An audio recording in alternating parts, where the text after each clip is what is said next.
like write songs as a vocalist, or do you write to other music? I can write. I've written songs like I can play instruments in my head. I just can't play them. He does the Michael Jackson thing where you wake up and you freaking. So yeah, that's what I was saying. So do you hum melodies to people? Is that what you would do? Just kind of play this. Not gonna hear hum it to them. Yeah, and then you'd sing over that. Yep. Yeah, I think that's almost more impressive than playing. I think that's more natural. We're both like that. I just happen to play bass guitar because, as a kid, like everybody wanted to play guitar and nobody wanted to play. Nobody wanted to play bass. Yeah. Nobody wanted to play bass. It was just like, well, fuck, man. I scratched up the $300 and freaking got my Squire and freaking. I've owned like 3 guitars, but I've never. Isn't it kind of weird in music though how that goes? Like the instruments nobody wants to play end up becoming, and this is kind of true in life, right? The things nobody wants to do as a kid are the things that pay off the most in actual adult life, right? So like paying attention in school, science, math, same thing with music, right? Be the drummer or be the bass player, because there's a billion guitar players and everybody wants to sing. So those jobs are a dime a dozen, whereas the bass players are always the hardest guy to find, at least in towns like this, man. I was like I sang bass in choir in high school, and I understood, and we have an older brother, and when we were kids, we would like do a cappella shit all the time. And we were just like, we would listen to music on a tape, and we would just pluck all the parts out and sing it. All the harmonies, all the shit, and like, bass was something I was doing in choir, so it was just like I hear it in my head, and I could go listen to a song and pluck all the basses out, all the bass notes. What do you guys?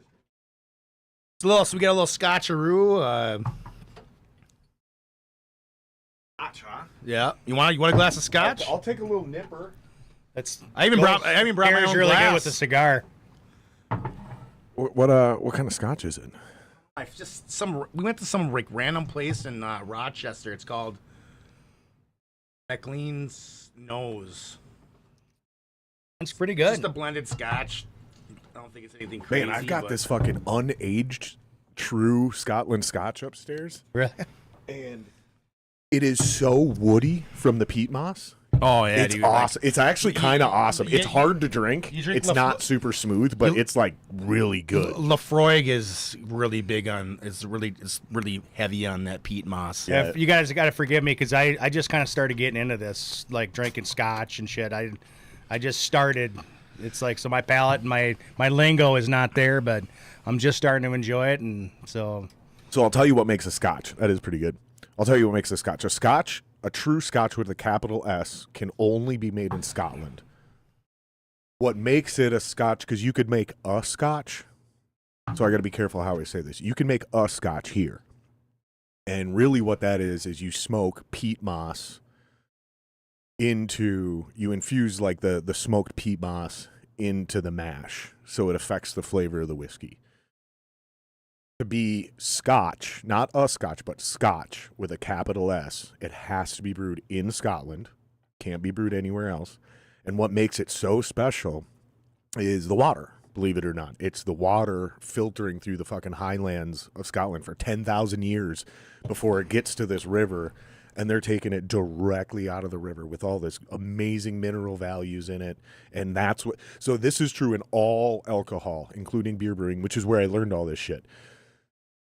If you want good tasting beer, the first thing you have to start with is good tasting water. Mississippi, railed back. Yeah, that's why Summit tastes the way it tastes. That's why Summit tastes the way it tastes. We talked about this scotch right out of the Mississippi. Yeah. We were talking about this before, man. Freaking getting some brewing going, and freaking, I'll come over, man. We can brew up a few batches. Yeah, I'm gonna remodel that chunk over there, and I'm gonna set up some cameras and a monitor. And I'm gonna do a beer brewing. You want to freaking get down? I'll do. If you include us, man. We'll join in if you want. Do you have like the barrels and shit? I got a bunch of. I don't do full mash or full grain, which is what you're talking about. Yeah. I do partial grain, and it's mostly just time related. Yeah. So I do partial grain, so I still steep my grains and do all that shit. But I take a 10 or a 12 hour cook day, and I'll bring that down to 2 hours. You know, it's just way more Yeah. efficient. So I do use some extracts and shit to get my sugar and alcohol up there. That's the only thing I've ever done is extracts. Yeah, it's like, man, it's like you got to have all the time. It's like there again. It's like, oh, you know, you start getting into like all the you know, steeping of the grains and all that. It's like, man, that could take hours and hours. And yeah, it's 2 to 4 hours. It's a day. Like you're dedicating a day to it For sure. If you go all grain, I feel like you go all grain for 2 reasons. One or both of these reasons.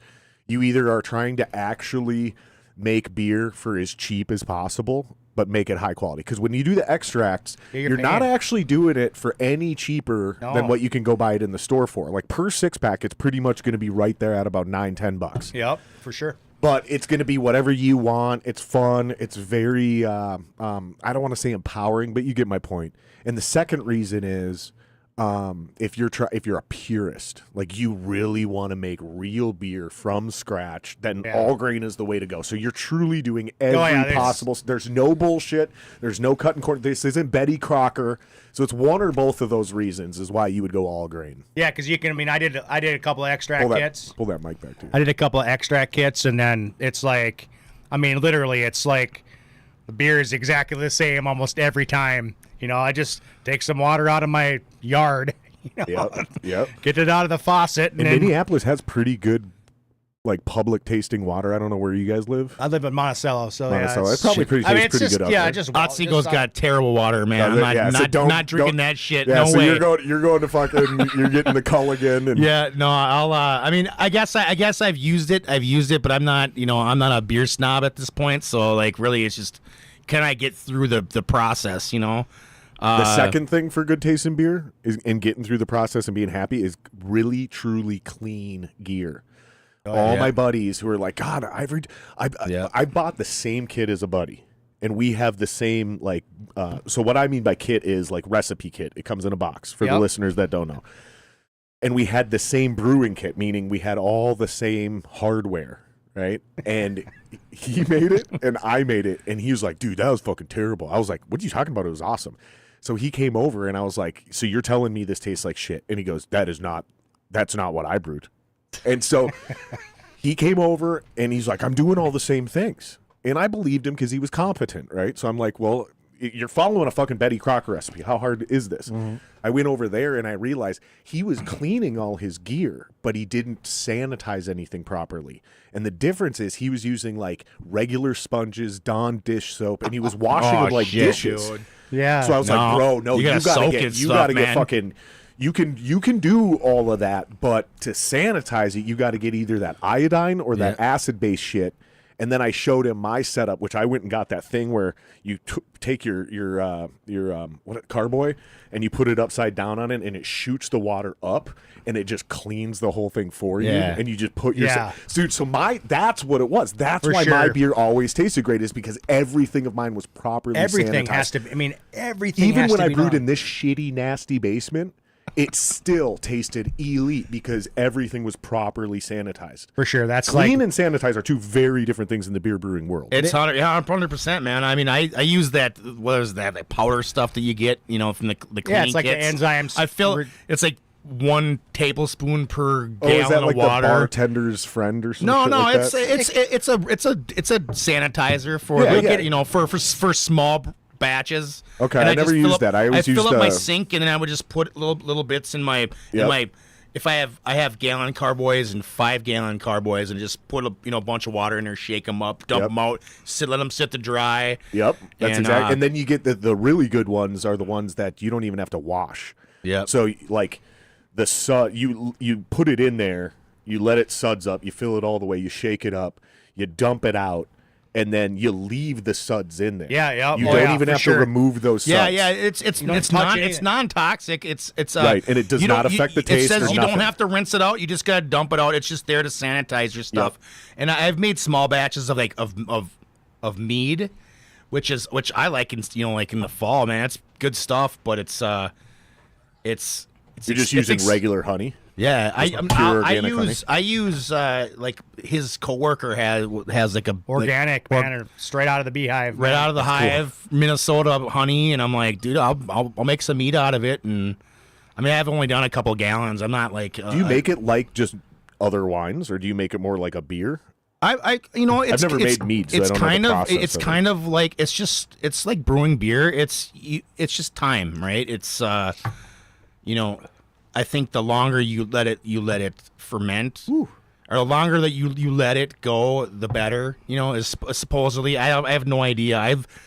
Usually mine goes on. It goes through like a year process, and then wow, okay, and then so we'll really gotta be we'll patient drink it like the next year and be like, hey man, But I have like 2 bottles of it, Right. I'm not doing like crazy amounts or anything like that. It's more just experimentation. When you did beer, you guys were doing like 5 gallons at a time, or were you doing just 5, super small? Yeah, 5 gallons, and then I think another thing that affects beer more than anything is the yeast that you use too, and like having to mature it. You can I've never done it, but like when I was reading about it, it was like you put it in a little deal and it keeps it stirred up and it keeps it growing. Yeah. It keeps and it at the right temperature. It changes the flavor. It makes sense. I think the other thing it does, that might be true. It might change the flavor, but I know for a fact what it will do is you're activating your yeast before it ever enters your beer. So the moment it enters your beer, you're fermenting. Yeah, it's doing what it needs to do. Right. Whereas I always use dry yeast. Yeah, me too. And you can put that in there, and it can sometimes take 2-3 days before it starts fermenting. And there's times where it just won't ever activate. It's been sitting there dried out for so long, it's just never going to activate. Well, I've never had that issue, but it has happened. My first time ever trying to keg beer, make it and That's keg how I do it. It stalled out completely. Like it took months to get going. Like I even got a friend that gave me a fridge and I cooled it down to So close did you try to make it in the keg? So nope, I did it. So I tried to make a lager, and it was like That's why. It was crazy. It was. Lagers are way harder than ales ales. were no problem. It was and This is exactly what I I'm did. still talking probably very beginner, but because it's just extract. But even doing an extract lager, the lager steps were a little bit different. And I'm like, well, okay, so now it's telling me to cool it down for a little bit, and it stalled it. Yep. And then it took forever. But then as I let it sit, and then I kegged it, and it was still stalled. It's just stalled out completely. And then I let it sit for 2 months, and then it was beautiful. So man, this is the irony of brewing beer is that what you think would be a hard beer to brew, like an IPA, those are the easiest to brew. Super fun. And it's almost impossible to fuck up an IPA unless your gear's dirty. Right. Or your water tastes like shit. Like if your water has a nasty sulfur smell in it and you don't like drinking your water, don't brew with that beer or don't brew with that water. But the irony is that what you think is an easy beer to brew, like a really light lager, those are hands down the hardest because you have to cold ferment. Yeah. So you have to get that fucker down to 55 degrees. I ended up buying, because I ferment just naturally in my basement, because most ales, it's 68 to 75 degrees. If I remember right, I might be wrong about this. You can look this up because it's been a long time and my brain will absolutely offload information I'm not currently using anymore. But I think it's 68 to 75 degrees. So I could just literally leave it in my basement and it would just naturally ferment perfectly. But when I did a lager, I had to pull everything out of my kegerator fridge. I had to buy a different type of regulator, right? That would only allow my fucking fridge to go up to 55 degrees. And it was exactly what you described. Usually my yeast would take off and start fermenting within 3 days max. This was almost a month before the fermentation process actually started. So it's it's exactly what you described. You have to get that fucking thing to sit and stall for weeks before that yeast finally activates. If it's too warm, that lager yeast will not activate. Makes it a very challenging brew. Yeah, it happened. Very challenging. It happened when I bottled it one time too. It 60 was and 72. Yeah, it happened when I bottled it one time too. It was and there's the lager down to 50, 55. Yep, I remember it being 55 because it was surprisingly difficult to keep my fridge that warm or that cold. No, keep it that warm. Yeah, That's warm. what it was.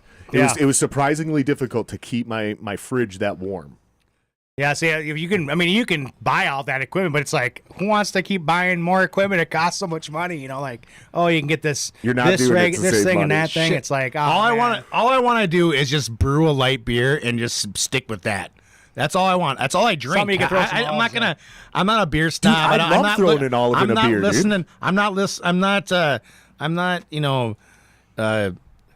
trying to taste the notes of anything. I just want a frickin' beer that's like light and easy to drink, and it tastes good. You know, like for that's me, it. it's all about my gut now. Like I got to be able to drink beers that don't make me shit my brains out the next day. Well, that's why I switched to the Guinness. The Guinness, just something about it, man. It doesn't mess with my stomach the way other beer does. We talk about it all the time. You know, we're trying to shave off the suburban dad bod here, you know, and last thing we need is these heavy beers to pour in our freaking guts that we're just like sitting there like bloated. I drink one and I can't even eat freaking Thanksgiving dinner because it's like, you know, Yeah, take me 4 about Guinnesses. to pop, you know.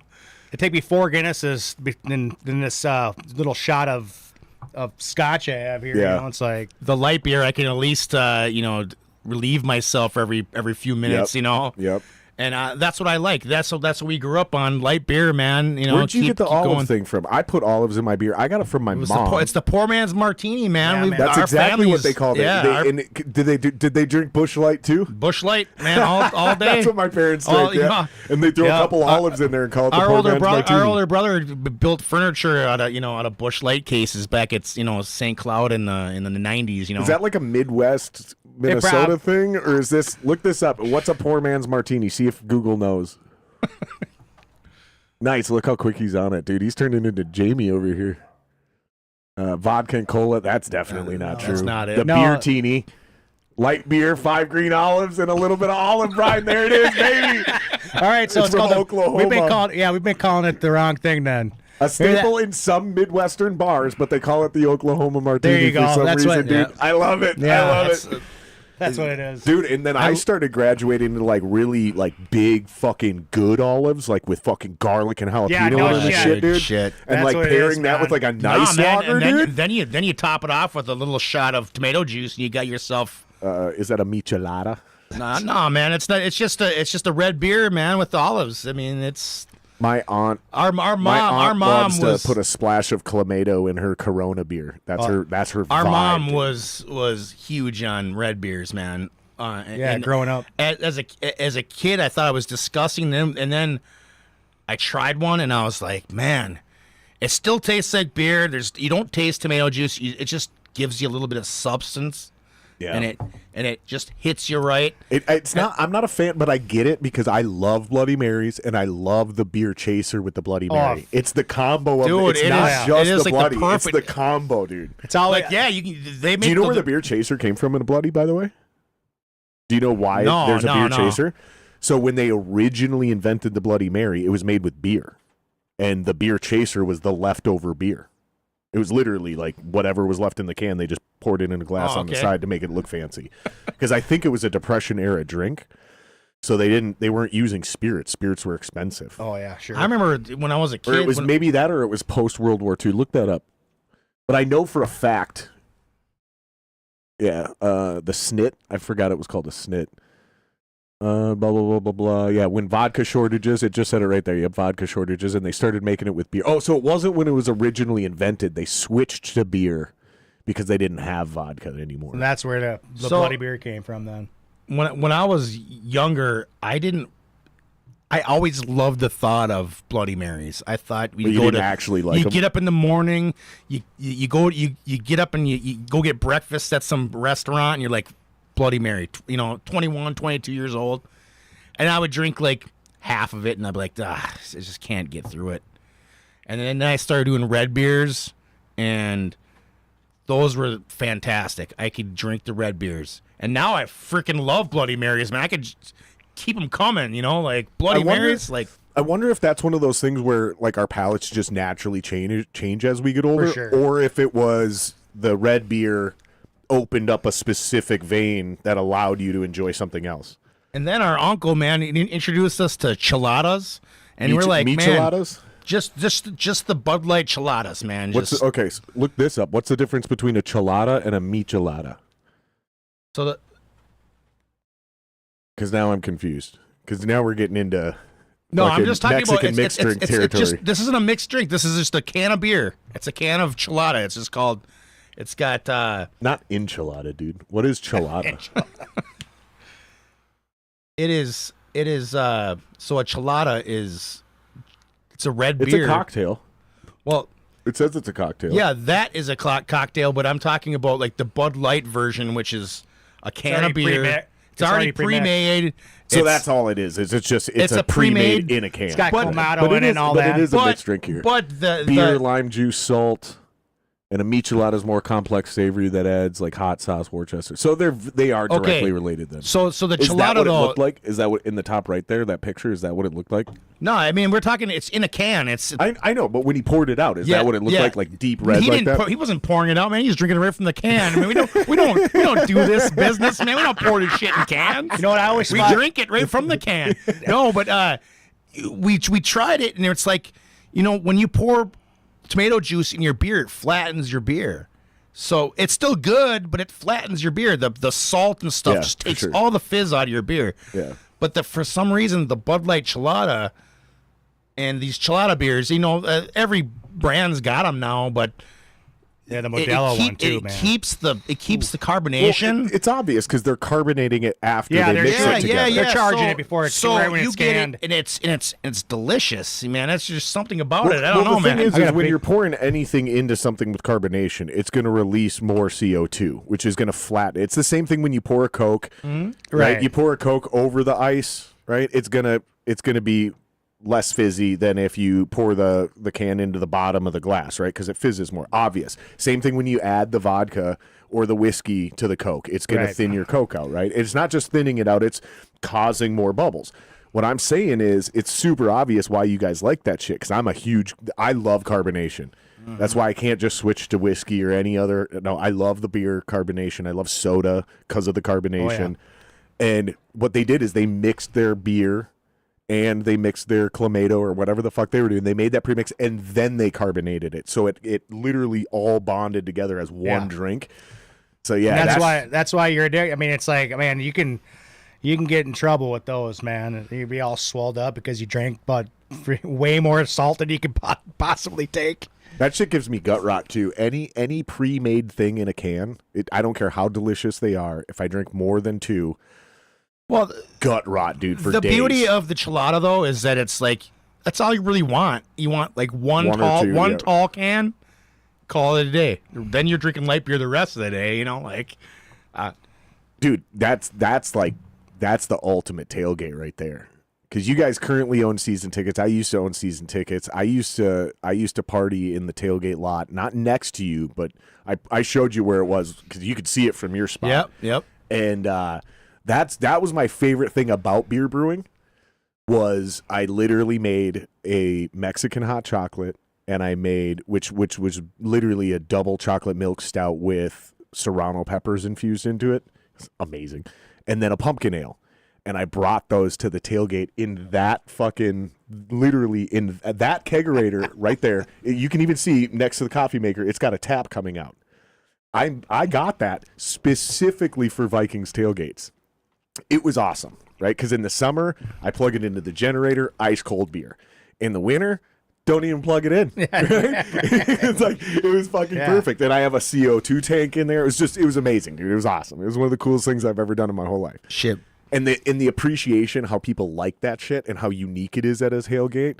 Oh, yeah. And then this other guy started making bloodies in the morning, and it's exactly what you were talking about, dude. You want one or two of them, and then you want light beer the rest, or something like that. Like, it's the best. One of the things we kind of got accustomed to is the Irish coffee, man. I mean, in our family is like, where's the fixins with the coffee? We don't have like just the pot of coffee brewing. It was like always. So what's Irish coffee? Coffee with what? Irish cream. Yep. Irish cream. Irish some Jameson or something. Or I can't do whiskey in my coffee. I can't do whiskey in my coffee. It helps with a little heat, like get a little bump. Because like Irish cream just by itself is like, it's kind of, you don't really get that feeling, But when you put you're talking about that little burn in the back of your throat? Just a little burn, like get that little head buzz. You know what I mean? Like. Yeah.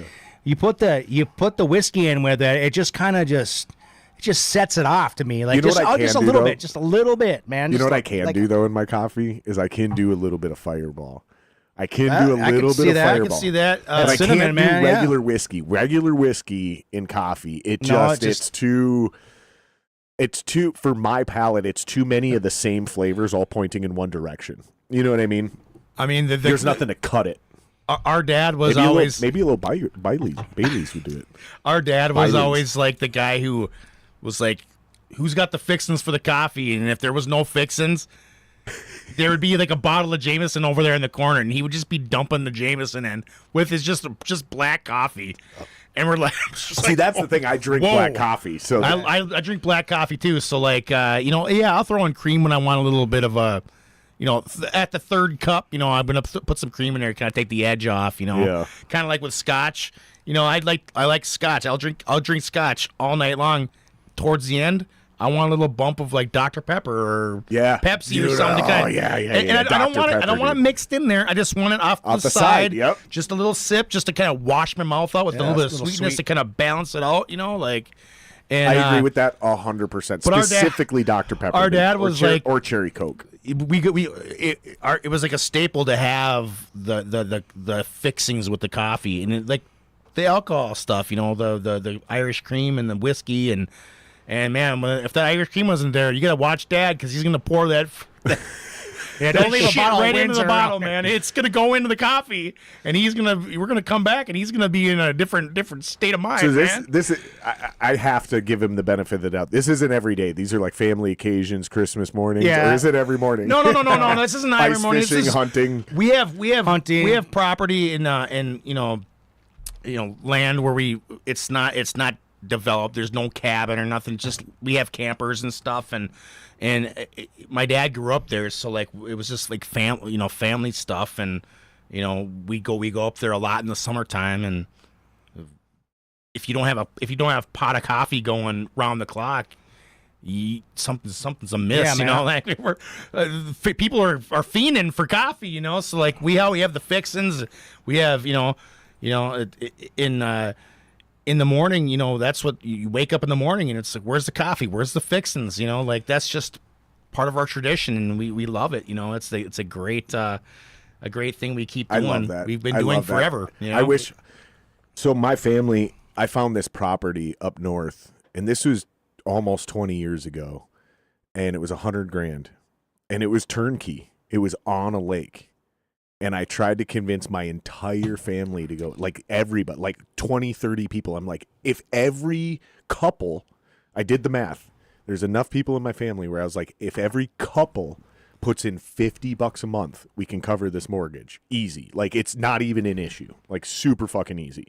And there's enough of us where it was like every couple only has to put in $1,000 as the down payment. And then we have exactly kind of what you're talking about. And my family is so Jewish.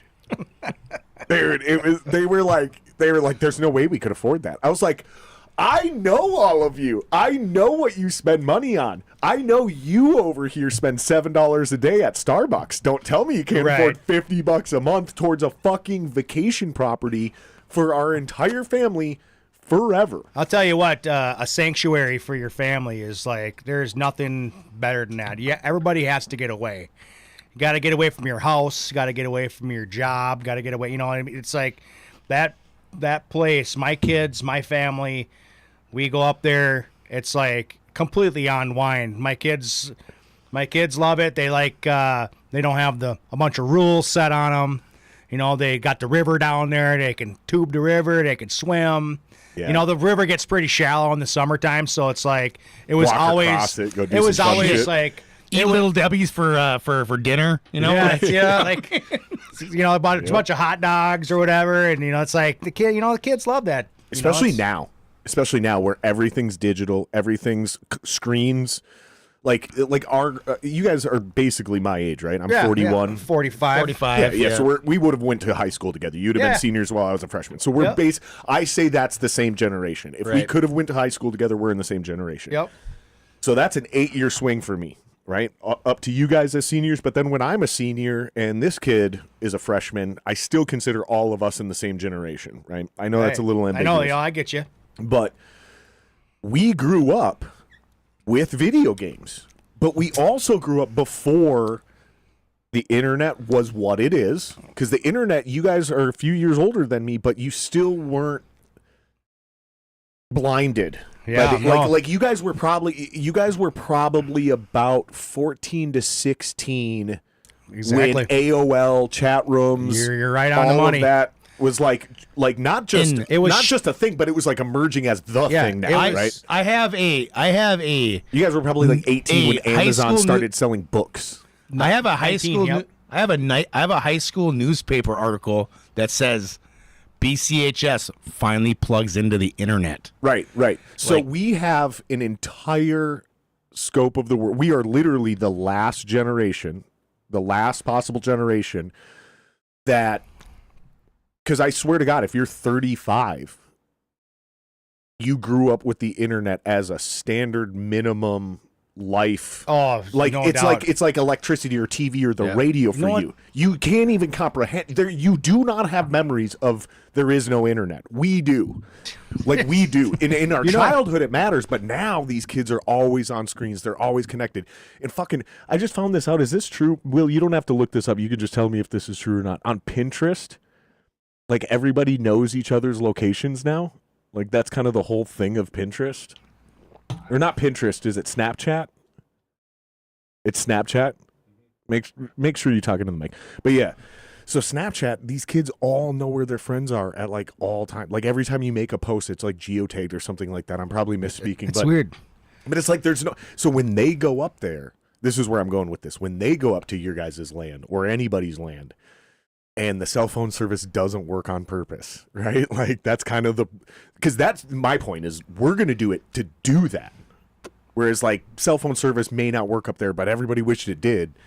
Soon it's going to be like, no, turn the phones off. Put the phones in the lockbox. Like, Yeah, my kids will just leave their phones and stuff right in the I have like a little I have a little mini house. That's what these guys got campers. My brothers and sister and stuff, they all got campers, and I got I built a little 16 by 12 little mini cabin. Yep. And I just wired the electricity. Nice. So it doesn't have a sink, no plumbing, none of that. It's just a little cabin with electricity, and yep, when the kids were little, I could put their little pack and play in there and turn a TV on so they can have something, and then a little movie in the just background. something, and then Little so they Pixar got movie. used to like being alone in the cabin, and I'd be out by the fire. We'd be singing songs or doing whatever, and that was always a really cool thing. So they just leave their phones right in the cabin because it's like there's no service. I mean, absolutely, it's like so intermittent that it's like they don't even want to use them. So It'll they be just up there someday with Starlink and all that other shit, but I think we will. I think even they will because, like, okay, so Will's 21, and his generation, like half of them aren't even on social media, and I'm not even exaggerating. Like, oh yeah, or they have it, but they only have it because they have to have it. They don't check it. They don't log in. They don't scroll social. None of them doom scroll. There's this huge new wave of these young kids like going out into the world without their cell phones. Like that's the challenge to them. It's fun. We're gonna go. We don't have our cell phones. We don't know where we're going. We don't know how to get home. We're just gonna walk in downtown Minneapolis. Like they do that shit, which is like now it sounds kind of fucking crazy. It's like, dude, that's a dangerous ass place. Like you do not know who you're gonna. Shit. But again, they're athletic. They're young. They're fit. They're smart. They're like, fuck these cell phones. We don't give a fuck. There's 6 of us. We'll beat the fuck out of that's them. how it used to be. Yeah, most kids don't even know how to be bored anymore. I mean, I don't even know how to be bored anymore. When I'm bored, I grab my phone and I'm looking at it. I'm like scrolling through shit. Like I don't even know what I'm looking at half the And time. you guys have kids. Will, I know. I don't want you to just speak. Oh, we also forgot this sign. I've signed. My wife bought us. We're supposed to that's yeah. There we go. Now we know We're live. Will, so I know you're a musician, and like in your spare time, you like to play drums and teach your little sister how to play instruments, and you write songs with my little brother. I get all that. But what do other people your age do for fun when it's not trying to be like obsessed with screens and video games and shit? Is it kind of what I was describing, or is there something we're even missing? For me, I've seen like a lot of my friends get into trendy locations and shit like Top Golf. Sure, Is stuff sure. like that. Like So I guess what I'm getting at is like it, and that's kind of a great example. Is they're not glued to screens like the who would be now if I'm 40, these kids that I'm The talking about, 30-ish, 30, yeah, I was just going to say 25 to 35, late maybe. 30s, late 20s or early 30s, 28 to 33, What? maybe, yeah. I mean, where their version of fun was electronics, their handhelds, whatever they, Yeah, whatever and they do not have any desire or ability to get out into the physical real world and interact with I mean, those before bars, before I was like 21 and I can go to the bars. It's a real You know? Minnesota ship, the bars. You know, the bars. before I don't know if that came out wrong or what. No, but- no. It's my favorite of all the cliche Minnesota accent words. Oh, you betcha. No, for me, it's bar. You know, like, hey, you know guys when want to you- go to the bar? But you know what I mean? Like, so like, before you're that age, like we used to go to coffee shops. Like it was just like, oh, let's go to the coffee shop. You know, there used to be a bunch of them around. Like, Yeah, they didn't have Starbucks and Caribou coffees. Not- They were just random Yeah. houses, people that Like a house that got converted into a coffee shop, Yeah, like some of over those, in some of St. those, Paul. or it'd be like a small little like boutique, Minne- like North Minneapolis, man, a Destination X, right on 42nd in Lindale, Lindale, right, yeah. right there, man. And we we would go down there. we could walk there, man. We could walk there, or we could drive there, whatever. But it was just like some place to go, you know. And like, and when we were playing shows in our younger years, it was like those places would like host kids to play. It was like, I don't. Does that go on anymore? I mean, does that kind of stuff happen? Yeah, I mean, shit, we played in They try to. They every try show to, was but, all ages back in the day well, too. I like- think that's coming back now, but I think what we're all kind of beating around the bush on is that did go away because kids of a certain generation had zero interest playing outdoors. Like it's a big thing, you know, and it I think it went twofold because kids lost interest because video games and movies and all that shit became so engaging and the dopamine drop or drip, but also schools eliminated recess time. They eliminated outdoor sports. They eliminated playgrounds, you know, whether it's safety, liability, budget, fucking priorities, whatever, right? There's a million things that go into that, but I think it was twofold. But again, I think those things are coming back because that generation is having kids and they realized how devastating that was to their fucking psychological Yeah, and emotional shit, man. development that they're making sure their kids don't have certain screen time. Dude, there's entire countries that look this up. Is it Australia just banned all social media for anybody under the age of 16? Yeah, I just saw something like that. I think it was Australia, I just right? saw something like that. I'm not exactly sure, but I saw that. I saw that same thing, and I was thinking the same thing.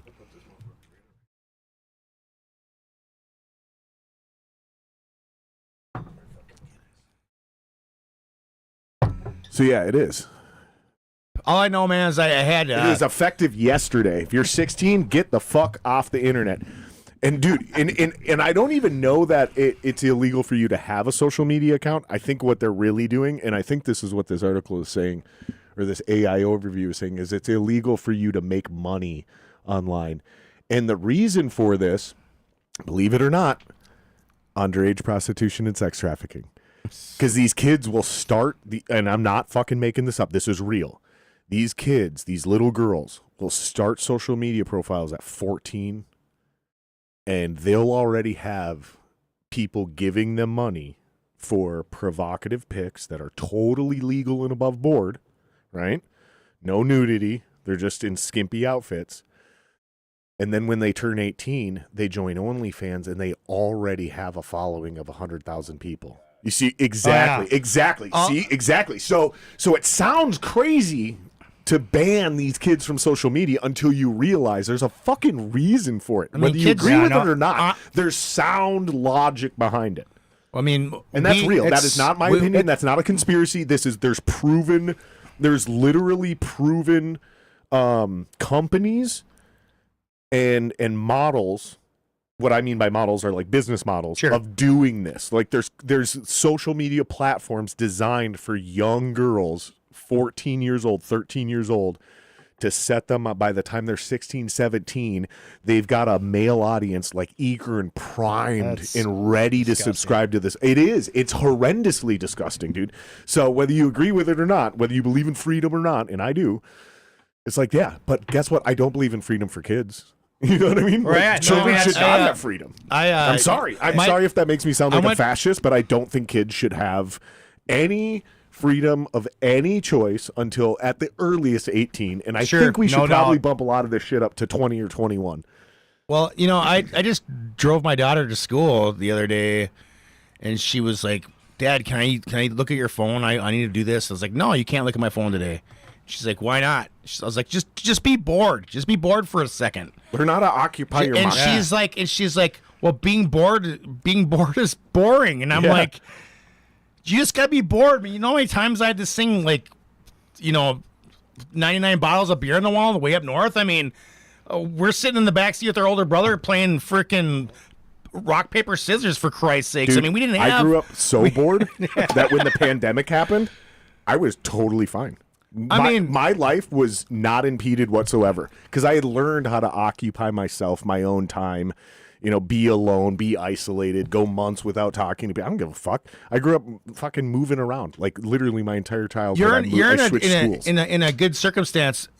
For me, boredom, I can't really relate to a lot of people, and Justin can vouch for this too. Is I had a built-in friend with me all the time. Are you guys twins? Yes, we're identical twins. You don't look identical anymore. Is that just the facial hair? We spent. Because I have brothers that are identical twins, and they also don't look identical anymore. Honestly, when we were kids, our parents dressed us the same in every school picture, and by the time we got to be teenagers, we were like, at least for me, I'll speak for myself here. I'm sure Justin can relate, but for me, I was my teen years. I was trying to self-identify. Try to break myself separate from my brother, because our whole life growing up was the school system was trying to separate us, right? Was trying to try to have us separate.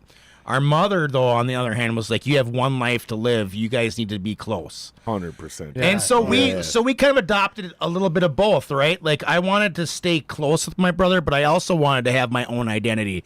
So we, as we got older, we, started doing things separate, started having separate lives. Even though we were really close, we did the same things. We were good at the same things. We really tried, at least for me, I really tried to try to identify myself between the two of us.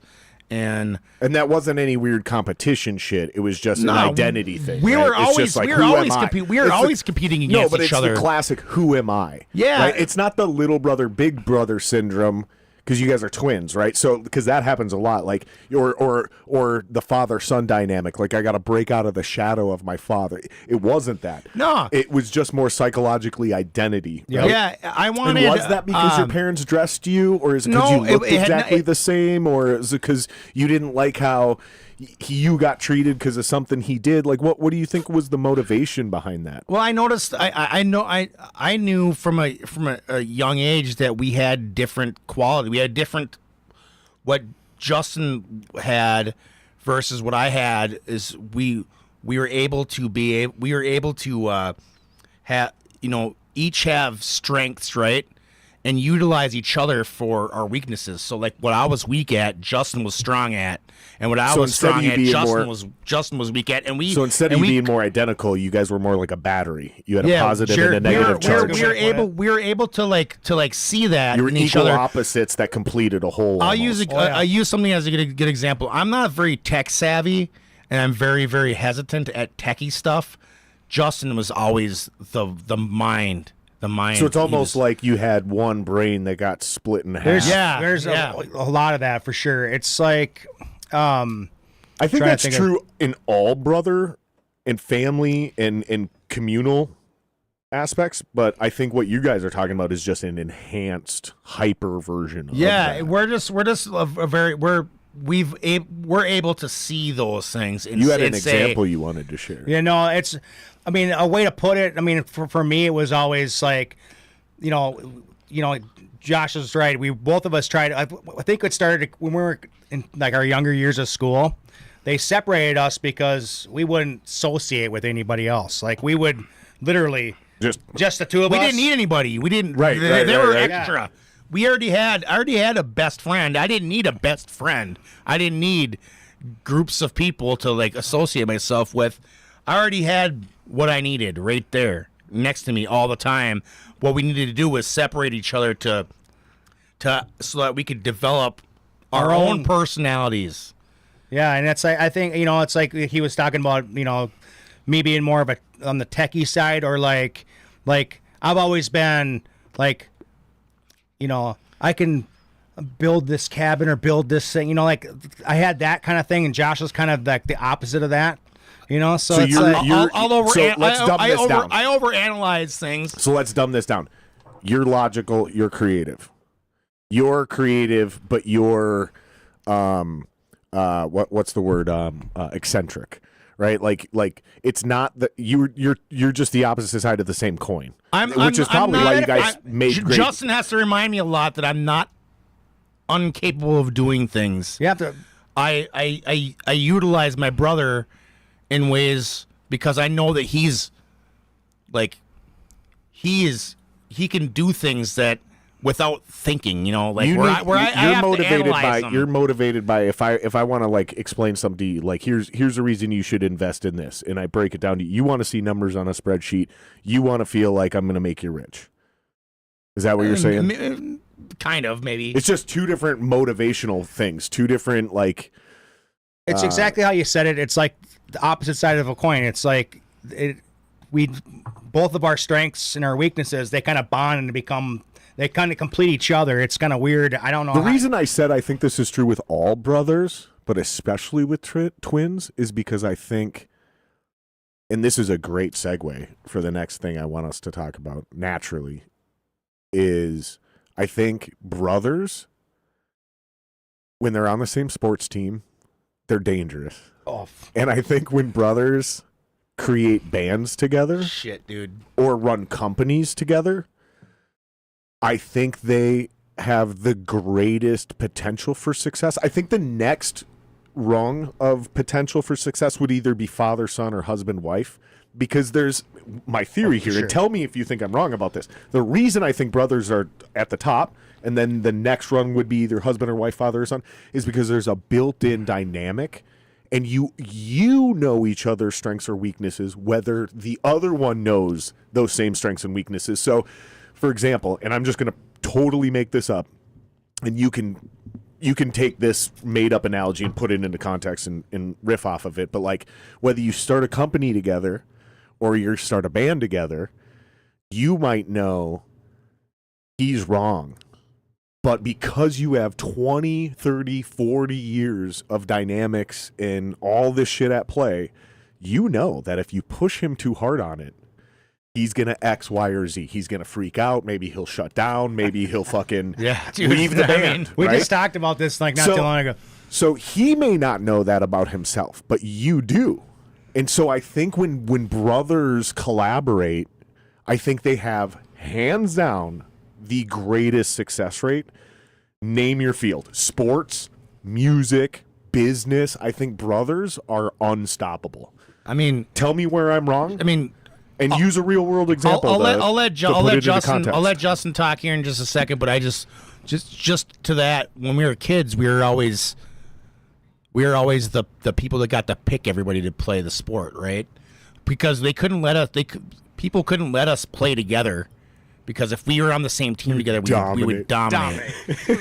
But when we were kids on the kickball field, I'll just use kickball as an example. They would put us as the captains so we could pick the players. Right? We weren't the ones who were first picked. We were the ones who were making the picks. Right? Because you couldn't allow us. Now let me ask you this, and I'm not interrupting you. I just want to quick. Were you actually good, like athletically good, or were you good together? I mean. We were athletically good and good together. So you were both good, and then you were unstoppable together. You're looking at 1996 4x100 state champions right here. It happened. It's real. I got a medal to prove it, but we both got medals to prove it. But it's just we were, we share something that is beyond like. I can't. It's hard to even really explain. It's just something that I can feel his blood pumping through his veins, and I'm sure he feels the same way. No, it's trying to think the whole, the competition. I think the competition between the two of us, it's a good thing. I mean, it's good to have, like, I wasn't going to let him show me up. Does that make sense? Like, even if we're on the same team, like, I don't want him to overshadow me either. So it's like there was always that competition that kind of kept us going. He was talking, we're talking about, back in football, doing, when we had to pair up on each other, it was we were hard, really hard. We were hard on each other. Like, I actually injured him. In once. fact, But twice. I don't think. But I think the Twice. difference is.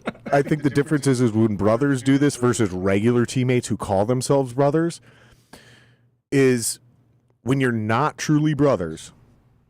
Because I think there's something, and I think everything I'm saying, I think just gets stepped up a level when you're twins. Because I have 2 little brothers who are twins. When I say my little brother, I'm usually talking about Jackson because that's the one I grew up with, or he grew up with me. My other 2 brothers that I refer to, they grew up with my dad. So I do know them, not nearly as well as I know Jackson. Their names are John and James, just for context. And John and James, I wish they would have started a band together or played football together or something like that, because everything I'm describing, I feel like, is just stepped up a notch when you're twins, especially if you're identical twins, because I think there's a literal DNA part of this equation. But even just regular twins or just regular brothers, I think that competition is probably more intense, but there's a difference. At no point in time, correct me if I'm wrong, will you ever let or intentionally try to make the other one look bad? Whereas I do believe that can happen in just a regular sports friendship, brotherly bond, if there's only so many scholarships going out. And if what you got it, because then survival of the fittest shit starts coming. Because when you're brothers, it's family. It's we. It's really we. Right? Like, it's truly we. Well, I wouldn't have never wanted to. Do you agree with that, or Yeah, am I completely am I completely full of shit, or is, No, that, I agree. is there something I agree. to that? I would never, like we were playing football or something, and like somebody offered me a scholarship, like I'd be like, nah, I don't. I mean, I'm not going without my. I mean, I really feel that. Like, I'd probably have to take it, obviously, but it's like I would be like, I can't. I'd feel bad without having my brother there. You know what I mean? Right. So it's like I would never do anything to like, well, let me get this. And this matters because the Sedin twins, through their NHL career, refused to not play with each other. If you signed one of the Sedins, you were getting both the Sedins. Yep. You literally were signing a pair of defensemen. It was actually kind of weird in high school when we were getting offers for college and stuff. We, going back all those years, almost. Or were they even twins, or were they just brothers? Years. Was it 27 Look years that up ago? in the background, Will. The 27 Sedin years twins or ago Sedin now. Brothers. I just want to know. So you go back 27 years. I mean, everybody that offered us something, they offered it to both of us. They wanted us both. They every college that we D1 had, you said, or D2? No D1s, no D1s. D2 though. We did get D3. Dude, here's the thing. Just to put this into context, because I don't want to sound like we're diminishing this. Even if you get a D3 offer to play football, you're fucking very good at football. Yeah. Like, you are incredibly good at football. Even to go play D3 on a scholarship, that's you're fucking special. They are identical twins. Okay. Everybody that wanted that was interested in me or Justin wanted us both because they knew us. What did you guys play? So we played. We played. No, dude, we were a lot skinnier. Linebackers. We're rocking dad bods now, but linebacker, safety, what? We're both linebackers, tight ends, and tight ends. That makes sense. Tight end. I knew you were in the box. I bounced between. Neither one of you are built like former DBs, is what I'm getting. Yeah, at. no, I was. Well, I was probably at the time when you could play safety. Maybe I was. In high school, I was probably I'm trying to think in football. I was probably 180 pounds. Like not. I remember I was trying to bulk up, but I could never let me really put it bulk this up. way. And then all of a sudden, like I started drinking beer, and it's like, whoa. Let me put it It was this way. easy to bulk up. You look at my body type. If you really know football, you look at my body type. You're never gonna guess that I played in the box. And when I look at your body types, even at 45, you guys were definitely in the box. Like you guys are thicker than me, and we should not play the same position. Maybe one of you could have played safety if you're fast enough, because you don't have to be that tall to play safety, right? Like we all know that. You can be 5'9", 5'10", and play safety and kick some fucking ass, dude. But yeah, linebacker, tight end, not surprised, yeah.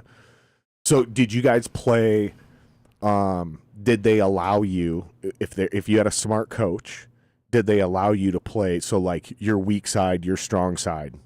Or did they like your tight end earlier, and your linebacker? What did they do? How did they handle in this? high school? Earlier on, I think where we were in junior year, sophomore, junior year, we were probably outside linebackers or whatever. Yep.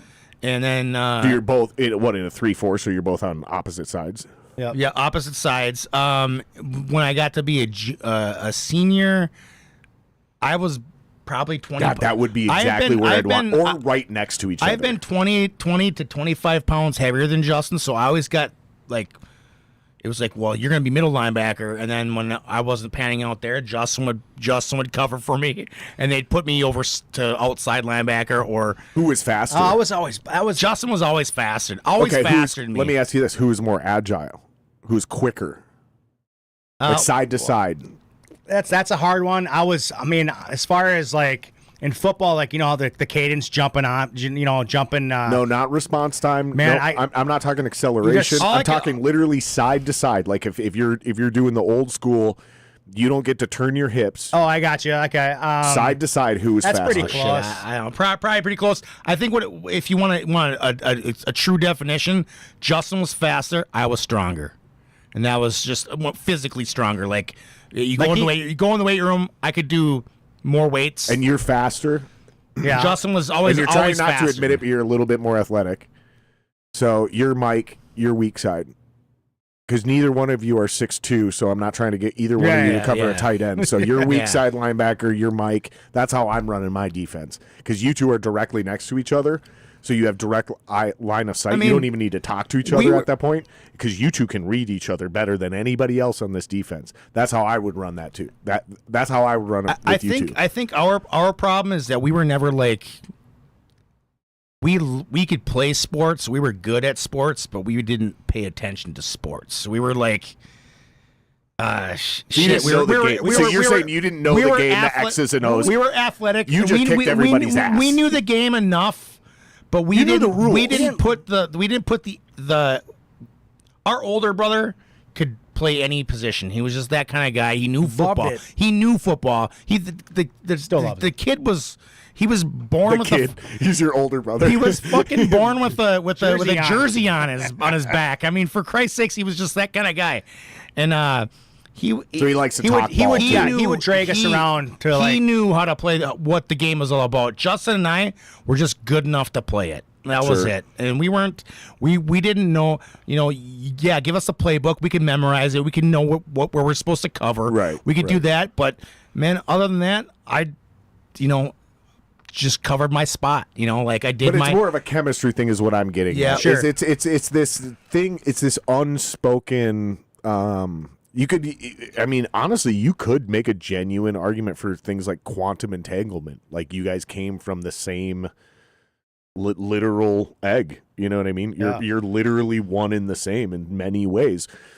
And I think it translates. So the next thing I want to get into is how you guys decided, because I love drawing the analogy between athletics and sports, and I say athletics and sports because those are two different things, and that leading into an overwhelming amount of people who become musicians.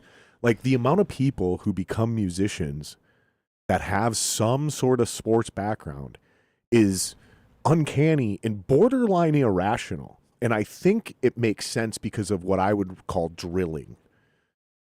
Okay, so when you're in football, you gotta run wind sprints. It's not fun, but after a while, you understand why you're doing it. It's called conditioning.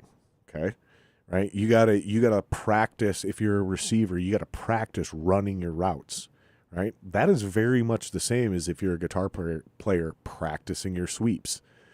See what I'm getting at? Learning your craft. I mean, there's this certain boring repetition that gets ingrained into you to where you understand this is how you get better. You do boring things for long periods of time to where they become second nature. You don't think about it anymore. But before we get into that, what I really want to know is what made you guys decide to do music in the first place? Because obviously you're into music, or you're into football, you're into sports through high school. You got a very pro sports family, so you're not black sheep in any regard in this matter.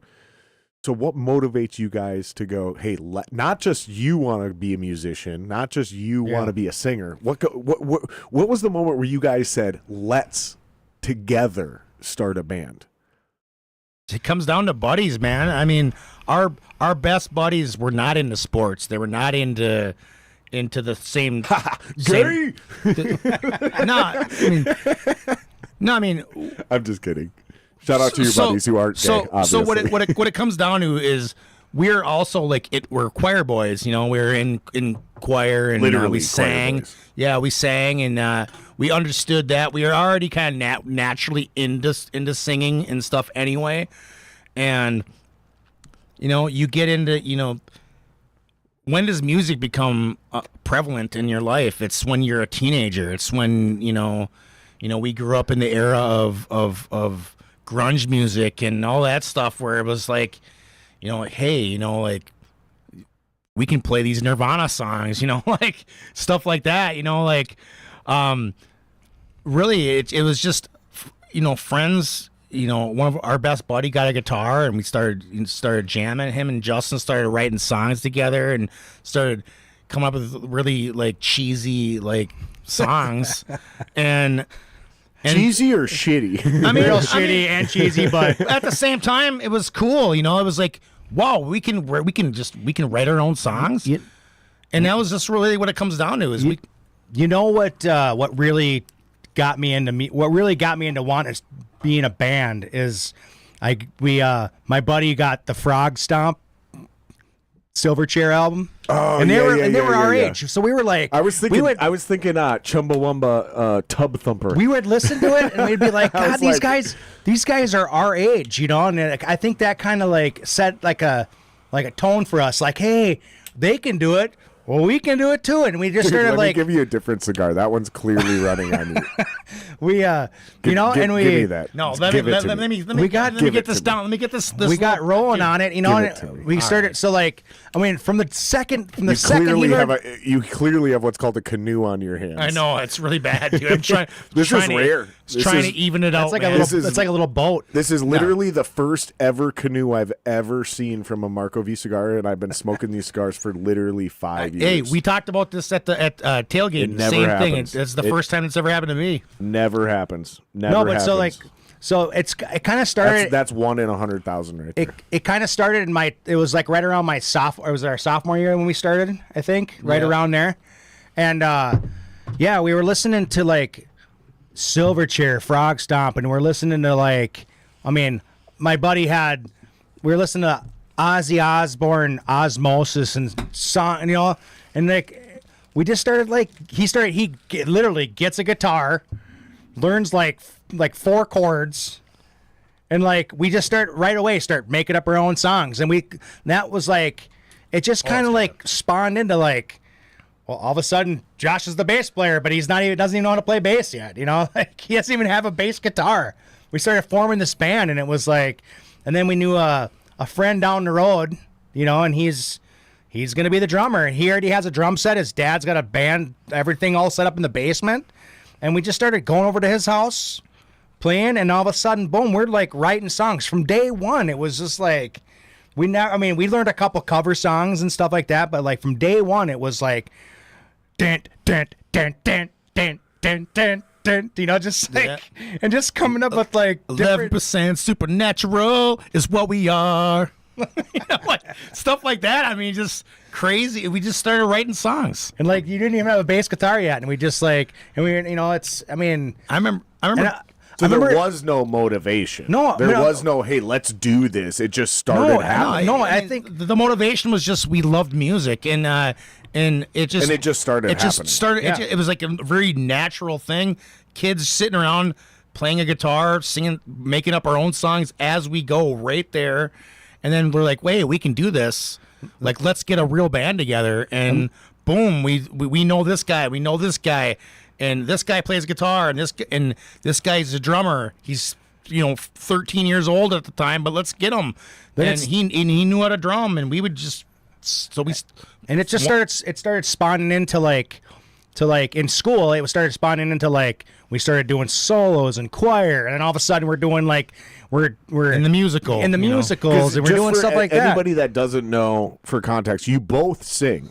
You were the lead singer of the band because you said you couldn't play an instrument. Nope. You play bass and you sing. And for more context, how you and I got to know each other, how we all know each other, is because you filled in several times actually for the Montoya Machine when I was drumming for them. So that's how we have common ground on this. And so you guys, not just singing, both singing, but one thing that was an asset having you come into the Montoya project was not just that you did backing vocals, but you guys were able to harmonize. So that, to bring it back to what you just said, is you were choir boys and you were able to, you guys had legitimate vocal talent, especially together, because obviously if you can harmonize with him. If you can harmonize with Jeremy, you can harmonize with anybody, because that's a whole different skill than singing the main the main key, the main octave.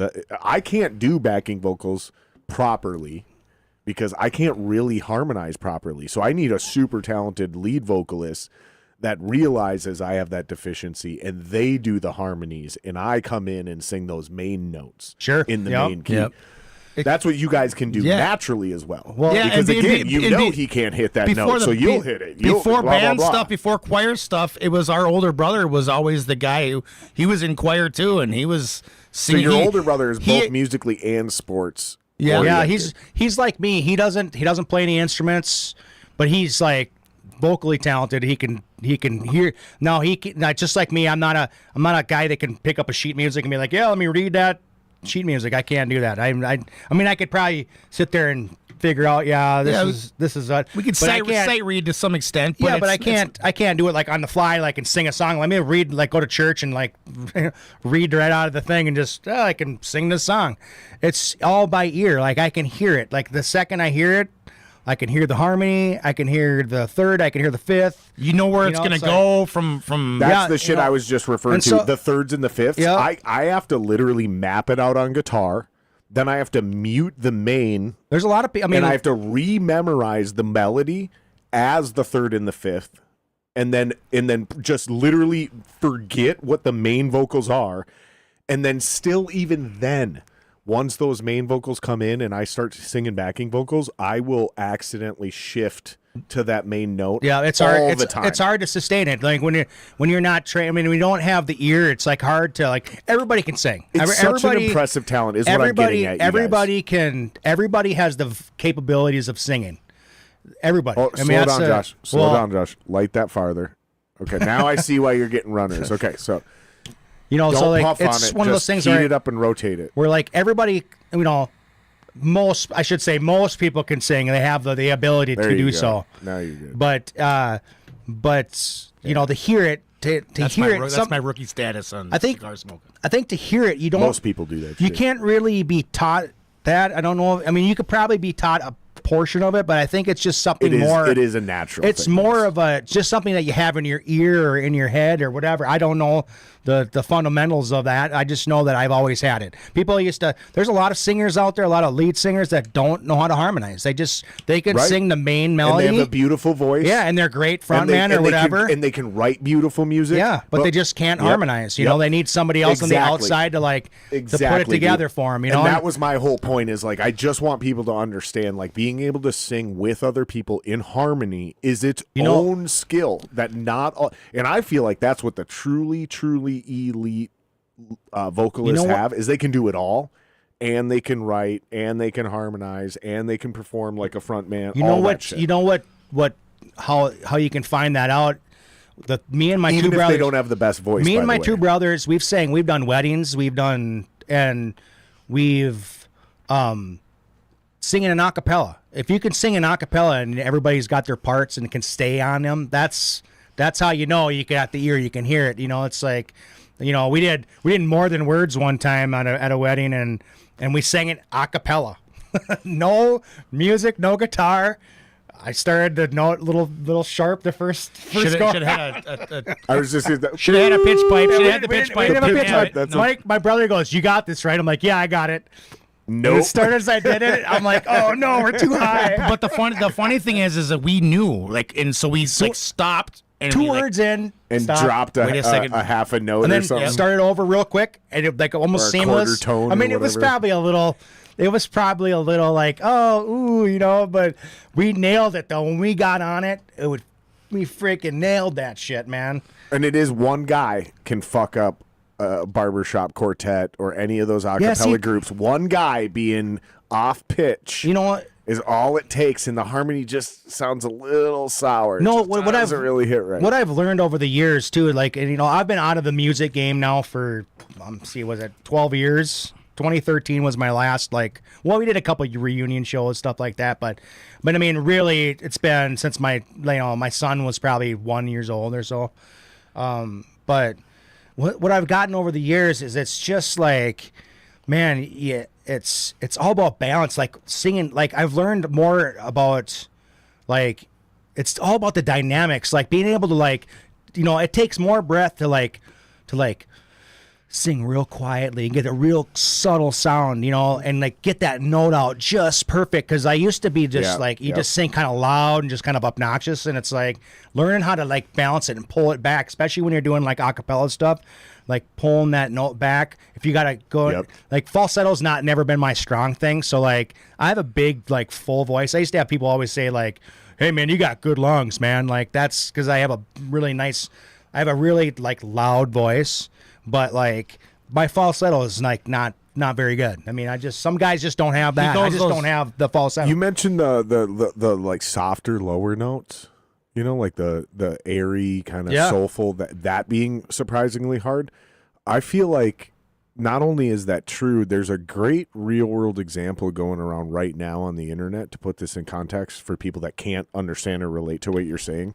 Sabrina Carpenter actually just got shit for that Espresso song, and she was like, well, the irony is that song is actually way harder to sing live than any of the other shit, because it's all very low, low breath, low pressure. And I was like, I'm in the comment section, I'm like, that's 100% true. She's right. She's not bullshitting you. This is because people were like, oh, she's just making I'm like, no. And you just gave another example. It is way harder because you're moving around like we are taught as vocalists, and I'm not a real vocalist especially anymore, but I was more of a metal singer, but we're taught to squeeze our diaphragm and really project and sing through the mask, right? That's what a lot of vocals teachers will tell you, is pretend you're singing through a mask. And when you're doing that style, it's the exact opposite, and it becomes very hard to control live. It's really easy to go flat. It takes a lot of training. I mean, people you were talking about being in athletics and being in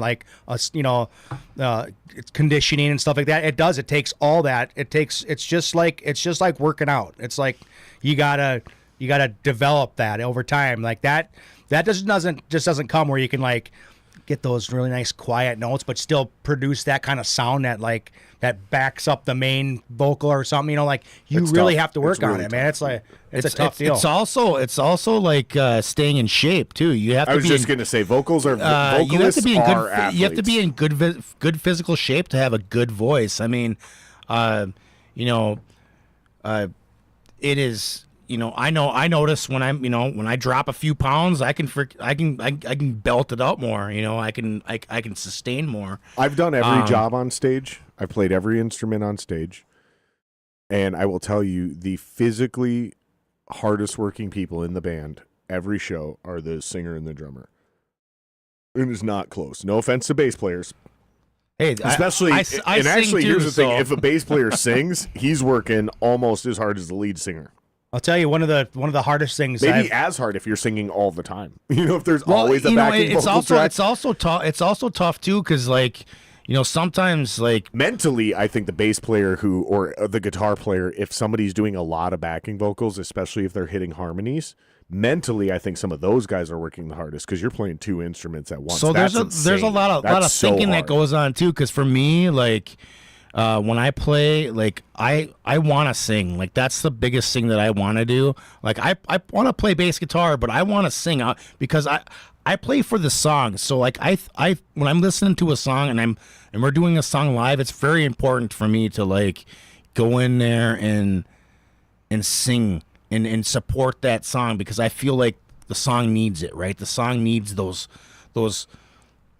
harmonies or in certain parts, right? And sometimes, man, in the heat of the moment, I want to hit it hard. I want to hit the high harmony. Is that the name of one of the songs? What's that? Heed the moment. No. I wasn't saying that. I'm just saying that you I want to. That's a great. I'd say that's a great band name, but there's already a local band called Heed the Warning. No. I don't even know if I said that, but anyways, you said heed the moment. Is a great. It just took me back a minute. All I'm saying is that I want to hit the high harmony in certain parts, because it's gonna make that song more powerful. But then at the same time, you're live and you have to either conserve or you gotta dial it back a little bit so you can keep going, right? Sure. And part of me, where Justin doesn't have this problem as much as me, because he's got a more of a range than I do. I'm a baritone / my strongest part of my voice is in the middle, and if I go above that, I'll lose my voice. If I go below that, I'll lose my voice. I have to stay somewhere kind of close. Sure. So I have to pick and choose. So a lot of when I'm playing, I'm thinking too. I'm thinking, where am I going to go with this harmony today? When we did in the Montoya machine, when I did my first gig with you guys at that time, I was way more.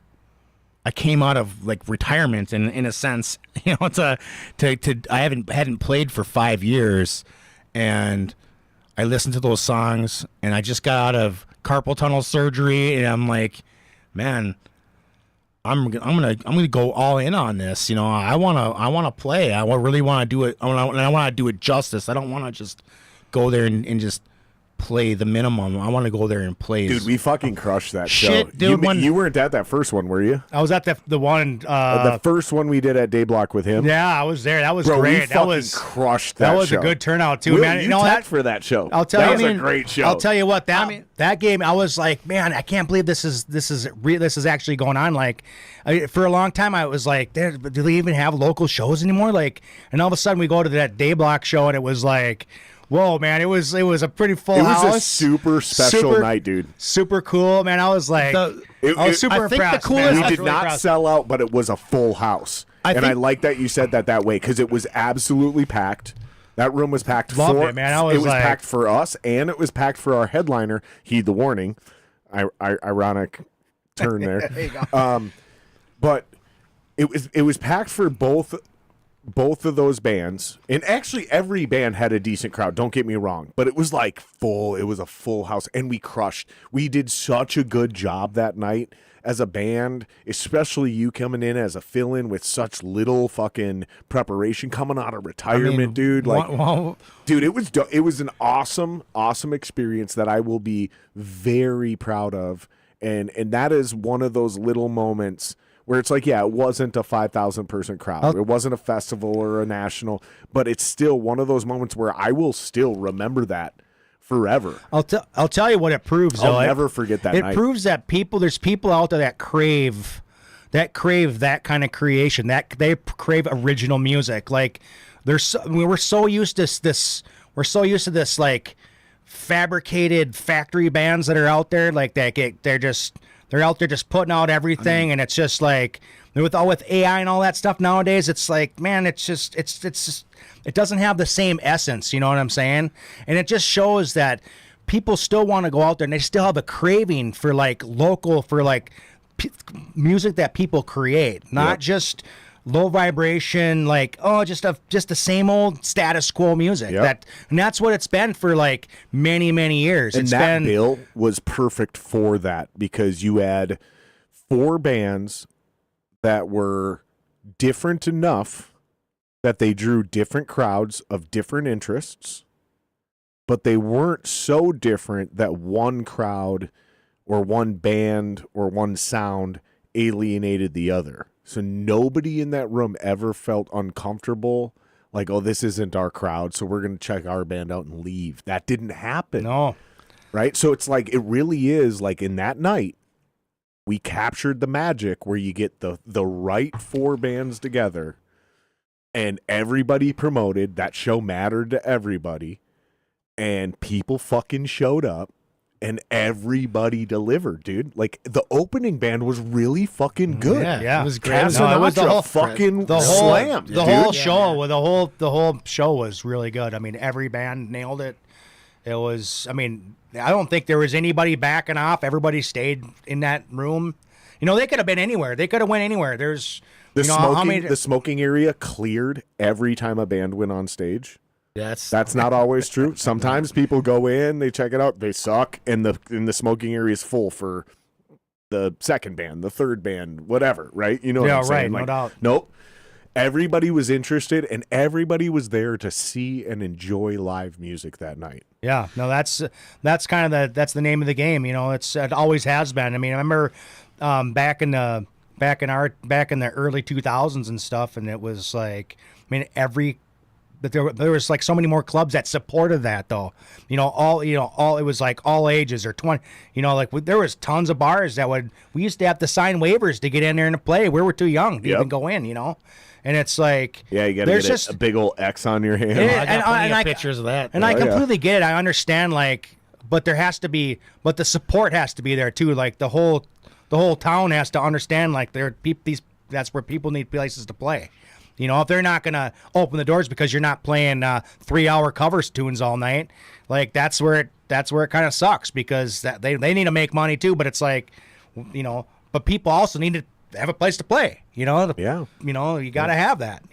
It's interesting too, because the next time we played together, actually I don't even know if it was but let's just do this.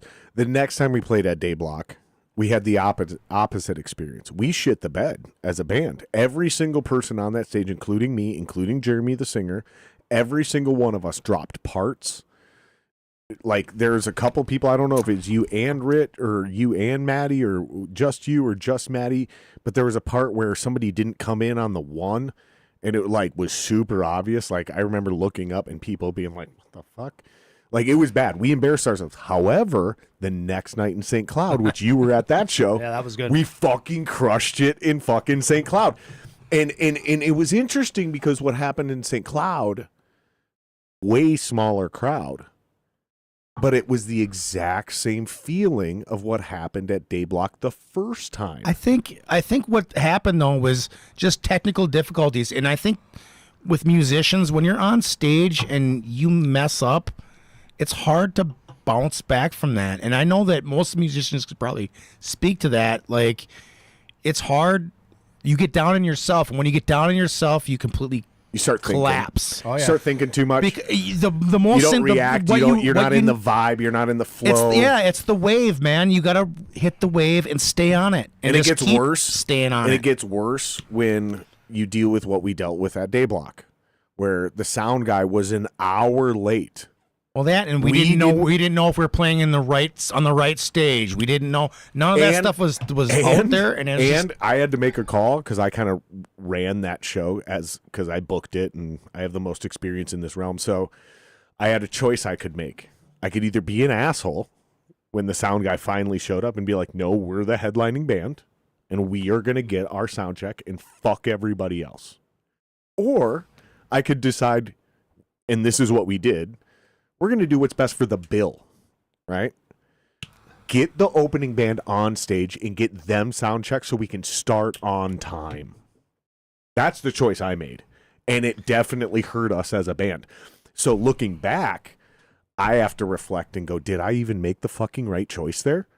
Like, how shrewd of a businessman should I have been there? Because if I'm a shrewd asshole businessman, I go, no, this is our show. We're headlining. We're getting our sound check. We didn't make the sound guy late. We didn't make all those mistakes. That's on them. But then the show would have started late. Things would have gone wrong in a different way. Sometimes the question I have to ask myself, and I want your opinion on this because you were there, and I still want your opinion on this too, even though you weren't there because you've been in scenarios like this with your experiences. Would it have actually gone better for us? And if it went better for us, does that outweigh what's best for the bill? I'm using quotation marks for the listeners that aren't watching. Versus what I did, which was strictly, quote unquote, what's best for the bill. What do you think? Do you think I made the right call or not? I think you made the right call because I think that you kind of want to make the call for. You're kind of making the call for everybody at that point, right? That was my logic, and you're making the hey, we want everybody to have a good experience, right? And sometimes that decision costs us personally, right? You personally or me personally, but I think by making that call, you're looking out for the rest of the group. Now, maybe one of the other bands had the best show of their life, and they had a great experience, and I think that speaks volume. That speaks volumes too, man. That speaks volumes too when you think beyond yourself in that aspect. So I mean, I tend to go with, hey, we want everybody to have the best experience. And that's what I tried to do. And that includes the other band members. Sometimes that costs us, right? Exactly. And that includes the other band members. That's more, to me, that's more admirable. And but I don't go at these shows like thinking of myself. My whole goal is to have an experience with the other people. Right. And hopefully it pans out. In that first show, I had a great time. It just happened to be, I was in my own head, and now I'm on my second time. The first time I was riding on adrenaline, right? I was riding on my first time. I remember coming here for the first practice and being nervous as hell to like meet you guys and not know, if I'm gonna know the freaking material, like. Well, hopefully we were at least very welcoming. Shit, we came, dude. I came in here and you guys, we started playing songs and like. I think you guys are like, whoa, you know all the you were very well prepared. You know most of the stuff, and you were very well prepared. And I was nervous, because I'm listening to some Dropbox shit, like. And we don't play them exactly the way they are on record. Nobody does. It's never. But we changed parts though. It was also a great experience for me because it made me understand that I could be versatile. I could take on these challenges and get the task done when it needs to get done. And when you're out of the game for so long, you don't know if you can pull that shit together, You guys, Jeremy contacted me. I just got done with my first hand surgery and was getting the second one done 2 weeks later, and then 30 days, 28 days from that second surgery, I was playing a show with you guys. That's crazy. To put it into context for people that don't know, and maybe it's not crazy, and it just seems crazy to me because I've never had carpal tunnel surgery, but like. It seems crazy, like what you did. Like it seems like an irrational. Other than the noodling on certain tunes for the last 5 years, it was just I didn't have material. I wasn't working on material, so I just came out of just dusted off the old bass guitar that had strings on it from 5 years ago and just started playing, and it was great. And the reception from you guys when I came here that first practice was so reassuring to me that I had the confidence to go to that show and play the best I could play. It was so fun. It was great. It was a great experience, and it was something that I'll remember forever, and it's awakened the musician inside of me that I've put to bed. And I've lived in the suburban life with the house and the gated community with the kids and the wife and all that stuff for so many years. I kind of forgot that I had this other thing that was really important to me at one point in time, and it's made me remember that, hey, I can still do this. I'm 45 years old, and I still, I could still pull it together when I need to. And for me, I'm taking this opportunity now to reawaken that and to rebrand who I am as a person. And I just want to keep doing it. I don't know what the next projects are going to be, but some point in time they'll develop and I'll get going again. But it was a great time. And did that watching him do this? Did that reawaken anything in you, or are you like absolutely like still like, nope, I'm cool being a suburban dad? There's always. I mean, do you guys want a beer? I'm gonna grab. I got light beers in there too. Just one. I'll take a beer. Yeah. No, it's been. I'm trying to come up with the words, but it's like, man, my kids don't even know that side of me, my music side of me. You know what I mean? They have never seen that. They've never seen the cool version. They've heard the old, yeah, right. They just know dad. They know my voice. They've heard my songs, stuff like that. But it's like, to them, it's like almost like a fairy. It's just like a thing. Seeing is believing. But they've never seen me on stage, like. And back when we did it, and this is one of the reasons I decided to kind of get back in a little bit, is because if I have kids, there is no high definition video proving I ever did anything. There's videos out there of me, but you can't tell that's me. There's no way. Right. It's pixelated. It's from far away. I'm 150 pounds. You know what I mean? I got a shaved head. My shirt's off. I don't look like that. Like, I barely move like that. There might be a couple mannerisms in there. If my kids really know me, they go, that is our dad. You see what I'm saying? Yeah, It was like, because if my kid becomes a musician, and this was that, see if you can find this. There's a short of, God, I think I do know his name. Is it Mike Shinoda from Linkin Park? There should be a quick clip of this you can play. Basically, Mike Shinoda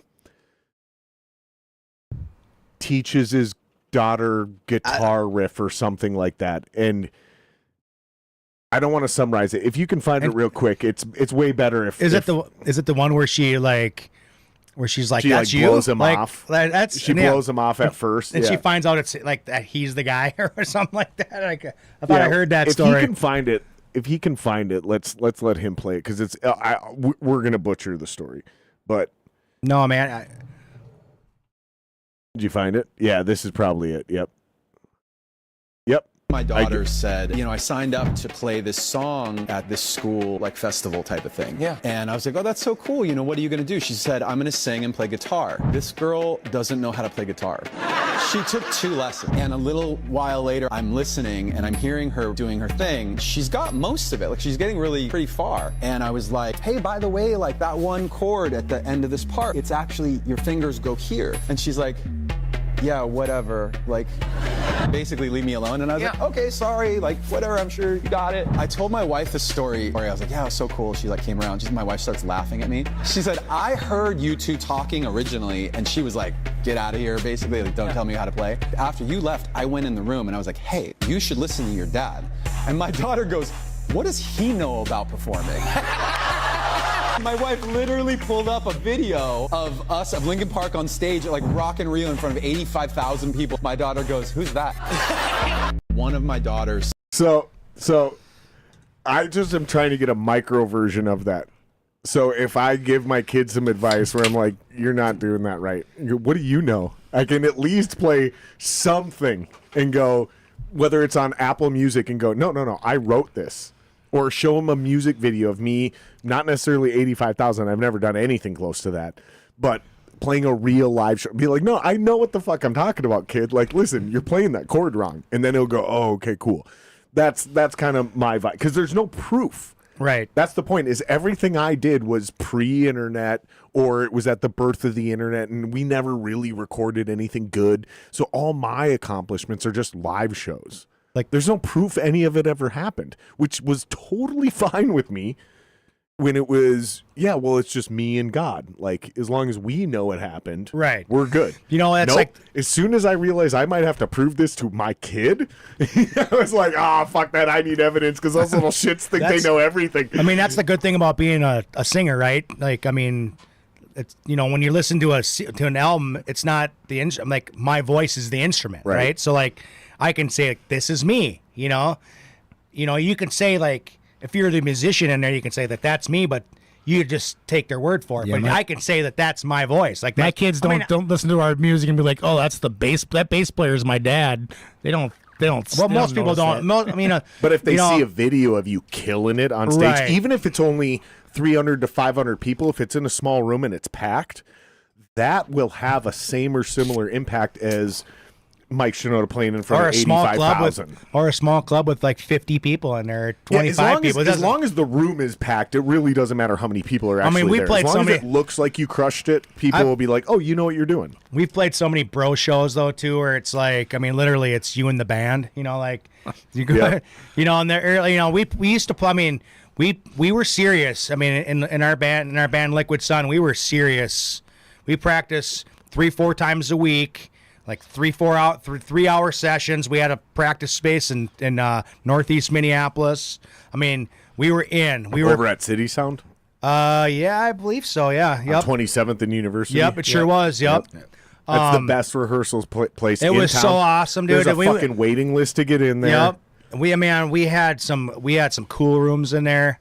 But yeah, you know, it's you know, so we took it real serious. I mean, we practiced with we would write songs. We'd write songs all the time. That's all we did. Like, we would literally we can do an album. We put a little album out, and then in a month's time, we weren't even playing those songs anymore. I mean, those songs, we just never supported them because we were just kids, and then we would just write songs and write songs and write songs, and that's what we did. And we had multiple we played multiple genres of music. You know, it's like, I mean, like, we were going back to, like, when we were talking about fundamentals of singing and stuff. One of the hardest things that I've ever done as a vocalist is being able to. Have you ever screamed? Like, learned how to, like, really scream? That's what I was a real screamer. Like metal, metal. Like them hardcore guys, man. That's what I did. Yeah. You know, that takes some serious talent. I mean, honestly, like the breath and like the amount of training it takes. You're talking like and I'm talking, I'm talking like, and anybody that can do that and like slip into a melody and or like a scream to a singing part or something like that takes incredible breath and incredible stamina. Like, I mean, I remember just training. I remember I used to smoke cigarettes. I used to have to smoke cigarettes to get the raspiness and like coat my throat. You know what I mean? Really? To make it through a set, man. Interesting. Yeah, I mean, that was one of the most, like, the hardest things ever as a vocalist is to be able to scream. Screaming was incredibly hard and hard on the voice too. You know, but takes a lot of breath. I started as a screamer because I couldn't fucking sing for shit. And then learned how to sing after screaming. So that was my only talent as a vocalist. 100% of my actual talent was just being a front man, just being an entertainer. I was awesome. Sucked as a singer. Some people will still be like, you were actually pretty good. I don't think they're being honest, or they don't know what the fuck they're talking about. Like, I fucking sucked as a singer. But I also had a great screaming voice. I heard comparisons between As They Lay Dying, Randy from Lamb of God. Like, I had a great scream. And it's funny because Jeremy Blake will tell you he'll be one of those people who'll be like, I liked your singing voice better than your screaming voice. Again, I'll be like, you don't know what the fuck you're talking about.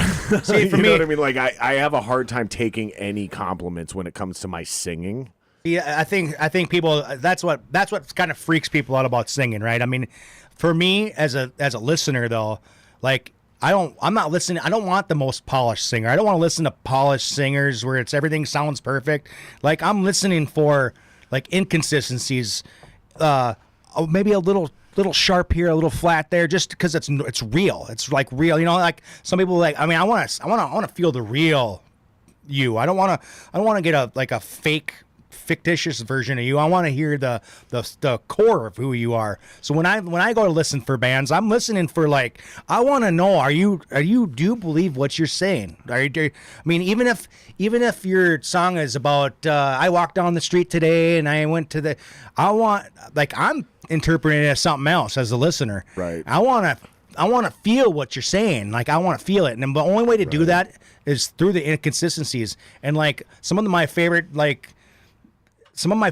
songs that artists have done is like been there. They probably think it's their worst song, but I'm like, that's what I'm listening. I'm listening for real. I want to feel the real part of you. You know what I mean? A great example of that is Benny and the Jets by Elton John. He didn't even think that song should be on the record. Literally, he was like, "Why are we putting this on the record?" And then it went #1 in Motown. Of all places, it literally placed #1 on the Motown charts, and then after it went #1 on the Motown charts, it went #1 on the pop charts. And he was like, "Well, maybe it is a good song." Like he still wasn't sold, but he was like, "I guess we're gonna keep doing it because people like it." That's a perfect example of what you're talking about. Another maybe not in the performance aspect of it, but definitely into that. They don't even think that's their best song. Another good example is like, you go to these, hey, it's, so-and-so band, they've been together for 50 years, you go see them live now and they got this ensemble that's, blacked out behind the stage doing 90% of the work, and they got the two of the original guys that are playing, but there's, 10 guitar players and 2 drummers and the whole works, and it's like you're hearing their songs, but it's not them, it's not the core band, and Whoops. and you love doing that. And back, it was 2016, we went and saw Black Sabbath, and it was the 4 guys minus, it was a different drummer because Bill Ward wasn't there, but it was Tony Iommi and Geezer Butler and Ozzy Osbourne, and it was just them, and it was Black Sabbath. It was like so cool to hear Ozzy sing it, in his late 60s probably at the time, and yeah, his voice wasn't perfect, but it was them live, and it was great. It was so fantastic that like I was so like enamored by their performance because it was just them. I was expecting there to be some backing band and him sliding into some auto tune and all that stuff, and it wasn't, and it was organic, and it was just fantastic. It was great to see it was like seeing them in their real state, and there was nothing artificial about it.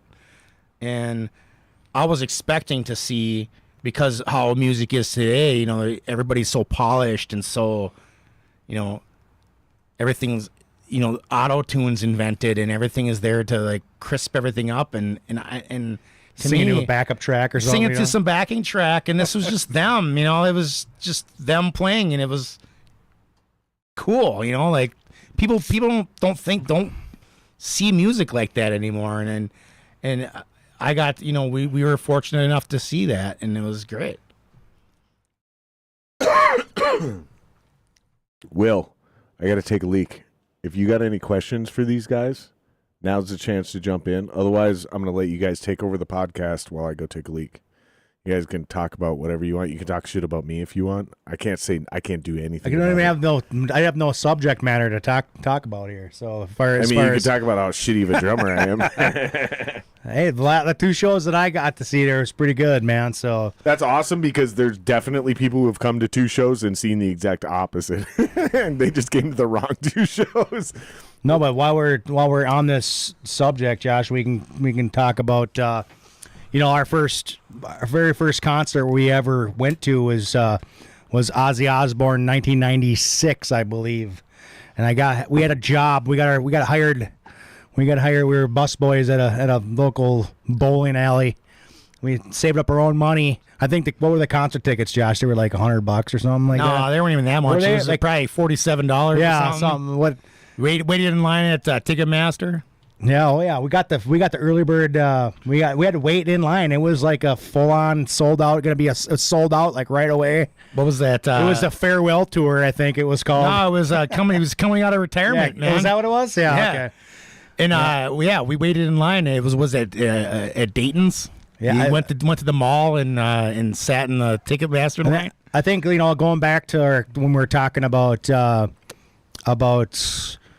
starting up, why all of a sudden we started choosing music over athletics and stuff is like it started because we started loving music more and more and more, and we're like, oh, every dollar we were making, we were going to shows or we went to Rage Against the Machine, and it's like, I mean, that time, it's like with my best friends, and that's what we started off. We from that moment we started our first band, and it was with our best friends and people that you actually care about.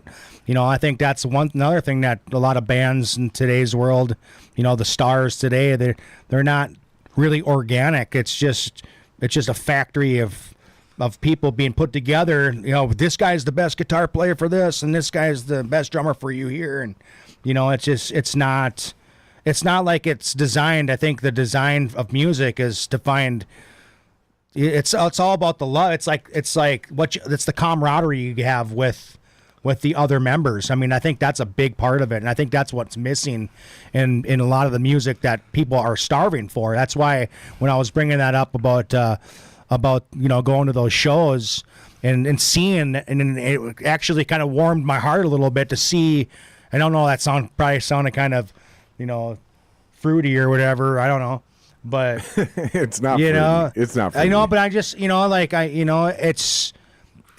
was good it was really nice to see that there's people starving for this, like people starving for this kind of thing, because it's not just the music. It's like it's everything else around it too. It's like that's why the garage band, we were all in Liquid Sun. We were all really good friends. I mean, there was my best friend Josh and his brother Josiah, like them guys. Then Josiah's really good friend down the road, Justin. It was like we all became a posse. Like it was just like. Then we started walking to schools, and these guys are 3 years younger than me at the time. So like I'm a junior in high school. They're in 8th grade. Our school was 7th through 12th grade. So like we would just they probably thought like this is hey, we got these these older cats, and like they were all we're all part of this like little group, and it was just a really cool experience, and I think that organic thing about music kind of lacks, and I think people are starving for it, and it's really encouraging to see that there's clubs and there's places where these things can still happen, and it's I think it's a big thing. And when I saw that show, I was pretty floored. I was like, damn, man, this really goes on. It's rare though. It doesn't always happen, because we've played other shows where barely anybody shows up, and you're just like, what the fuck, man? I thought we were good. I thought people liked us. But no, not that night. That night, because this is what it always comes down to, is whether you want to agree with this or not, this is truly the base. This is the brass tacks. You're competing with people's attention. Are you worth going and seeing every time you play? Probably not. I don't care who you are. I've missed Metallica. You know what I mean? I've not seen Metallica every single time they've come into town. So I've definitely not seen Coheed and Cambria every time in town. And that's my second favorite band. Maybe my top favorite band if we're arguing about what it means to be your favorite band. Because I would say Coheed is my favorite band if you're talking about people that are currently regularly putting out good, relevant music. Metallica is my favorite band if you're just talking about like who matters the most to you and why you like music or do music, right? So we could change this, but same thing. Misery Signals. I didn't even make it to them when it was their final fucking farewell tour. They're my third favorite band.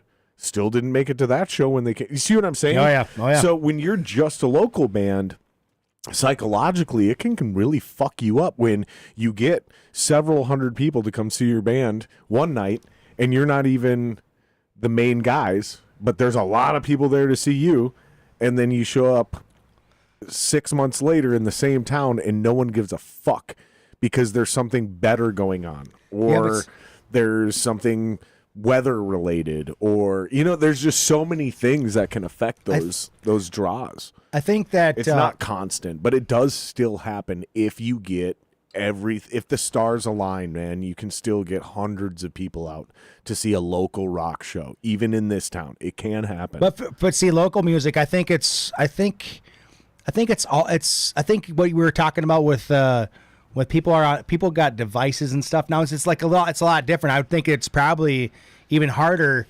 now than it was back then, because we had that same problem back then too, right? But there was like not as much to do, I don't think. I mean, at least it was what it felt like, because you weren't always plugged in, right? So like there was just like you had to establish this is the thing to do tonight. It doesn't matter who's really playing. We just got to, there's nothing, we're going to go here because all these bands are playing tonight, and it didn't matter. We used to play every dang weekend, it seemed like, I think, right? Sometimes we play that same club over and over, we do those Quest shows or whatever, and it would be Quest. We're taking every chance we just want exposure. We want to play. All we want to do is play, and that's why I think Liquid Sun, I think our band was always trying to, we'd have to write new songs all the time. I think that was part of our thing, because it was like we wanted to always have something fresh, a different song, so somebody can be like, oh, I heard this song this time, because there was no way to find it. Like the internet was like chat rooms then. It was like, oh, let me go to a chat room. There was no like, let me download your songs. That did not exist. Think about it. You had to go to the shows to get the songs. Like especially if you wanted to be a part of the cutting edge, man, fucking underground. Like you had to go. You physically had to leave your house, go to this place, and then buy that CD. And yeah, we had iPods. Yeah, but you had to put that CD in your computer, burn it, then load it into your iTunes, then sync it to your iPod, and then you could walk around and listen to that music. Kind of going in a different direction, but like, oh my God, this is a great you think about like when I was a kid back in the 80s. And we were fortunate enough to have cable, right? We had MTV, and I remember seeing as a young kid, seeing the Aha video of "Take on Me," and thinking that was the coolest video I've ever seen in my life. Is that the like pencil drawn one? Yeah. Unbelievable. It is a great video. Maybe put this in the background. Don't play the music, but put this on screen while we keep talking about this, because this is artistically, arguably the greatest music video of all time. I think it might be. What kids don't understand today is like when you saw that video on MTV. I think it actually would be cool today. You didn't just get to. You now you have this at your fingertips. You can watch this whenever you want. But when I was a kid, I saw this video. You had to sit around and wait for it. You had to wait for it. And now, mind you, I was 2 years old or 3 years old or whatever when this song came out. And so I'm seeing it as a young kid, maybe, 9, 10 years old, right? And that video is not going to come on now for maybe another year or 6 months or 3 months or, however long it takes.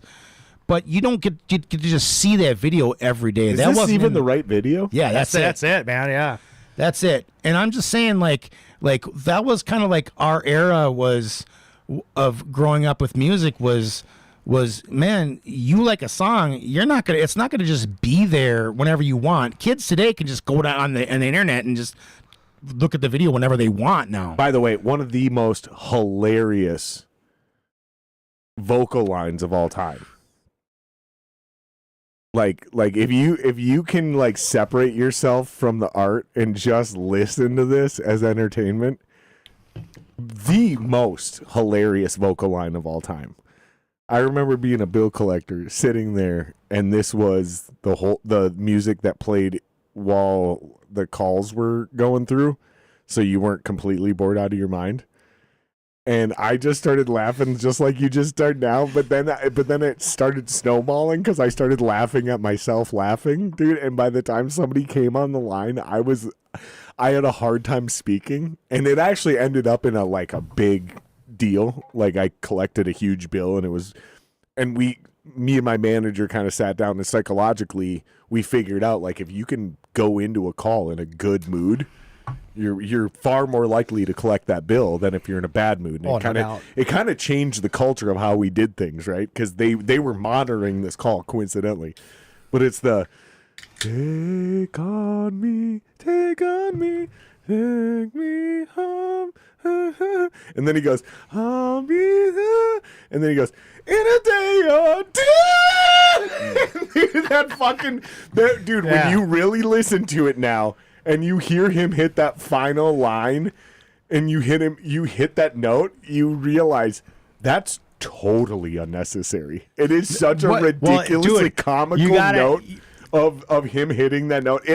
I'm telling you, to this day, me and a few friends, every time that part of that song hits, when he in a day or two, and he goes, dude, we just die laughing because now that the comedy has been pointed out, you'll never hear that line the same. You got to hear the version where he's like, it's like a the acoustic version. Yeah, it's super good, and he doesn't go on that high part. But it really kills it, man. Exactly. It's really great. It takes the comedy out of it, and it just shows you the art, and that's why I started this whole thing. If you can separate yourself from the art and just look at the entertainment, the original studio version, when he hits that line, it's comical. But when he did that somber version for that TV show, the acoustic version, and he doesn't go falsetto, bro, that note is actually super dark. I think in a day or two. Yeah. And it's a major note, but it's a very dark version of a major note, and it really hits different, dude. What I'm getting at though with what I'm saying is about this video, and like what I was getting at was that we had to wait around to see it again, to like feel it and to like get that visual, right? So like as we got older and we were doing shows and stuff like that, like kids would come out to see you play. So it was really important for us as musicians to go and like write new material, because you don't know when you're going to get, as the viewers, they don't know when they're going to get to another show again. So we wanted to give them more because it was, you might not be playing that area again for a while, and we didn't have the internet to like rely on, so it was like important to have new stuff all the time. And then we were growing as musicians too, so it was like we always wanted to have something fresh. We never really, one thing about us is we were always, we were playing, we'd write a song on Thursday and play it on the show on Friday. It was like that kind of stuff. Justin would be like making up lyrics on the fly.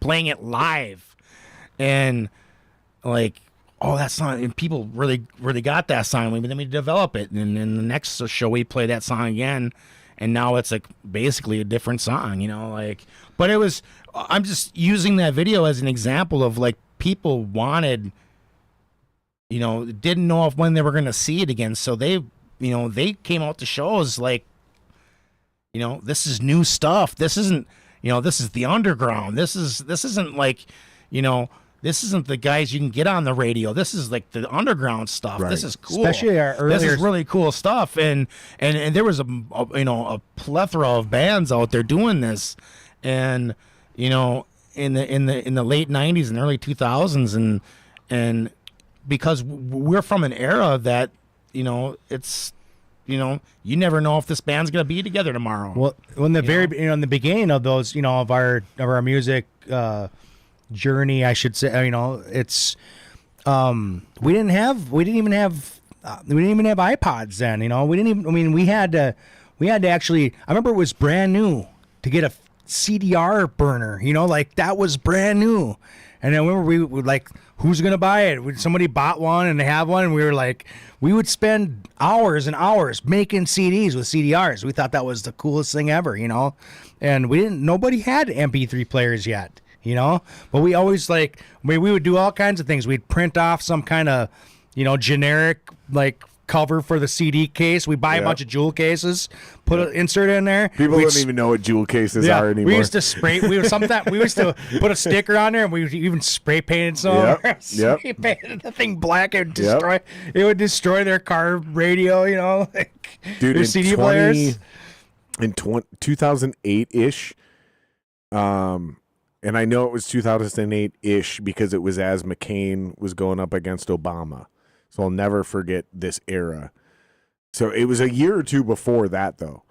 I was in this punk rock band, which I don't agree it's punk rock, but that's what it got dubbed, so that's what it is, right? You don't get to choose your genre. You can try, but other people will name it for you. And so we got labeled a punk rock band. But anyways, we did the CDR thing, exactly what you're talking about.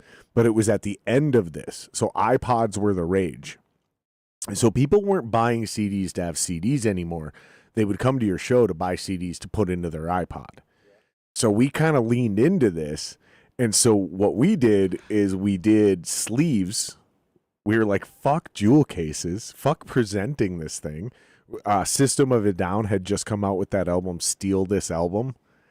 You remember that? So clear, for the listener, pull this up. System of a Down, Steal This Album, and then find me an image of it. It was a clear case, and it literally looked like they wrote on it, Steal This Album. So they were, it was in every possible way. Yep. It looks just like a CDR, The third, no, go up. The third one right there. That one. Click that. Make it full size. So this is exactly, it was in the case. It was in the case like this. So when you went to go grab this and buy this from the store, we all put it back and went, okay, I'm supposed to go download this on the internet, right? So this had just happened a few years before. So we basically made our CDRs, and they looked exactly like this. I think they even said CD 19 on the side or something, or CDR, whatever the fuck.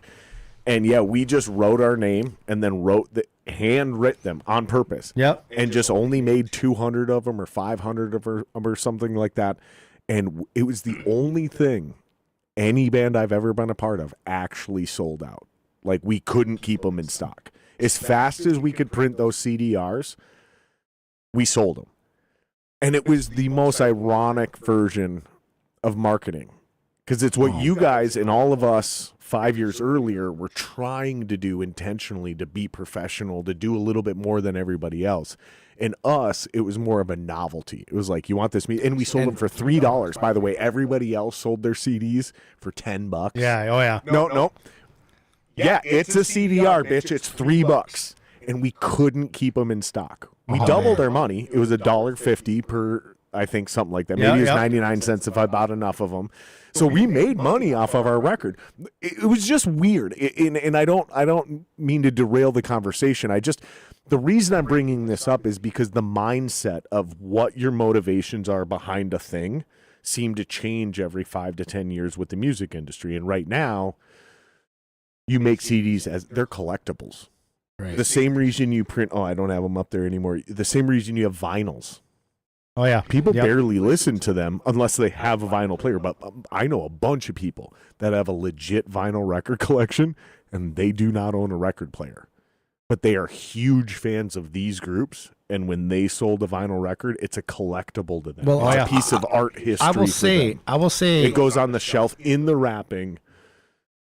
They're investing in your band. We made the mistake one time in our band Redbourne. I didn't mean to derail this. I feel like we got way off track. No, not really. But in our band Redbourne, we made a huge mistake with our album. That's a cool band. We name, came Redbourne. we came out with our only album, and we went digital download, and it did not take off. It was in 2011 when nobody bought CDs anymore. Yep. This Nobody was the bought beginning. anything, and we just thought we were going to capitalize on this. Okay, we're gonna have a sleeve, but it's gonna have a download code for you when you get home. Well, I don't even know if we're in 2011, 2010, 2011, were phones even like. You couldn't just download it on your. No, they were. You could, but it wasn't a huge But thing you still yet. had to hook it up physically with a USB to your computer to get your songs on there. So like people Android people had bought just it. been People birthed. bought it, but they were like they wanted to listen to it on the way home. And at that time people's cars still had CD players. And it was just a bad mistake. We should have just came up with this damn CD. With a download option. Well, we in should have done. 2011, here's what you actually should have done in hindsight 2020, right? In 2011, you guys are literally in the actual conception, not even infancy. You're in the conception of the single world. And I know this because my bass player at the time, when going back to the 2006 to 2008 range with the Tyrants that I was just talking about, he was actually arguing we shouldn't release a record or an EP or a CD at all. He said, I think the future is singles, which is exactly where we're at right now. Oh, yeah. This motherfucker was almost 20 years because he was at the bleeding edge of what was happening in the music industry, right? And he knew. So by 2011, people were already not only experimenting, but they fully started to implement the conception and infancy of this idea, which is we're just going to keep releasing a song like every couple months. Fucking album. And that's what you guys did. You were smart enough to know people weren't buying CDs, but you didn't have the intel that Kevin had, because Kevin was like, yo, they're right. If we managed you, basically, Kevin would have been like, no, you're right. Fuck the CD, but here's what I want you to do. And if you would have done that, it would have taken 1.5 years, 2 years, which it's more of a slow burn, a steady drip. You're just constantly dropping content. And that's what all these bands are doing now. Well, now, once you're a big band, you can only, you don't have to do any of that. You can do... Just like the old radio, you do 3 singles and then drop your album. You do 5 singles and then drop your album. But on the come up, there is no album drop. You just basically take your 10-song album, and every 45 days, you release 1 song with a video, and you do this promo campaign of build up and fucking promo, build up and promo. And you just keep doing that. And all of a sudden, 2 to 4 years later, you have somewhere between 10,000 and 100,000 Instagram fans, and you're opening up for national. That there's just a new avenue of how you get to that. We talked about that earlier before the podcast. Right. It's just like, now you can like develop your songs, put it out on YouTube or social media somewhere, and you don't even have to like do all the. If you go viral. Right. But most of it is the slow and steady drip. And the irony is that your third song you dropped that only got 4,000 views total, even when you put the fucking money into the Google ads and push the algorithm, fine. But 2 years later, somebody finds that song and they put it in the background of their TikTok, and it takes off in the algorithm again. But it only works because you've built this slow and steady drip. You're putting out constant content,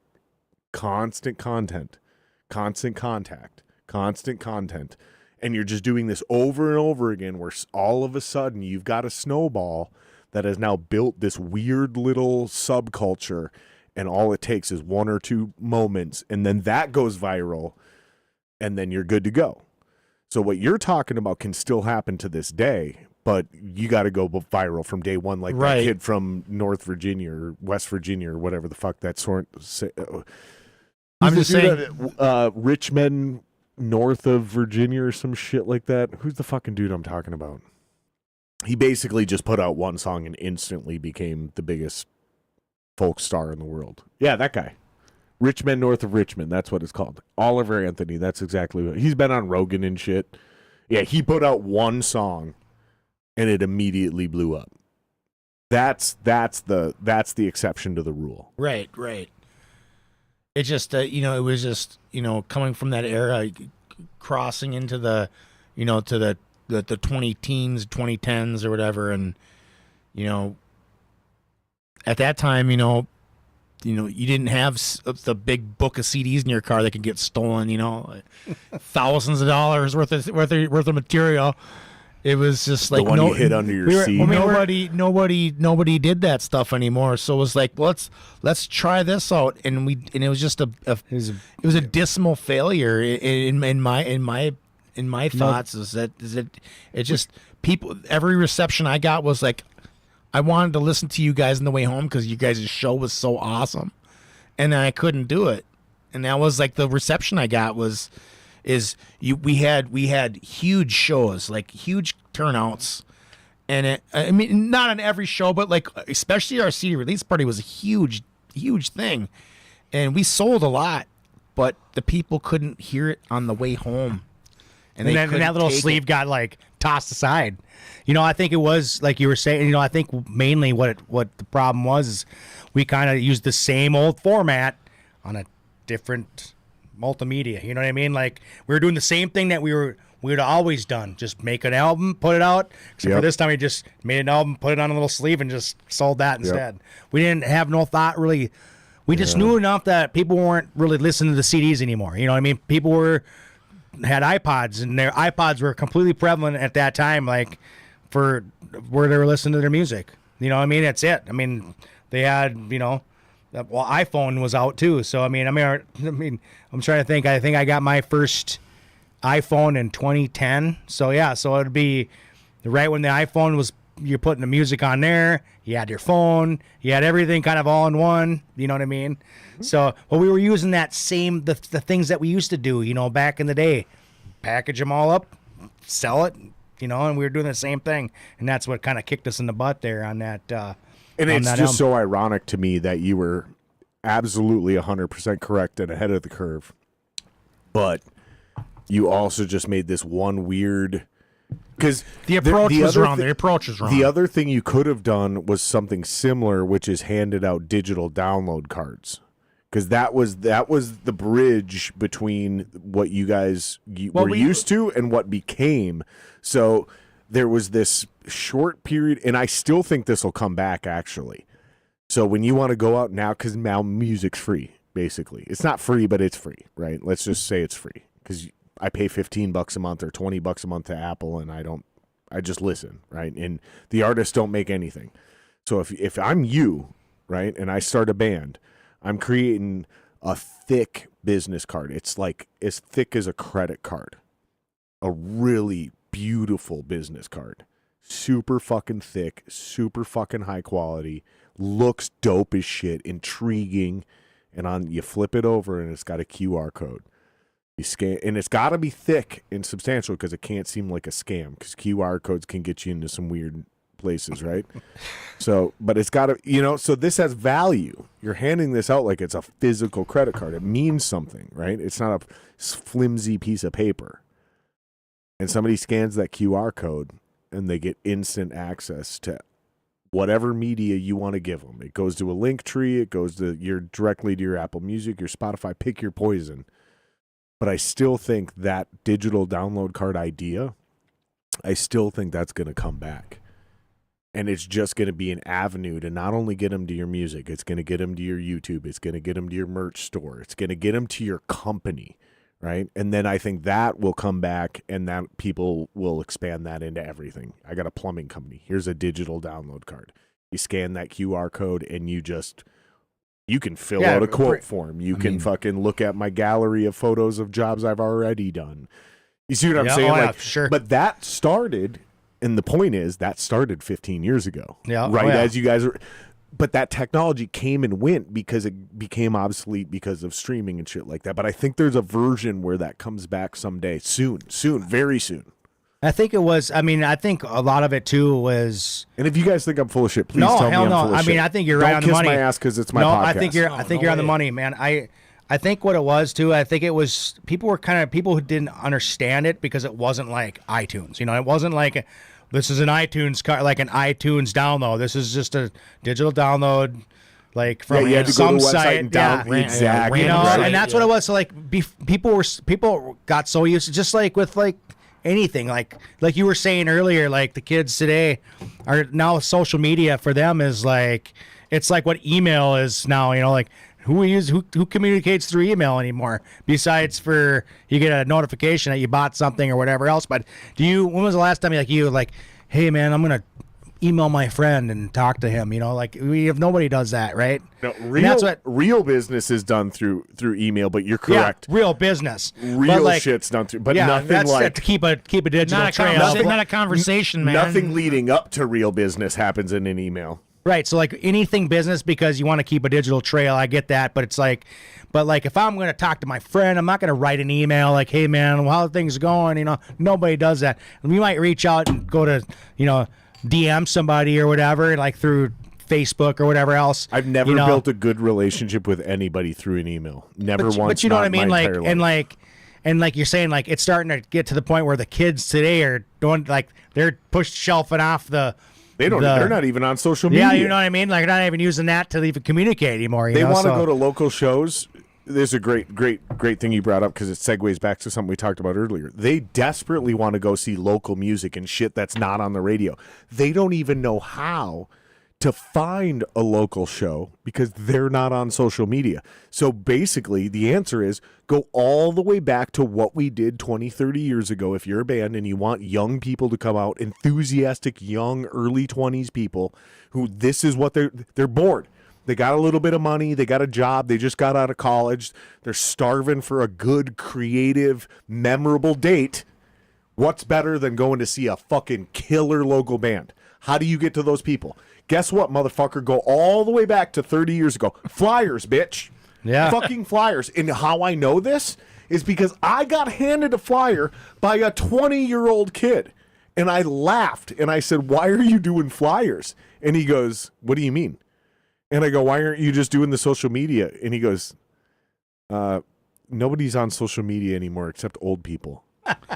And it blew my fucking mind. Awesome. But I immediately understood everything man. he said within one sentence. I was like, oh, that's why we're not connecting with young people anymore, because young people aren't on social media like my 30 and 40-year-old friends. Like I mean, And Will, you're 21. Do you agree with what I just said, or am I completely full of shit? Yes. To which part? That sums it up. To which part? The first one. So your generation is just not on social media the way we were. See? That makes sense. That's why young people aren't going to your shows, guys, because you're not passing out physical fucking flyers. You're not seeking out where do young people go. Let's advertise to them.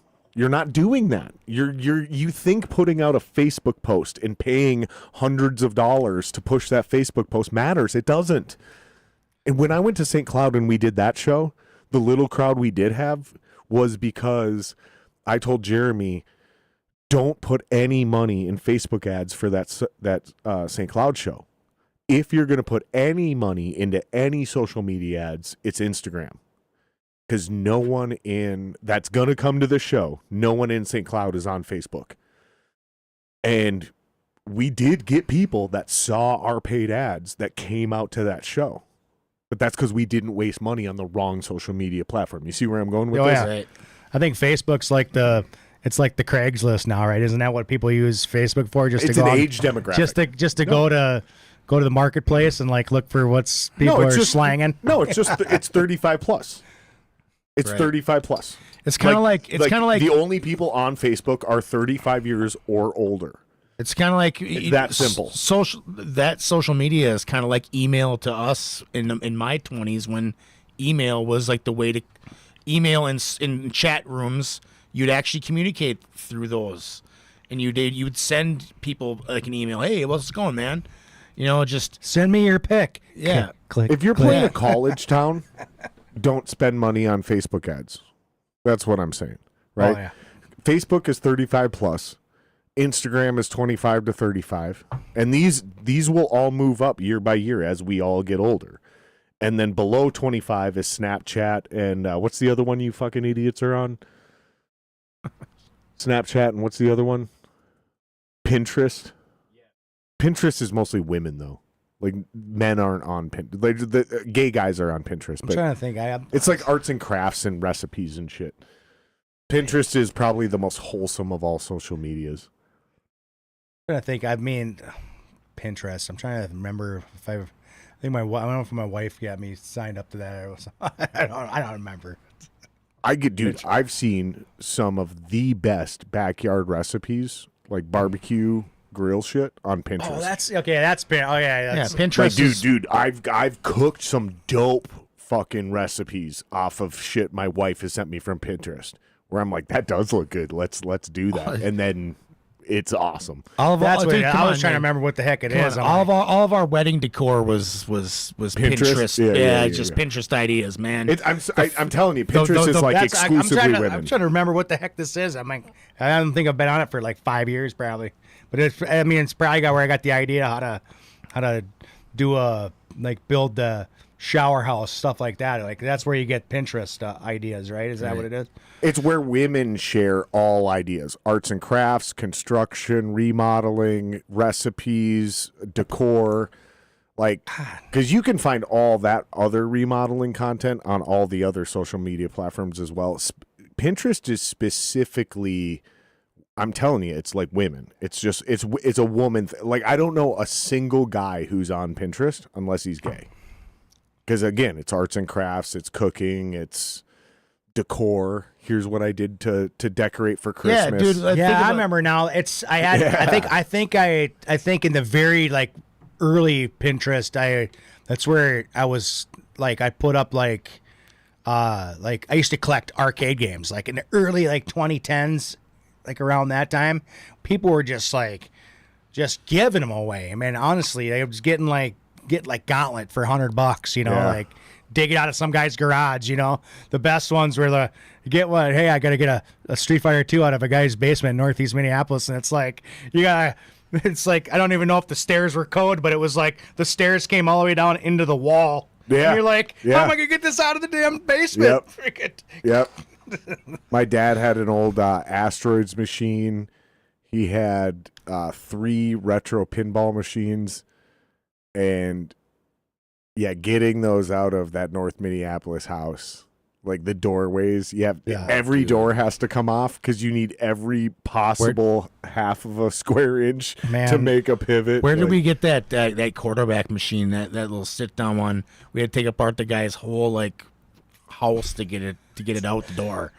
It was just, I was like, how did you get this thing in here, man? It was this sit down arcade. It's about this big. And it's this wide, and it's the heaviest thing because it's dude, I mean... Into the mic. Yeah. It's this big. What? And it's super wide, but, it's heavy because everything's down low, right? When we have the arcades, you got you got some... It's top heavy. Yeah, it's top heavy, so this was just heavy. But no, it's bottom heavy. Yeah, so you can tip it a lot easier. You can tip it, but this one was had stainless steel rails on it, so you could set your beer on there. It was we had to take apart the guy's whole house, man, and then we get out. Do you guys still do this? Do you still buy and flip? It's so video game collecting and stuff now is so crazy. The prices are so high. Everybody knows what they have. It's a market. It's a market, right? There's a market for it. It's COVID did this, by the way. For sure. Nothing was worth anything until COVID. It is the worst when you see a bunch of kids collecting games from our era because they're they don't play them, they just collect them, and I'm like, dude, what do you mean you just collect the stuff? You never even played the games? Like I buy this stuff. I want to play the damn game. It's like man. the rich version of the billionaire who collects art and just puts it in a warehouse. And it's just like it's like you don't even look at it, dude. Yeah, you just put it in a fucking dark warehouse. Nobody like, enjoys that. Like Justin and I, man, eBay back in the 90s, we came across a guy who was selling all these Atari games, and we're like, dude, there's all these Atari games. We struck a deal with him because he wanted to sell them all as a lot, and we just wanted to like see what he had. And so I reached out to him. Back then, you could just reach out to them like personally to get their email, right. and I'd send them an email, say, "Hey, I missed your bid, but I'm willing to buy some of your games." I was like, "Send me a list of what you got." He sent me a list, and he must have had like a warehouse, bought a building or a truckload of something that it was just they were clearing out a warehouse, and he had this laundry list of games. It was 80 cents a game, dude. And Justin and I were like, we'll take 2 copies of every game you got for 80 cents a piece. And we paid like, I don't know, was it $160 or something for like every game in the box. Brand new. Atari games. This is the The 90s. 2600 version and the 7800 versions of each game. We had every game, all these games, and like, what were Justin and I doing? We're fucking opening every game up, playing, putting it in our Atari, playing them. We didn't give a shit. Yeah, no. And these kids now, man, they're putting them in, they're grading them. They're getting them graded, and they're trying to sell them for like $10,000. And I'm like, what was I thinking, like man? baseball That's cards, right. yeah. And it's like, What was I thinking? I had every one of those games in the box, shrink wrapped. I knew guys that back then they would buy 2 of everything, 1 to use and 1 to keep, and they had legitimate garages, and I would dare to say warehouses where they would rent multiple garages, like verging on a warehouse, and it's still to this day nothing but unwrapped collectibles. And I know a bunch of guys like this. I know a dude named Bob Worth. Shout out to Bob Worth. I doubt you're watching this, but shout out to Bob Worth if you are. Bob Worth has a version of this with action figures. Every fucking action figure that has ever been made, he probably owns that motherfucker. And I don't remember where he is now, but it was, he had multiple, and I mean multiple, full-size rehearsal spaces at Cooler Sound 15, 20 years ago. And each one was set up as like a fucking showcase for all his action figures. Everyone was on a shelf displayed in collections. He had a couple different rooms. One was a theater. One was a place they rehearsed. This guy probably had 7 or 8 of these rooms, and it's all his collectibles. If that guy fucking sold everything right now, or if he just sold everything at the top of its collectible market, he's probably got, I don't even want to say it. I don't even want to say it because I don't want to make him robbable. He's got a lot. He's got a lot of assets. With collecting, it's kind of like, it's almost a more wise investment than some people I've seen do with shit like real estate and stocks. That's what I'm getting at. With collecting, it's kind of one of those things. This where was $2.99. $2.99 is in $3, and now it's probably worth $150. And he's probably got a lot of them. Yeah, that kind of shit. It kind of came down to like.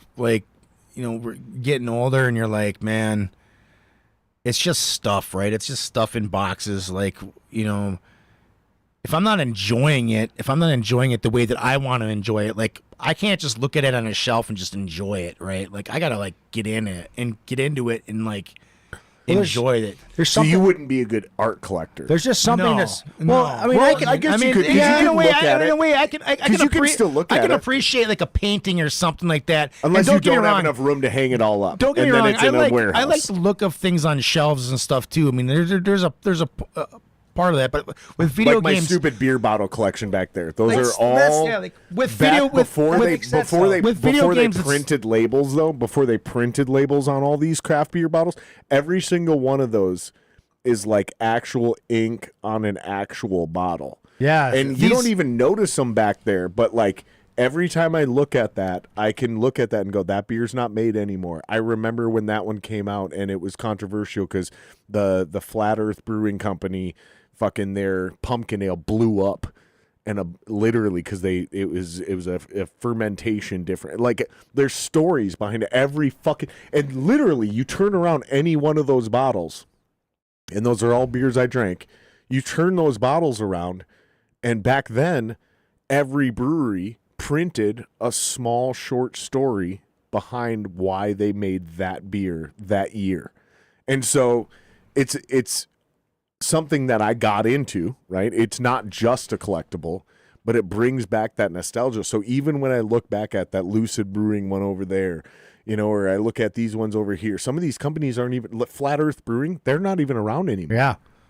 There's going to be a point in time where 40, 50, 60 years from now in Stillwater, Minnesota, instead of you buying antique Pabst cans, you're going to be buying antique craft brew bottles and glass growlers bottles. and all that stuff. Dude. Yeah, Well, Like, it's cool, but it's part of my life. It's not something I bought as an investment. Yeah. But it's something I bought. So every it's a single one of memory. those is an experience and a memory. Well, and But it's actually going to be worth money eventually. I think so. that- It's worth hanging on to, not just for the memories, but when I'm 80 years old, I might get fucking $8,000 out of that bottle collection. It's kind of like it's like with video games or whatever else. Like my setup, I have a couple Sony Trinitrons that I play my old retro games on, and I have a current gen setup.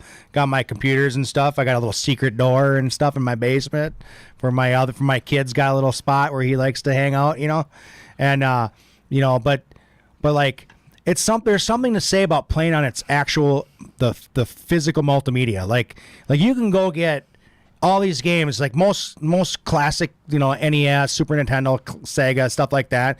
You can just get those on an emulator and play all those games, but you never play them. You just play for a couple of minutes and then you'll switch over to the next game, and you never grind out a game. See, I grew up in the era of we went to Blockbuster, or you go to Main Street Video and you rent a game and you play that sucker all weekend because it's it's cold outside. We got nothing to do outside right now, and we're gonna play video games all weekend. Do you remember how much of a luxury it was? Because you guys probably grew up in a similar income situation as I did. Yeah. Because we were the age range you were either rich or you weren't, right? There was no in between. Definitely weren't rich, that's for sure. So you go to the movie store, right? Maybe just mom, maybe both mom and dad, maybe it's mom and grandpa, whatever. And normally they're like, yes, you can go rent 2 movies from the 99-cent section. But then there was that one night or that one weekend where they're like, yeah, you can get the video game. That's $5.99 to rent per night. And we're going to let you you get the whole weekend, honey. And you were like, I can go grab this Super Nintendo game. Or for you guys, it might have even been NES. Oh, Nintendo. We did a lot of Nintendo, Super Nintendo too. But it's like Battletoads, man. And you get home that night at 8 p.m. and everybody's getting ready to watch movies, and you guys firing up the same popcorn, and you got the Snickers and the whole deal, but you're going to fucking lock into this video game. Fucking Teenage Mutant Ninja, Karate Kid, whatever it is, fucking whatever Super Nintendo game or regular Nintendo game it was. Kids today, dude, and you got the whole weekend. It's Friday night, dude. That smell in the air, dude. That kids today don't even don't just cracking the plastic, man. On the we think about it like this. I mean, we get to drink Mountain Dew tonight and eat milk duds. Yeah, for us, it was a family affair. Like mom and dad, we'd get the movie or the couple movies. We would watch our movie first with the family, and the whole family sat there and watched it. It was. Dad laying on the floor, freaking, on the carpet, and we're all just surrounded. The one TV, the one, 24-inch, tube TV in the living room. And then once that first movie was done, and it was the adult movie, we got to go downstairs, and it was like, let's grind out this video game, uninvited, and 100%. And we would go downstairs and we'd play the video game. And back then, if there's a lot of one players, so you trade off. If you die, we're trading off. If it was a strategy game, Justin played it, and I just watched because it was like, man, I didn't have the patience for it. Justin was always like dialed in. Sega Genesis, Dune 2, or Dune: The Battle for Arrakis, best game. I just watched. I must have rented that game because we used to rent games on Mondays because we had a little local store in our town, and on Mondays you got rent one and you get it one free, so you get 2 games for the price of one. And you got it for the whole week by that point. When we get it for, I think it was like, what was 5 it? days. It was 2 days. It was 2 nights. Two- It was 2 nights. So that'd be like on a weekday. But a lot of times we'd do that a lot in the summertime, and we do it during the 4 years later. Literally, that's how much it changed. And 4 years later, it was like a 5-day rental. Yeah, so we'd so get like- it on Thursday or Friday night, and I'd get it No, till you're Monday. right. You're right. Yeah. Yeah, so like, I mean, but earlier, But that's, like, that's how much shit changed. we used just to in rent 4 games. years. We'd rent games so many times, like the same game, and we probably paid for it 100 times. You know, like, Yep. I mean, Especially the if game, it was like Mega Man. NES, Oh my god, some of those impossible games to beat. Like that was the whole thing. The one right? that comes to mind for me all the time for Nintendo was Uninvited. Me and Josh played, and it was a 1-player. I've never heard of this. It was. Will pull this up. Uninvited NES. It was Regular Nintendo. regular Nintendo, and it was point and click adventure. Like it was super awesome. that it? Yeah, That's that's it? it, man. That scene right there with the skeleton. Oh man.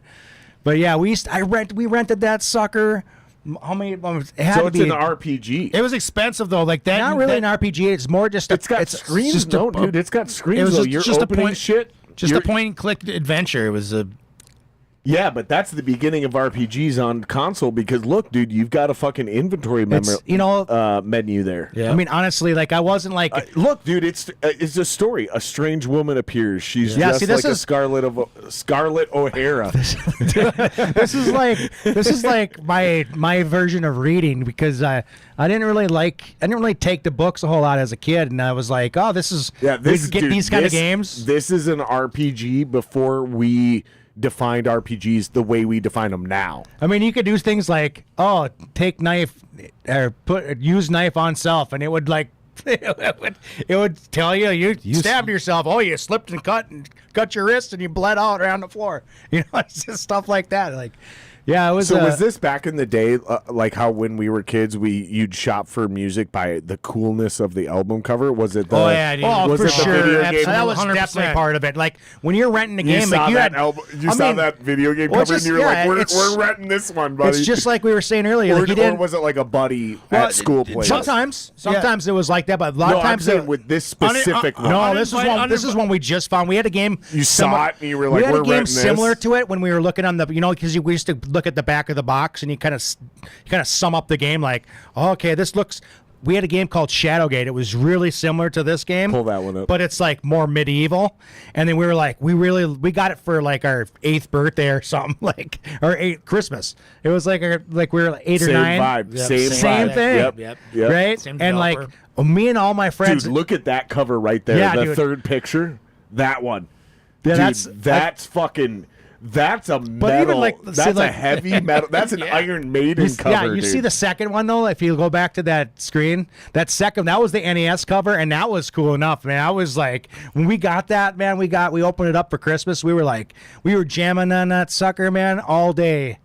You know, I remember going to school with this game and like talking to my friend. Like I can't get past this part, and he would just help me get through it. Like back in the day, you didn't have like internet to find out. No No, walkthroughs. you had Nintendo Yeah, I mean, World. And You had that magazine. And you games remember? like- games like Shadowgate, Nintendo like- Power, man. Heck Nintendo yeah. Power, not Yeah. Nintendo World. It was Nintendo they Power. had, like, Now there's- you're playing with power. yeah, dude, they had the cheat codes Oh, in the yeah. back. Oh, yeah, yeah, every man. month. No, dude. and we would. That's why- we would talk. We'd go to school and you'd talk. You'd be like, "Hey, man, I got the Shadowgate game, and I'm trying to get past this part." And you would talk to your friends. You didn't have like the internet to help you through it. And I remember talking to my friend. His name is Jason. I don't remember his last name, but he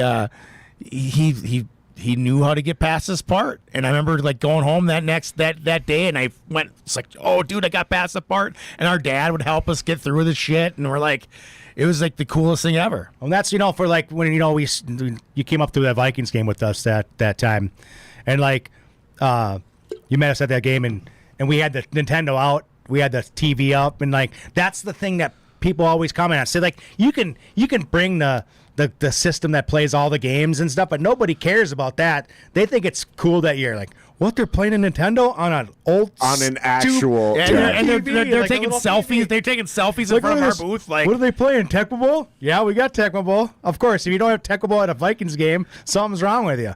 But we always bring uninvited is always in the arsenal. See, Or and Shadowgate or this is Deja what Vu. cracks me up because I played all the NES shit, right? But my generation is SNES. Yeah. 'Cause Oh, for that- sure. Again, it's just a 4-year Yeah, difference. isn't that crazy? So for me, it's Tecmo Super Bowl. Yeah, because it was for Super Nintendo. Yeah, and Tecmo Super Bowl was also for NES too, but that's the one that we always play. But because Tecmo Bowl was kind of like, I mean, Yeah, it's it was kinda okay. janky. It's janky. It's like It's janky. you cover a guy in an interception every time. It's like it's not great. But Yeah, you're just Super Tecmo Bowl exactly. You're just Super Tecmo has Bowl the was- cutscenes. It has like the real colors play of the a team. full Yeah, it's got the season. NFL. It's got the NFL logo. Yeah. I mean, everything's like, except for the one guy that wouldn't sign up, and he's like quarterback Bills. So Quarterback Eagles, obviously you yeah. guys are still into video games, Oh, yeah. but based on the age that you guys are, were you in that generation that started to get pressure from girls where video games were from losers? So by the time Madden came out, were you guys like kind of like trying to focus on like getting a job and like being cool? Well- Because my generation, Madden came out. And not only did it come out, and I'm talking all the way back to like Madden 94 is the first real Madden I remember. But by Madden 99, Madden 2000, Madden 2001, they introduced franchise where not only could I play a full season and go to the playoffs and win the Super Bowl, I got to go to the next year and draft a new roster. Like, were you guys too old for that, or was that Nope. still in your bread So and like, butter? yeah. So I didn't really play like the Maddens when they got in the 2000s and stuff, but like 92, 93, 94, like that whole era was like super. We were way into that. My older brother was like a big Madden guy, a big Sega Genesis. Genesis is what kind of started Your it. older brother seems like Yeah. me. Yeah, but like older and cooler. Yeah, like well, he's into all the he's- same shit I'm into, but like older and cooler. He was always the football guy. Like we were talking earlier, he was What's your Mike- older brother's name? Mike. His name's Mike. Shout out to Mike. Shout out to Mike, man. Yeah, he was the guy that loved the sport. Like he loved it more than he knew the sport. He got way into it. Knew all the players. Knew all Collected Josh all and the I- cards and Josh stuff, and I like- were good athletes, but we didn't really have that attachment like that. We had the attachment to football and track because Mike played football and ran track. You know what I mean? Like our honestly, attach- like that our- was our. You were into what he was. So you guys looked up to him. Yeah, of course. He drug us out. Absolutely. You both kind of wanted to be Yeah. him, Yeah. didn't Both you? my siblings. In a way, I think too. But, you is guys, like- but let me just, you guys both kind of wanted to be him a little bit. Yeah. Oh, You for looked sure. up to No him. doubt. Like you admired him. No doubt. Like, No, he for wasn't sure. just Absolutely. a big brother who No. showed you cool No. shit.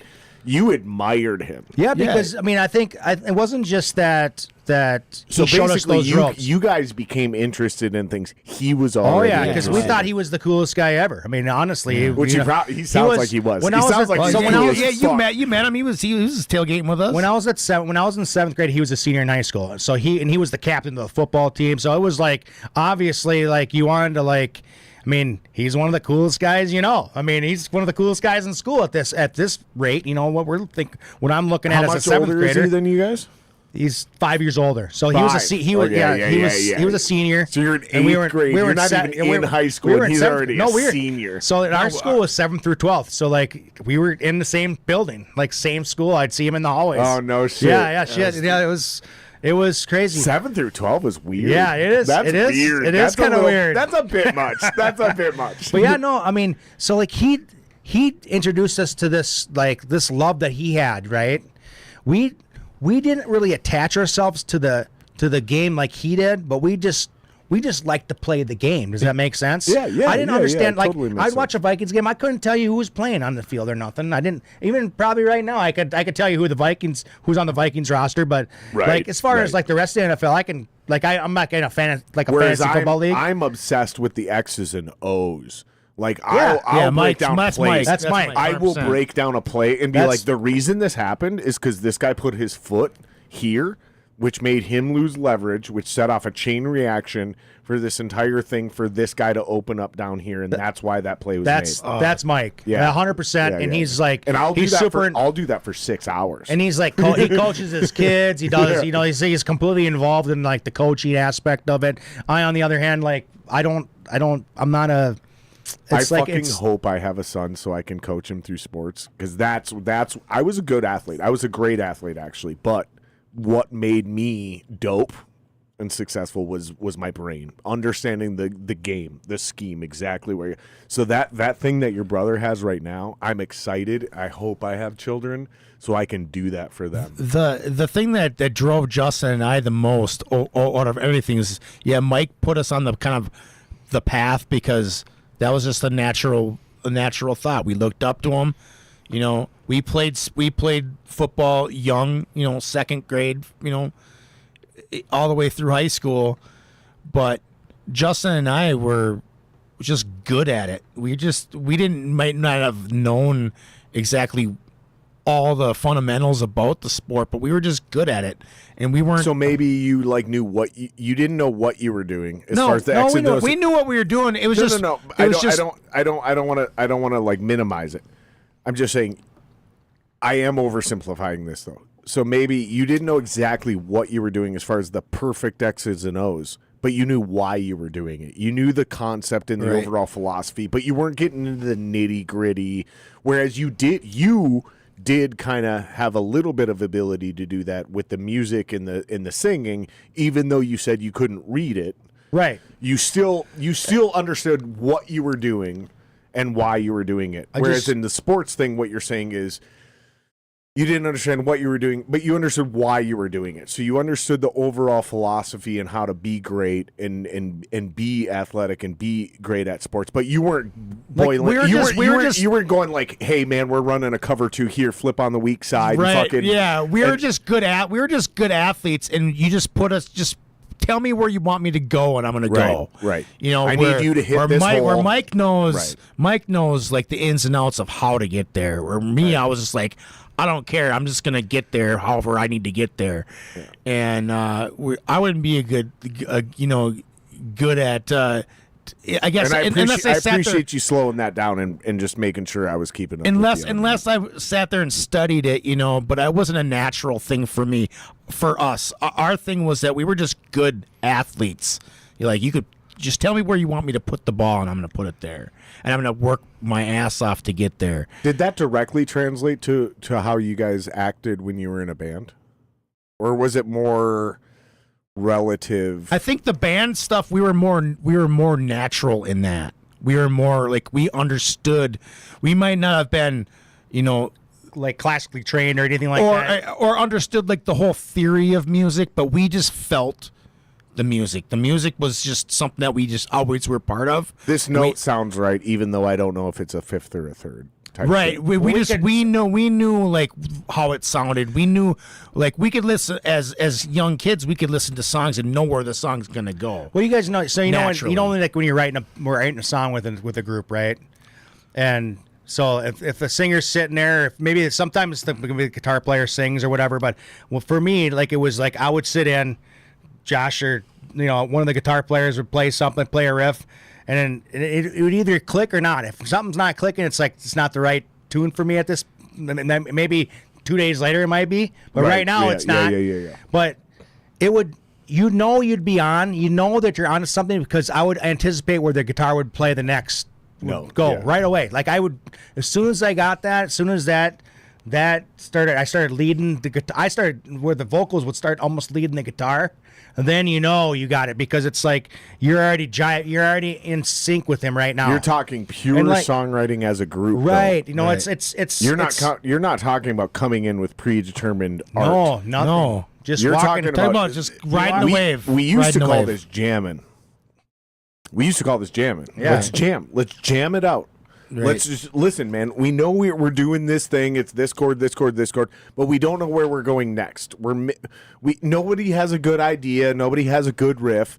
So old school, where we come from, this doesn't happen with his generation anymore. Yeah, 'Cause now it's all, I recorded this in Pro Tools, I send it to you, you write so you over it can't- and send it back. the What organic- we're talking about is what I call jamming. Let's just Right. jam it out and see where it goes. And when everybody is a natural, I don't want to say natural songwriter. I don't want to say that because I know a guy named Jeremy Blake who's a natural songwriter, and he's not great at jamming. He has to take your idea, Some go guys- sit with it. What you and I are talking about is what I'm good at, right? It sounds like all three of us are very much the same in this regard, which For is sure. like, no. We know this is a good idea. Nobody has the right answer. And we all know that nobody has the right answer. So somebody in the group just goes, dude, let's just jam it out, right? It might be me, it might be you, whatever. Let's just play it and see where it goes. And sometimes that happens within 30 seconds. Sometimes it's 7 months. It depends on that song.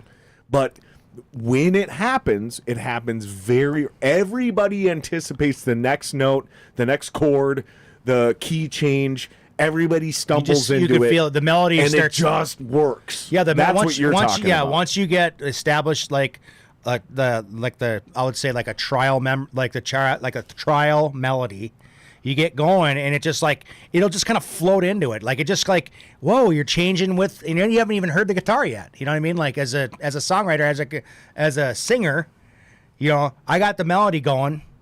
And it just, and I all of a sudden you're at the point You where hit a note. you're almost leading the guitar into a part. Right, And then- you so hit a they- 'cause vocal you- note, and that changes. Oh, let's not So you do that click. chord. We're not going to do a G. No. A G sucks.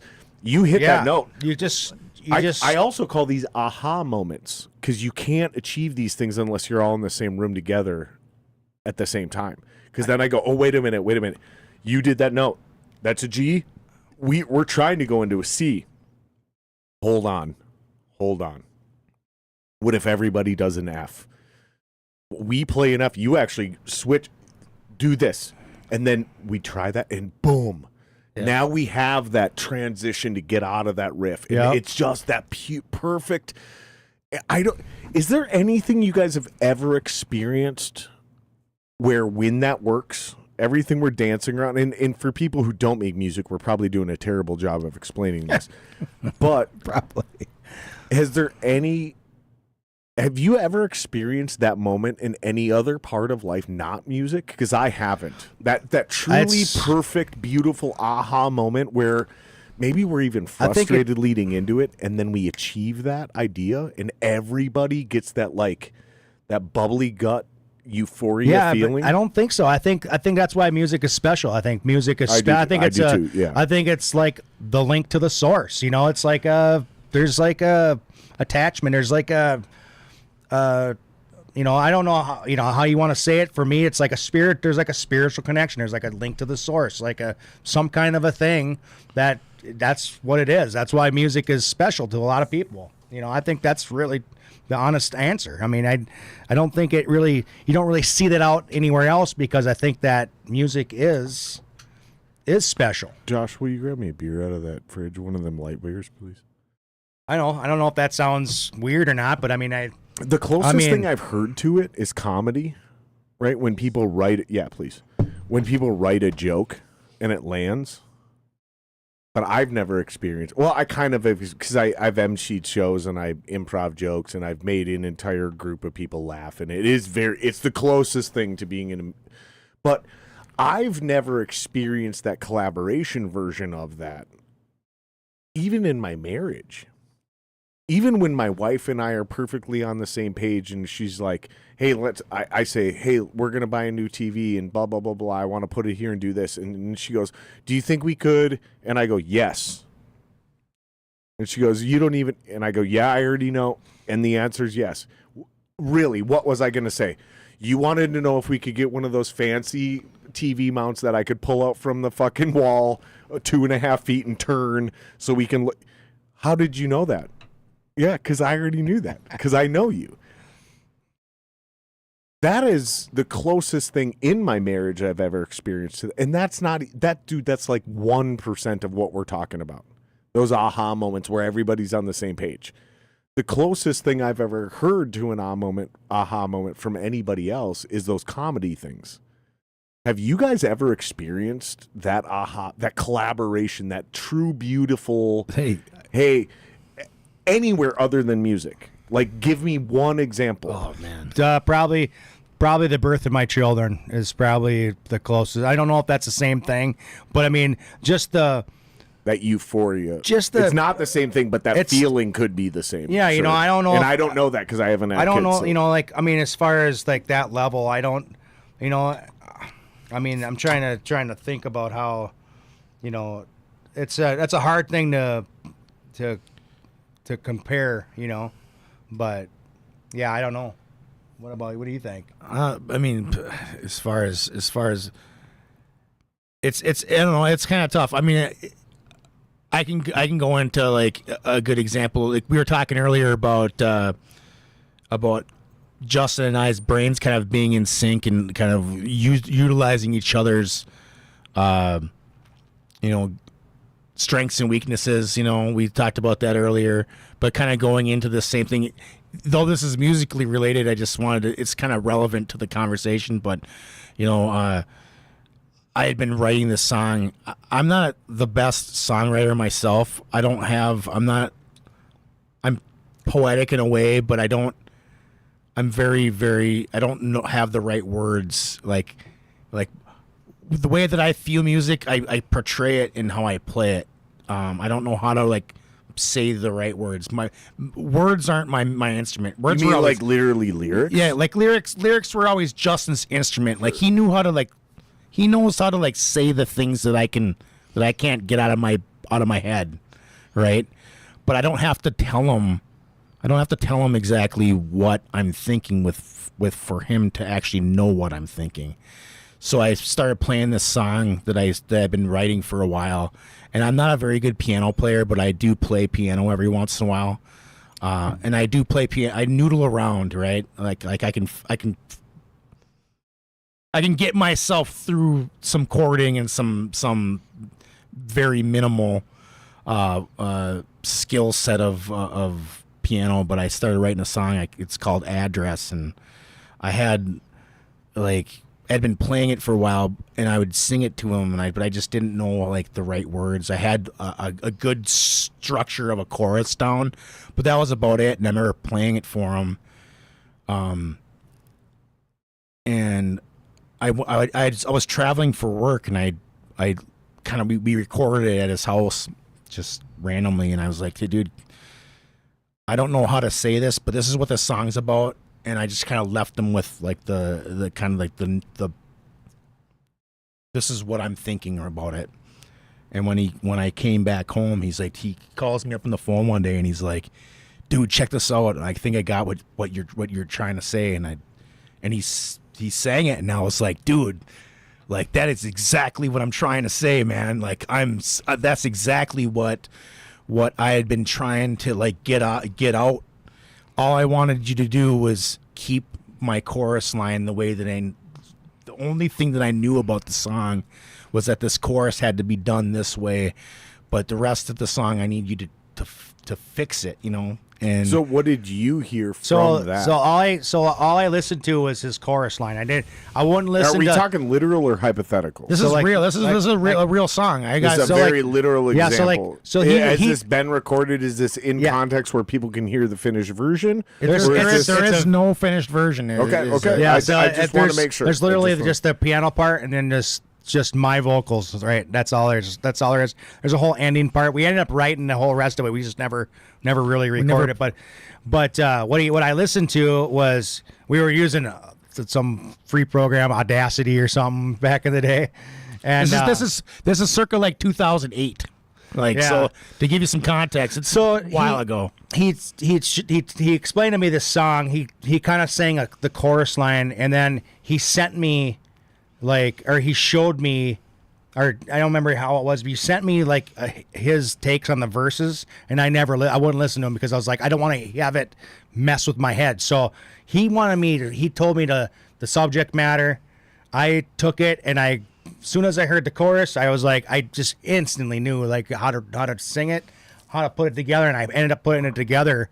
and it's like, I mean, it's a really I mean, I think it's a really good song, but it ended up working out really good. And he was like, usually, being twins and being brothers. I mean, just being brothers in a band, right? Like, we're not always the best at like comment, like, saying, "Hey, good job, man," or whatever. When he called it, he was like, and tell me about it. He was like super excited and get complimented me, and I'm like, shit, I was damn near in tears, man. Yeah, I was like, man, I can't believe you like captured everything that that was on my mind. It was almost like haunting in a way to have somebody kind of project some of my inner thoughts that I didn't tell him. I didn't tell him. So what were the flaws in what he wasn't executing that you naturally just kind of rubbed over? Because obviously what you're describing is you didn't put. It's not like you sat there and went, "Oh man, I got to really figure this out and put effort into it and fix his problem." It was effortless. I just knew it seemed effortless. It was effortless. I just knew like and I knew it was effortless, but I just like explain to me this process. Like, what did you hear, and then go, "Oh well, here I don't like this note." Or I don't like the way he says this line, or this word is wrong. Like, what? Break it down for us. Because honestly, I didn't even listen. I didn't listen to his lyrics at all. The only thing I listened to was his chorus, and I knew it right from the chorus. I was like, I don't want to hear that until I come up with mine, because I don't want to have any of his stuff stick and then have me try to build around it. Because I think me as a songwriter, it's like, have you ever got something stuck in your head and you can't get off that? All you know the what I mean? time. It's like when you're writing songs, you end up in a loop a lot of times, right? That's my Achilles heel. Once I have an idea, I'm stuck. And then you're stuck, and then trying to I'm fucked. And I'm then stuck and I'm fucked. trying to grow on the thing, trying to grow on this subject. It was like, I don't want to listen to that because I'm going to get stuck with his words, trying to make something out of his song. But I took he said, don't change his chorus. I liked his chorus a ton, so I already knew that I liked that part of it. And that whole chorus they gave me all the subject matter I needed. So like the words or the melody? The melody, just the melody and the words. And I knew what the subject matter was about. So I was like, oh, I can get inside here and just bring that, the core of it out. Subject matter was like your deep fear of butt stuff. No, but I mean, it was like just kind of deep, personal kind of kind of turmoil that I was kind of going through, and I didn't really have like it was something that was deeply personal to me, and I didn't know regret. So you said you didn't listen to the lyrics. Was there? No.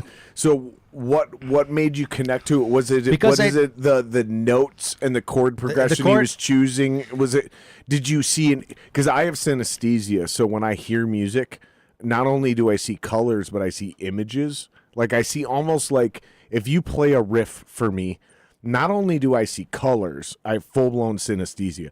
But I also have something one step further, where the moment you play a riff for me, I see a scene like it's a movie in my head. Sometimes it's a guy just driving down the road, and I'm like, I do the same thing. That vibe. Oh yeah, I do the same thing. Oh, for sure. Do you describe it the same way too? Though I gave him some context to it, I didn't really tell him like the whole like story about what it was about on purpose. No, I didn't want it to be like, I didn't want him to take the song and like, I didn't want it to be something else. I wanted it just to be like singing's your instrument, I'm able to put this down. I don't have the right way. I don't know how to make the words portray what I really want to say. I can't form words like that, and he can. So you liked your melody and you liked your message, but you didn't like your verbiage, your delivery. No, I don't think it had anything to do with it. You just knew it wasn't finished and complete. I knew it needed something besides me to like finish it. And again, it comes down to like our strengths and weaknesses, right? I know my brother I know Justin can almost hear and feel things that How long ago was this? even in my This is like 2008. Well, this is a long time almost ago. inside, he sees things inside me that I don't see, and vice versa, right? Like if I need to get something out of myself, sometimes I have to go to my brother to get it, and it's kind of a weird connection that we have. But when he called me, he's like, this song's about this, isn't it? And this is about this, and this is what you're going for, right? And I was like, yeah, I don't know. I was like in tears talking to him. I'm like, dude, I think you just like completely said exactly what I needed to say. And you just didn't know how to say it. I just didn't know how to come out with it, and it's I don't And know. that was both the words, the delivery. Yeah, it's just it was, you know, it Maybe even the note selection. and just how he came across was like, whoa, you know, like I couldn't ever. That's one of those songs too. It's one of those songs that was so the piano was so simple, but it was like Keep talking. I got to piss. I Keep can. going. I'm like, hear you. hey man, I can just dynamically, like I already know what I can do here. I'm gonna go with this. And I remember sitting down there, I was tracking by myself, probably drank 10 beers while I was down there, you know, and I just remember it being like right away, like I had that first verse done right away and was like, I got it. And then once we did the second verse, I'm like, man, we got this. And now we just need to retrack the whole thing and do it again, you know? But, you know, when we did, you know, when we were doing those Redbourne records too, I did, you know, we did those other songs in 2008 too, that we, you know, dinked around with, and they were a lot of fun, you know. And sometimes when you're in solitude, you know, you can get those, you know, you can really get deep in those moments. But yeah, it was a good, it was kind of a fun little thing, and to be able to capture it and be able to be complimented on it for us being so, you know, Josh and I being so, you know, a lot of times competitive in the rehearsal space. It was pretty nice to get that, you know. The funny thing is we were talking about this not that long ago about, you know, we're going back listening to some old material and stuff, and Justin's like, oh man, we should have like traded off vocal lines here. We should have done this and we should have done that. And I'm like thinking back in 2004 or 2003 when we tried doing that stuff, and Justin's like, that's my job, you know, like you can't be coming and taking my glory, you know, you're the bass player and you're the background vocalist, you're not singing my melody shit. You get backups only. And I'm like, yeah, you know, we probably should have been pulling out of the, you know, like where I can go on to some lead stuff every once in a while, and No, and we had the ability to do that, but we didn't hone in on it because we were so territorial with our. When you're a kid, you just want to have, you know, I'm the bass player, I'm doing the bass stuff, you stick to your stuff, and You do the I'll back you up, but that's where we drew the line. But no, you grow out of that. You know, looking back, it's like there's a lot of things I would do different. You know, I would definitely love to implement more of the trading singing parts and stuff in a live performance. I mean, we listened to a lot of the outfield, and that was always a big thing for them guys when they'd share their singing duties, and that was always fun for us when we'd listen to a record and jam on it and be like, man, that's, you know, hearing the two different perspectives and the two different voices always compliments the song a lot, you know, especially when you got two guys that can sing. You know, he's as equal, he's just as good a singer as I am. I just happen to, just like when you guys play instruments, you know, I just happened at the time, that was my craft, and I tried to do the best I could, you know, and I you know, try to sharpen that skill as much as I could, I guess. You know? I know we probably didn't go the direction that we meant to in that conversation, but I felt very, very much a connection to what we were talking about, to that song, and like in my connection to Justin, and how we got to get that thing on paper was just kind of like a magical thing that, you know, only happens every so often. So, well, I'm going to be honest with you. It took a roundabout way to get there, but and I think a lot of non-musicians got very confused along the way. But I got the answers I was looking for. So hopefully, Hey. hopefully, deep level musicians understood as much as I understood, because I really do try to break this stuff down into its simplest essence so everybody can relate to it. Of course. But sometimes you just can't. Sometimes, Man. Here's the thing, man. Sometimes we're gonna say shit. It's like having a podcast of engineers. Sometimes we're going to talk about high level math that you're just not going to get, and there's no way for us to break it down for you. Unfortunately, I don't think that happened, but if somebody feels that way, that's why.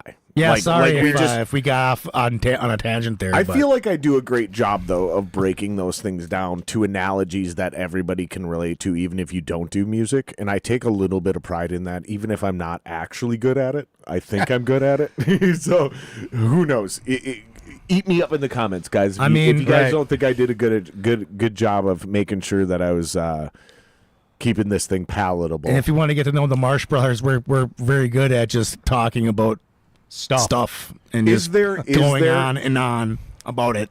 Speaking of the Marsh brothers, Jeremy called you guys Marsh Madness.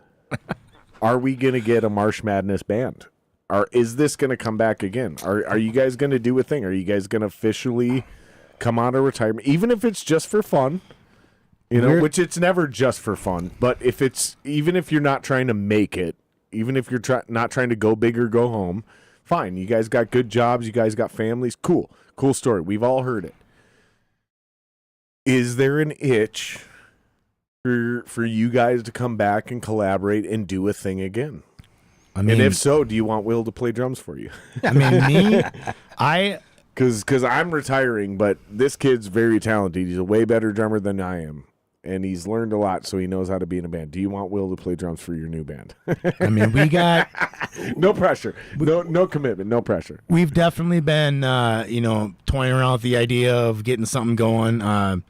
It's tough going. Is it when, too much work, too much pressure? No, definitely not that. It's just it's I mean, you have the money now. I think a part of it for me, it's You like have the money now to do it right. we could do it. It's Because like money's a big part of it, boys. Let's not ignore that. Of course, it's part of me. Part of my problem with music is it's like I feel like I've let so much time go. Like I stopped. I pretty much stopped playing music or stopped singing in a band setting. In about 2013-ish. And I just became basically a husband and a full-time dad. And I think part of the hesitancy is just, it's like, I don't know, it's just like, can I do it? Can I go back to that? Does it make sense? Like I'm going to tell you right now, if he can do it, and what I mean was by just gonna this, say the same thing. I'm not about to pit you two again. That's Right. not what I'm doing. But what I'm saying is, if he can do it vocally, which he did prove he can do, Oh yeah. and he's playing an instrument, any doubt you have has to be immediately erased. The only doubt you're allowed to have, and I'm only saying this because I can sympathize with you as a singer, is songwriting, is that part, because that is an absolute muscle. Oh yeah. That is something that needs to be brought back into shape, meaning you're going to have to, if as a vocalist, if you jump back in, you have to write a lot of shitty songs before you start writing good songs again. Whereas him, what he did, he didn't have to write anything. Technically, he didn't even have to be creative. He just had to memorize parts and do a job. So physically, Oh yeah. you're definitely capable of it, and that's what I'm getting at. No, I get that. It's just we've been talking about this. You just got to be willing to write a lot of Yeah, shitty songs, brother. I mean, we're talking like you got to be willing to write 100 shitty songs before you write one good one again. It's definitely awakened us in a And way. if you don't agree with especially me, then tell me I'm wrong. Since June, I think we've been kind of toying with the idea, just trying to get something. I think it's trying to nail down. When you're a kid, you have all the time in the world. You got support. You got everybody's, all your friends are doing it. Why, we should be doing it too, kind of attitudes. And we're just, remembering that we have this ability, right? We've like I said earlier, we've been, so focused on family and raising kids and careers and all this stuff, and kind of got sucked into the suburban life of the American dream. And I don't know if sucked in is the right word. I mean, I'll tell you why. Because as I'm getting older, right, as I'm trying to have kids with my wife, you start to realize that the city life, the hip life, the fun life, it's not stable, it's not healthy, it's not constructive. So I don't feel like I would have said this. Even 5 years ago, I might have agreed with you 100%. Now, I don't think you're getting sucked into it. No, I think it's more like maybe it's poor choice of words. I think it's on my part. I think it's more of a natural evolution. For sure, there's right. If you don't have shit happening in front of you, that's like keep going after this thing. There's a much more stable, healthy, comfortable life. Well, it's one thing to call it comfortable. It's another thing to acknowledge how healthy it is. Right. And I Good think job, health insurance. I think you're right, and I think it's probably poor choice of words in my part, because I also don't want to diminish what you're trying to say. I decide, I'm just saying sucked into it. Just on the when we're focusing on the band part of it, the musician part of it, like I never stopped being a musician. I never stopped being, creative in that way, right? It's just that became less important. It became, I got married. I was 33 years old. I wasn't a same young, age for me, dude. A young kid. 33. That's a perfect. I'm age to get 33 married, years dude, old as a man, and I was ready. My wife and I were ready, and then a year after how old was your wife when you got married? She was 30. Dude, same for my wife. So we decided, we got married, and then we had a kid like a year later, and then just that whole dynamic, my whole dynamic changed.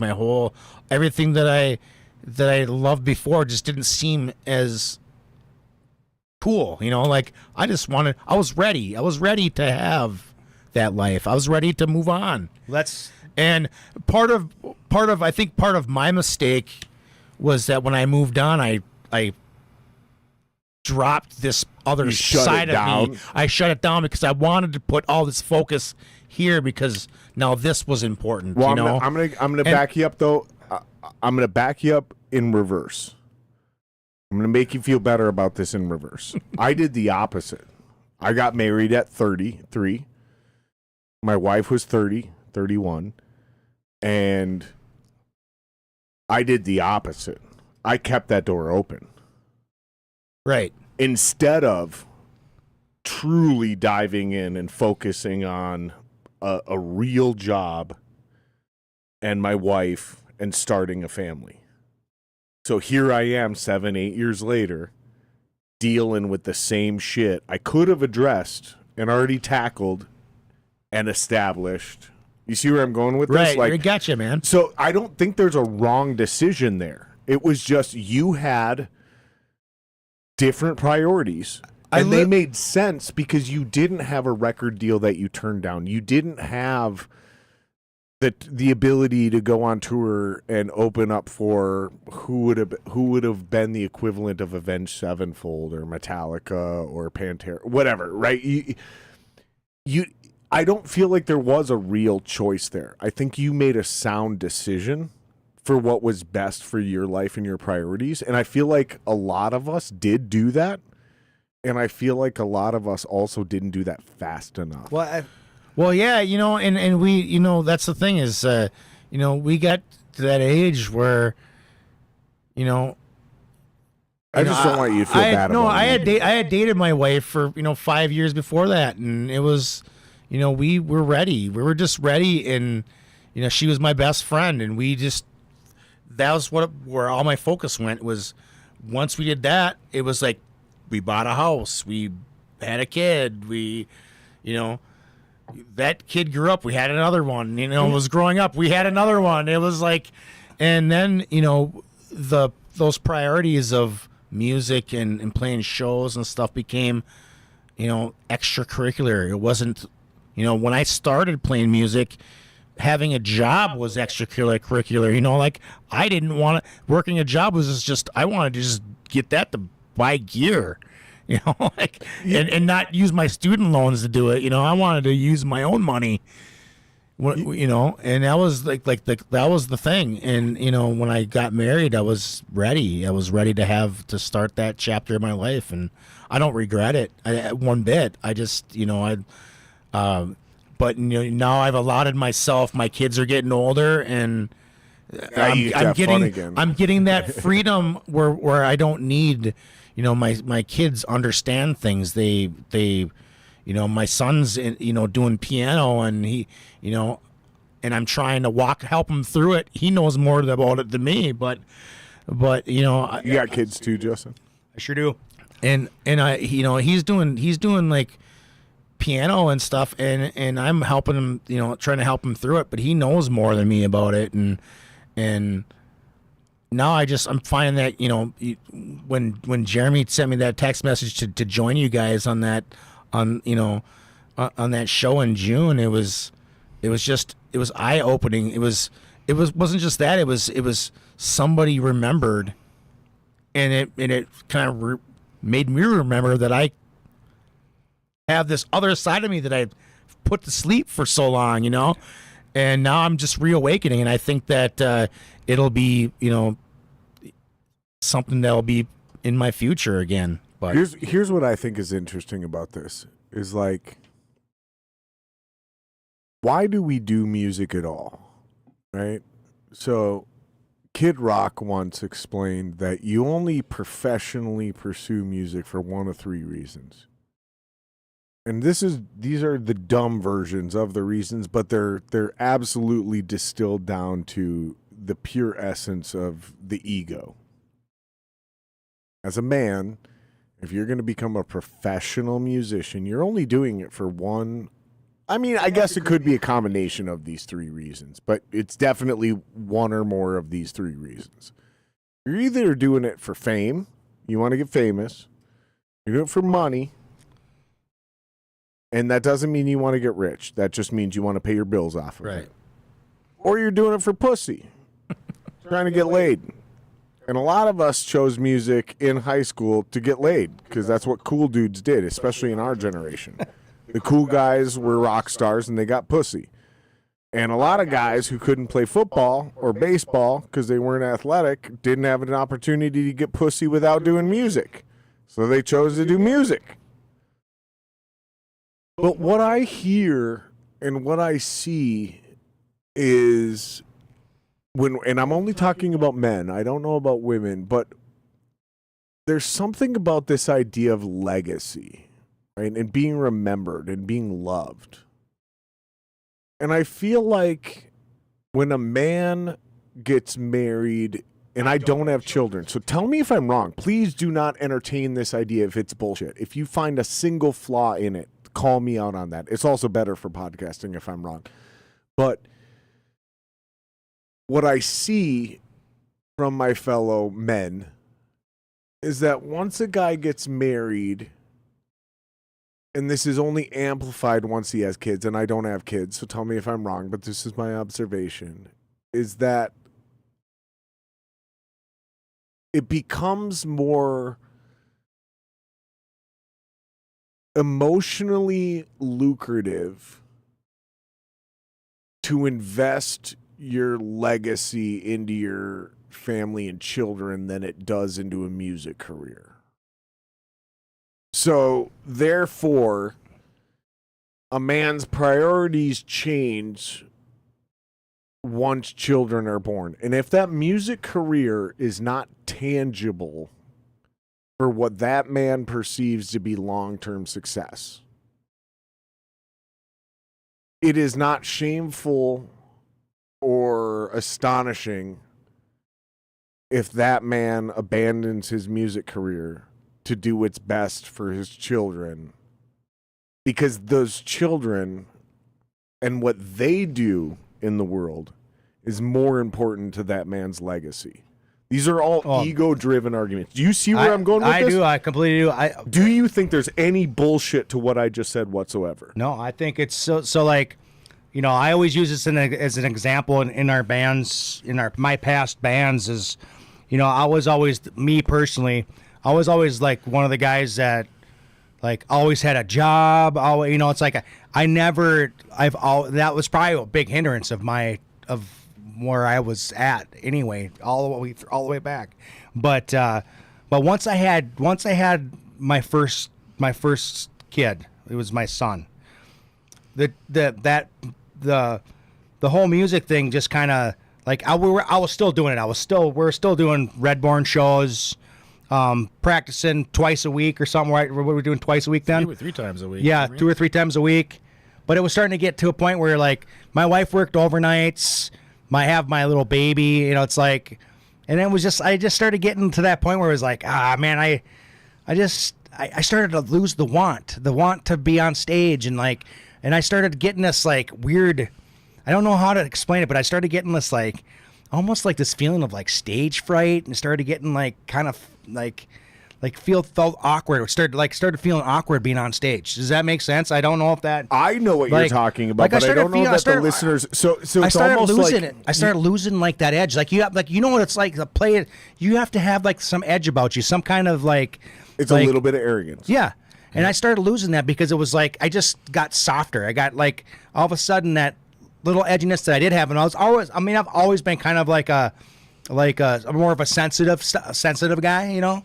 But like, I think I just lost. Are you sensitive? You a little sensitive? Well, you know, I don't mean like. I don't know how you could explain it, but I like. You get more emotional from time to time. You know, hey man, I can. If Mike were here, do you cry in commercials? Yeah, if our brother Mike were here, he'd be telling you how sensitive Justin is. If a Lifetime movie comes, you know, like, like a little teary-eyed. You know, maybe you know, it's like, but like. I think I just started losing. That edge. I know you know what I mean. So like, I think I just softened up a little bit more, and I just kind of went to the wayside because I was like, you know, I started to not have it. Does that mean? I mean, that's probably the best way to put it. Just didn't have it anymore, and I didn't have the want to do it. You know, and that's kind of like where I've been struggling. Like that's why I keep saying the priorities change. Josh has been on me for years and years about like let's do this, and it's like it's not a priority. Yeah, it's exactly. I lost the priority, and I think why it's not a priority. And tell me if I'm wrong about this, because I'm younger than you and I don't have children, but I'm trying to have kids, so I'm thinking about this next phase of my life and my career.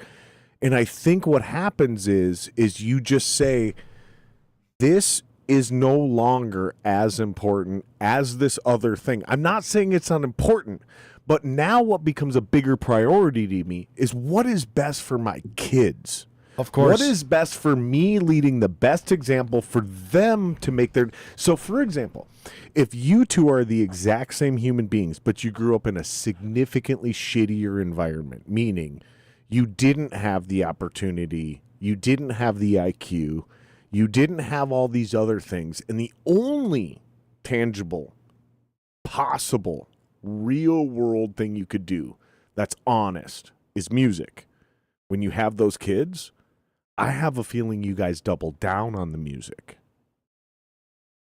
Because that's your only way out of the hood. Because I grew up with a lot of black people. I grew up in poor neighborhoods, and I know people who didn't make it famous and rich, but the music did exactly the opposite of what we're talking about for them. So it was a cute little fucking thing, and then they had a kid and they were like, fuck man, I gotta figure out my life. But they didn't graduate high school. They didn't have the ability to do great high levels of math. So even though they were undereducated, they could still achieve things. They didn't have all those skills. So these guys went, yo, the only thing I got is music. I'm going to focus on fucking drums because this is the only thing I can do. that's not going to get me shot or get me put in jail. And eventually those guys also moved on in life. But music was their sports. Music is what gave them the discipline. I'm getting a little off the beaten track here, but to bring it back home is I feel like when you have other options that are more reliable and more tangible and they're less involved with drugs and violence and sex and the rock star lifestyle, I think it's super reasonable to go, hey man, maybe I should not spend $3,000 to upgrade my bass rig or my drum set or my fucking ... or pay for recording. That might be better spent at spending time with my kids on a vacation to Disney World. You know, like that kind of shit. You know what I mean? I think like it's just a totally different mindset, and I think it just needs to be like understood and respected from everybody's point of view. That like, man, sometimes, dude, your priorities change, and it doesn't mean that being a musician doesn't matter anymore. It's just like, hey, man, I got an opportunity to go be a fucking structural engineer and put my kid through college on a really good salary. This is way more important for my legacy and my ego to live on, is to put a healthy kid into the world rather than, I love your music, man. You see what I'm saying? Like, so I don't want to guilt trip anybody who gives up the music because they had a kid. That might be what's best for your legacy, bro. I think 50 part of Cent's legacy is probably best being a fucking mega rapper and not trying to be a fucking door-to-door car salesman. I think doesn't exist, by the way. That was a total. I think it would help. For me, it would have helped if I would have picked up an instrument, though. I think that would have kept my chops up a little bit. You know what I mean? Something that I could. But you said you couldn't play an I instrument. could. That was never your vibe. I know it was never my vibe, but that's what I'm saying. If I would have ever just expanded on my craft to be able to play guitar and write songs, to I could have always kept my chops up. But as you kind of slow down, you stop progressing. That's where it's like, that's when that takes over. Like the priority takes over. The priority of being a dad, being a husband, being being someone that's there all the time. That's where that kind of like that takes the priority. And it it's has like to, right? Right. I mean, of course it has to. But it's like there was no other outlet for me. It was like there was no other way for me. It was like, and I was always gonna, once I had a family, that was always gonna be number one. The way my parents would have done it did it for me. You know what I mean? We were number one. They put it. They did everything they could to make good human beings, I guess. And I was always, when I have a kid, I'm gonna put every dang ounce of my breath into them, and whatever happened. I mean, that's the most important thing. Yeah, I second that.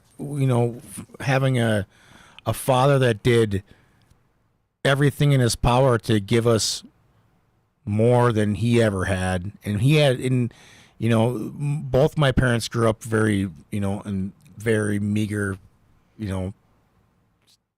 situations, very, not very, they didn't have a lot of money, and we grew Minnesota speak. You didn't grow up in Edina, right? We my parents both grew up in Staples, Minnesota, and they weren't for the non-Minnesotans. If you didn't grow in Edina, you weren't rich. Basically, everybody rich grew up in Edina, and if you didn't grow up in Edina, in our demographic, like we grew up very, very like normal. Well, we grew up in a very traditional, like for the time. I mean, a lot of single moms, raising their kids. My house had mom and dad. Mom was a homemaker. Mom stayed home. She didn't work. Most of my friends either it was like they had mom and dad, but they both worked, or they're out of the so we would go to their house and there'd be nobody home. Mom was always home at our house. Always made dinner, did the laundry, cleaned the house. It was like a very traditional.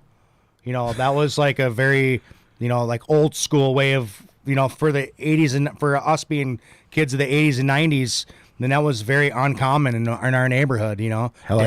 Dad worked a very just a 9 to 5, 5 days a week. Sometimes you'd work over weekends too to get some extra scrap, we'd My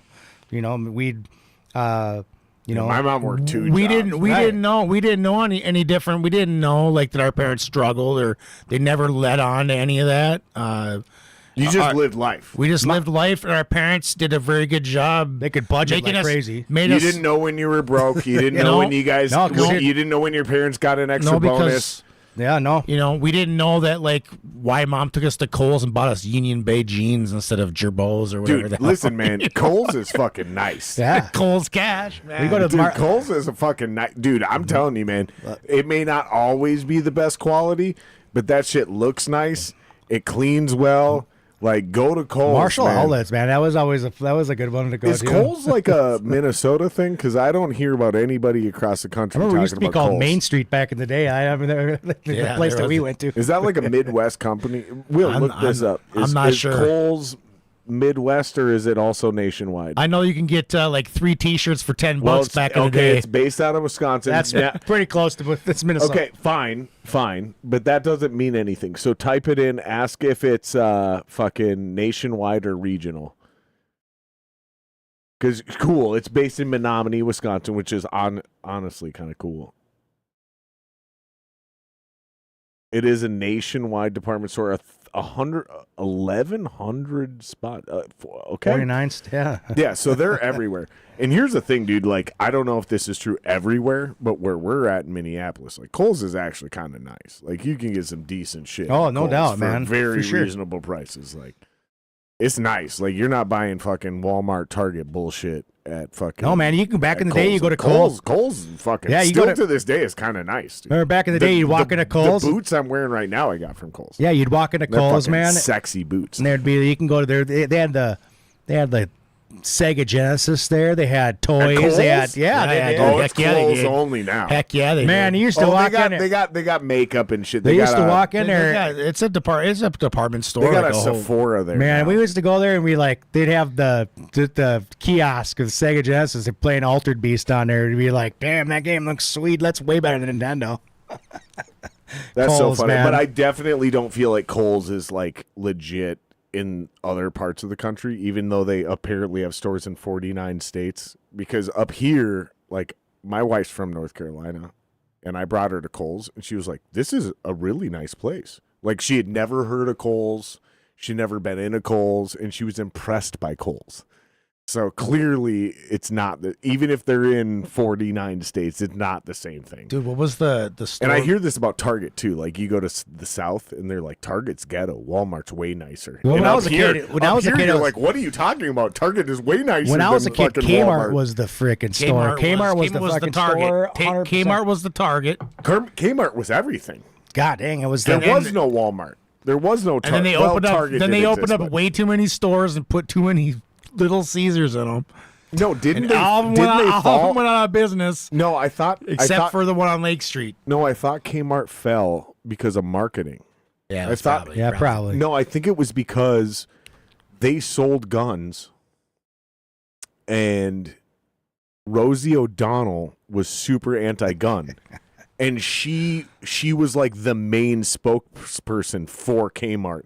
And once that hypocrisy came out, like, the whole facade came crumbling down because they were double dipping. Kmart sold guns, and they had an anti-gun as their face of their company. I think the whole thing. So it was. Hey, you have no principles. You're double dipping the chip. I think that's. Yeah, I don't know. I don't I even don't think know you all can that. Google that. All I know is that I remember. Oh, I know for a fact they sold guns. I remember when Kmart was the store, and then they opened a Target. Pull up the other page. And then Target became brand new, and Target came into town, and then Kmart just dried up after a while. Well, Walmart just kind of crushed everybody, is my memory. Walmart's went around when I was a kid. Huh? Not in Minnesota. Will's trying to just talk into the mic. Will, Jesus Christ, This one? I can't.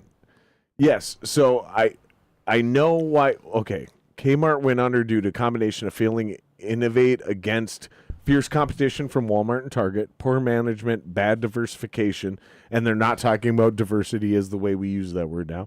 They're talking about multiple Yeah, changing it up. multiple verticals in their business model. Unrelated businesses like Borders, which is a bookstore that doesn't exist anymore, and a disastrous merger with Sears. That's probably the killer, because Sears also went under. Well, Sears was around for, at least at the Brookdale Mall location, for as long as they could hold out. Sears went under because they didn't realize that they invented the internet via mail, the Sears catalog. Right. They didn't take that idea and put it online. Amazon did. Yeah. That's why Sears failed. So that's probably what this is leading to, is Kmart merged with Sears, and Sears didn't adapt fast because Sears was the company. Yeah, some guy some higher up was like, "This is never gonna take off." It's a fad. No, they're gone, and Amazon. Because he stood there and said, "People want to walk into a store and put their hands on things." Yeah, some people, but a lot of people want speed and convenience, and they want it delivered. I mean, it's pretty nice. Fuck, I mean, man, we grew up in Brookwood Center, and it was like they had the Kmart. That was like the big store, and then Target came in, and that's all I can say. All I can remember. Target's from here. Yeah, is Target came in there, Just and it was swept it up. new, it was fresh, It was and clean. It was clean, and Kmart just was like the old store. Yep. You know, now that just became a thing of the past. And man. instead of adapting, they merged with Sears, who was Yep. also the old store. That He was did things by and magazine. they were a big Sears was a big deal too. It's just bad marketing, like you said, man. I mean, as far as like I It don't wasn't know, even just marketing. It was not straight facts. up. It was straight Just up the infrastructure and delivery. These aren't facts. These are just my thoughts. Because But Finger Hut did a magazine, yeah, right? But you would call in. figure out you could put stuff on layaway. But here's my, fair. But you could do things in layaway at Best Buy, Target, Walmart. Layaway exists. The difference is Finger Hut said, "Hey, let's put things on the internet." And Finger Hut sells shit way more expensive than ever. You're paying actual MSRP if you go to Finger Hut. Like, you're paying full actual bullshit retail. You're getting ripped off if you go to Finger Hut. Well, in Brooklyn Center, we had Kmart, and the connecting store was Slumberland. But then you had Target, and it had Funkoland. It had Union Pacific. It had all these other stores. There was like a conglomerate of other things to do, and it was just like, well, am I going to go to Kmart and Slumberland, or am I going to go to Where'd you guys grow Mom, up? we can go to Funkoland. Let's go there. Where'd you guys grow up? Brooklyn Center. Okay, so northwest suburbs. Yeah. Yeah. So I grew up in Blaine, Coon Rapids, Fridley, Spring Lake Just Park, across that the whole river. area. Yeah. And we had that North Court Commons, which is next to Northtown Mall. Yeah. Oh, yeah. So I had the full mall and then a strip mall next to the dude. So I had Funkoland. Yeah. I had Shinders. Dude. Bro, Shinders. I had everything you guys are talking The about. biggest mistake in my life. Which, by was- the way, for the young people that don't know what we're talking, when we say Funkoland, it became GameStop. It's GameStop. Yeah. But it's GameStop. GameStop emerged and Merged then with- bought Funkoland. Yes. Yeah. It was like Electronics Boutique, Funkoland, all those. things GameStop merged into GameStop was in the malls. If I remember correctly, the GameStops were in malls. But Funkoland, and then Funkoland was like just Strip its own malls. store, like its own Oh, store yeah. in the strip mall. old school Funkoland, man. You could be 12 years old, walk in there and Trade in trade your in a games. game. They would take it. Yep. No, you could sign the thing. I traded in There like was no 3 or signing. 4. I never signed You a had to single sign a little- fucking. you had to Dude, sign and then like our a parents little were paper. like, Nah, our parents, dog, I didn't have to sign No. shit. dude, our parents were like, you guys traded in 5 games, you only got 1 game out of that. Yeah. We paid freaking $60 for these games. Well, I thought And man, they were giving you like, yeah. oh, we'll give you $13 for that $60 game. I was so man. My parents were pissed. My parents were cool with it because I bought used games. My parents were cool with it because I would trade in 5 and get 2, but those 2 only cost me X amount, right? So I would show my mom the return, and so cause I was good at math. So my mom was like, okay, I'm cool with this. I get this. You're recycling. That's basically how my mom looked at it. My mom didn't know recycling. She didn't understand it. But the concept was what we would now describe as recycling. Like I'm passing on my costs. Well, because we also never bought used game or new games. We always bought the $40 used game. Yeah, I knew the Funkoland list, like the sell list. I knew it almost by heart. Like I would know what games' values were, and one of my friends traded. Like he went out and got like a Sega Genesis or something. And he had remember Mortal Kombat when that first came out. For Sega Genesis, it was like unbeatable. And then they had that Street Fighter Championship Edition for the Sega. And like everybody loved it for Super Nintendo, the Street Fighter 2 or whatever, the World Warrior or whatever. It was a huge hit. And he gave me he didn't like that game, so he just traded it to me for like NHL 94 or something like that. Some game that was worth like 75 cents in trade-in value. I ended up trading that Street Fighter 2 game in and like paid for half my Super Nintendo. Dude, do you guys remember Blades of Steel? Oh, yeah. Who doesn't, man? Blades of Steel. Yeah, the fighting. Blades of Steel. If you didn't get a fighting in that game, you was like, "Oh, turn the game off, man. You got to get the fights going." Everybody had it. Still to this day, and I am the biggest cliche of all time. For me, greatest game of all time ever made, Contra.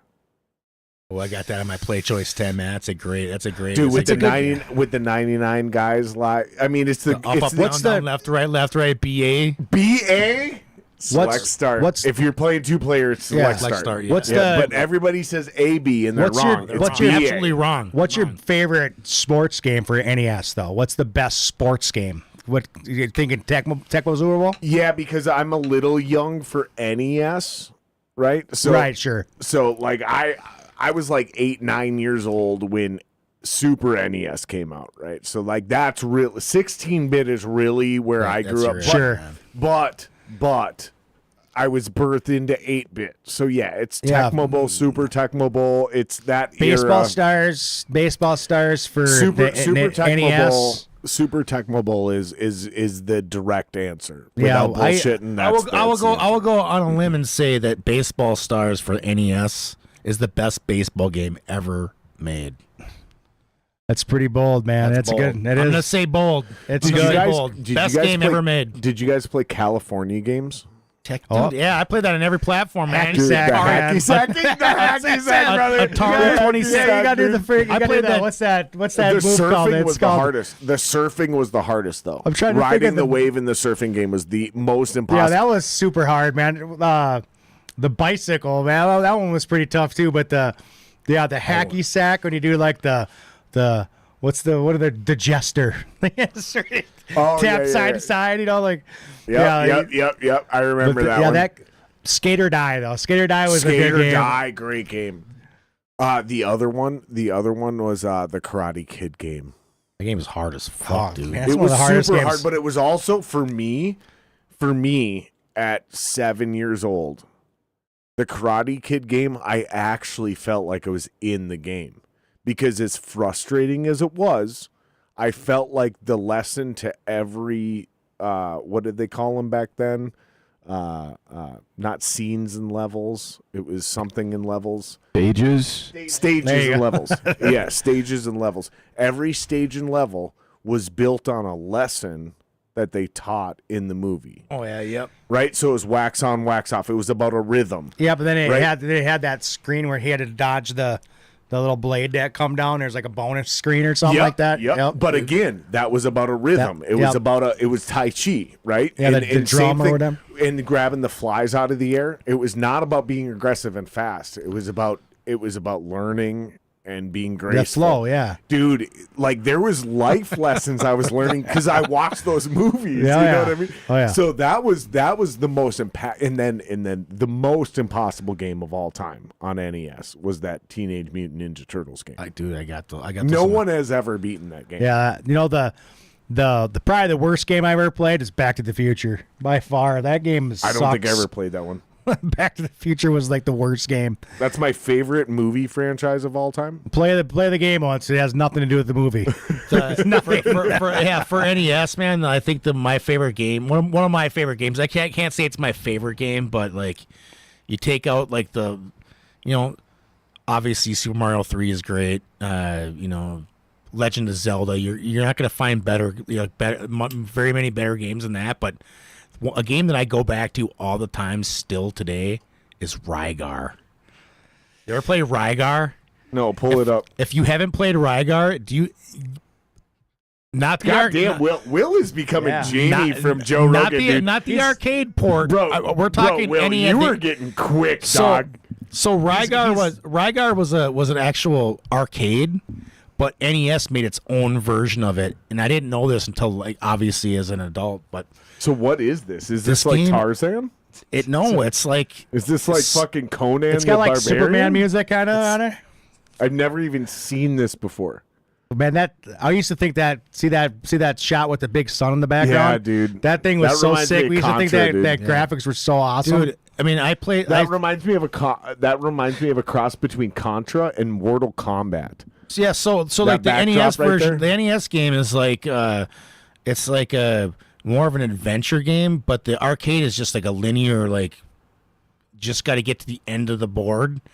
Where the NES version of it is like platform games. Yeah, this is like a side-scrolling platformer. it's not really a platformer. It's more of like a side-scrolling.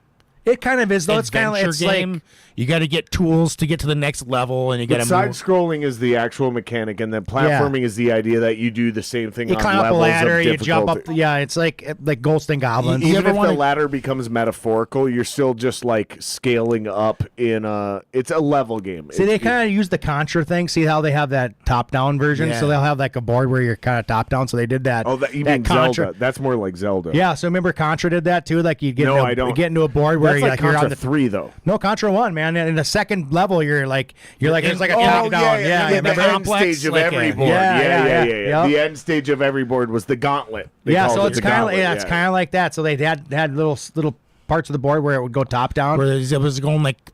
We used to rent the hell out of this game too. Yeah, Dude, Contra though. Man. I go back to that game. Contra for me was eternity. Like, because especially if you played it with another guy, the replay value in Contra, even if you know everything to do, you're playing with another guy. Now there's teamwork. You never play the same game twice. It had one of the best like engines of like there was no perfect fire pattern. There was no speed running Contra. Like I'm sure there is now. Oh, back yeah. then, but back then nobody was knew. doing that. You know. I'm sure there's somebody speed running Contra. Oh, on right, YouTube probably right now. Yeah. Which honestly sucks. Like speed running Contra. Fuck you. Like that's totally defeats the purpose of the Contra, especially if you use 99. Speed run it if you're doing 3 people. Cool, cute. I hear you. Are people speed running? Anybody? 9 hours. So no, they're not speed running it. Or is that 9 minutes? I think that's 9 That minutes. has to be 9 hours. 9 minutes. That's a. Yeah, you have to be right. That's nice. 9 minutes 48 you gotta seconds. Have you ever beat Contra with just the 3 guys or the 2 guys or whatever? Try playing that game like- by yourself with just the 3 guys. No, the hardest game ever is Double Dragon 3. That game, I thought it was ridiculous. Mega Man. Dude, Mega Man 1 is easy. It's the other ones, man. Mega Man 1's easy until you get to Dr. Wily, and then it's like what tough. what is widely regarded as the hardest NES game? Probably one I've Is it never played. Bomberman? Double Man? Dragon 3. Or is it like Bomberman? Battletoads. Oh, dude. Well, you can get far. I in that. never played We rented the Battletoads. hell. We used to rent the hell of that Homie, game too, man. how have we not talked about Mike Tyson Punch Oh Out? man, dude, hey, I got a story to tell you that. Dude, how have Man, we not you talked know- about... No. I retract everything I've ever said about anything ever. Mike Tyson Punch Out is the single greatest Dude, video game ever made probably in the one of the best history of video games. Tailgating one winter, man. I literally we had the setup in our deal, in our tailgating lot, and I played from Glass Jaw all the way through. It didn't die. I made it all the way through Mike Tyson, beat him and everything, all in one round. Everything done in one sitting.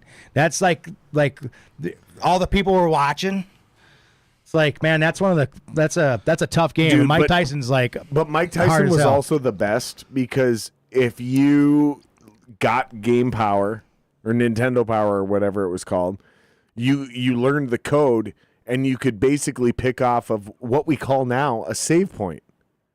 So you Yeah, could it's like- legitimately, well, if you gotta save psychologically, right in the frame, yeah. psychologically, you could be like, I made it to here and then I failed, and I just want to pick off where I left off because I don't want to do all that work.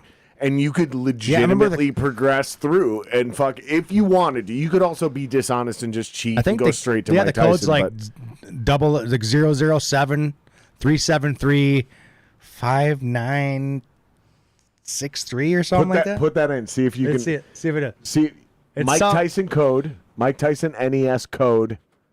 What did I say? Now 5963. Yeah. Now give him the code. Say it again. It's 007 373 5963. Is that what it is? That's It looks like It it's is. something. It looks It like is. it's something. What is it? It is. I'm right on.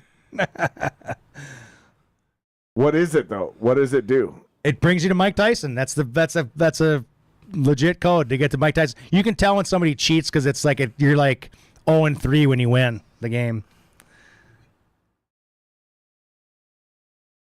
Yeah, there's a lot of words on the screen. I'm trying to see if I can speed read it and find anything.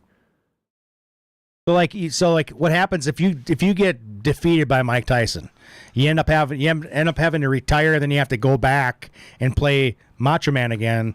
And for some people, that was always Macho Man was always the hardest Harder, guy. yeah. It was hard to beat him to get to Mike Tyson. But have you ever played Punch Out, the arcade version of Punch Out, where Sandman is like I think Pizza Pasta might be a little bit harder, but Sandman is the main guy. So he's in Mike Tyson's Punch Out as like the what is he like the sixth, like the ninth? I can't remember, eighth guy or something. He's like the champion before. Will pull up the Punch Out arcade. So No, that- by the time I made it while he's pulling this up, by the time I made it into the arcades when I was old enough, it was Tekken 3. Oh man, They'd switched to the 3D engines, and the world had changed.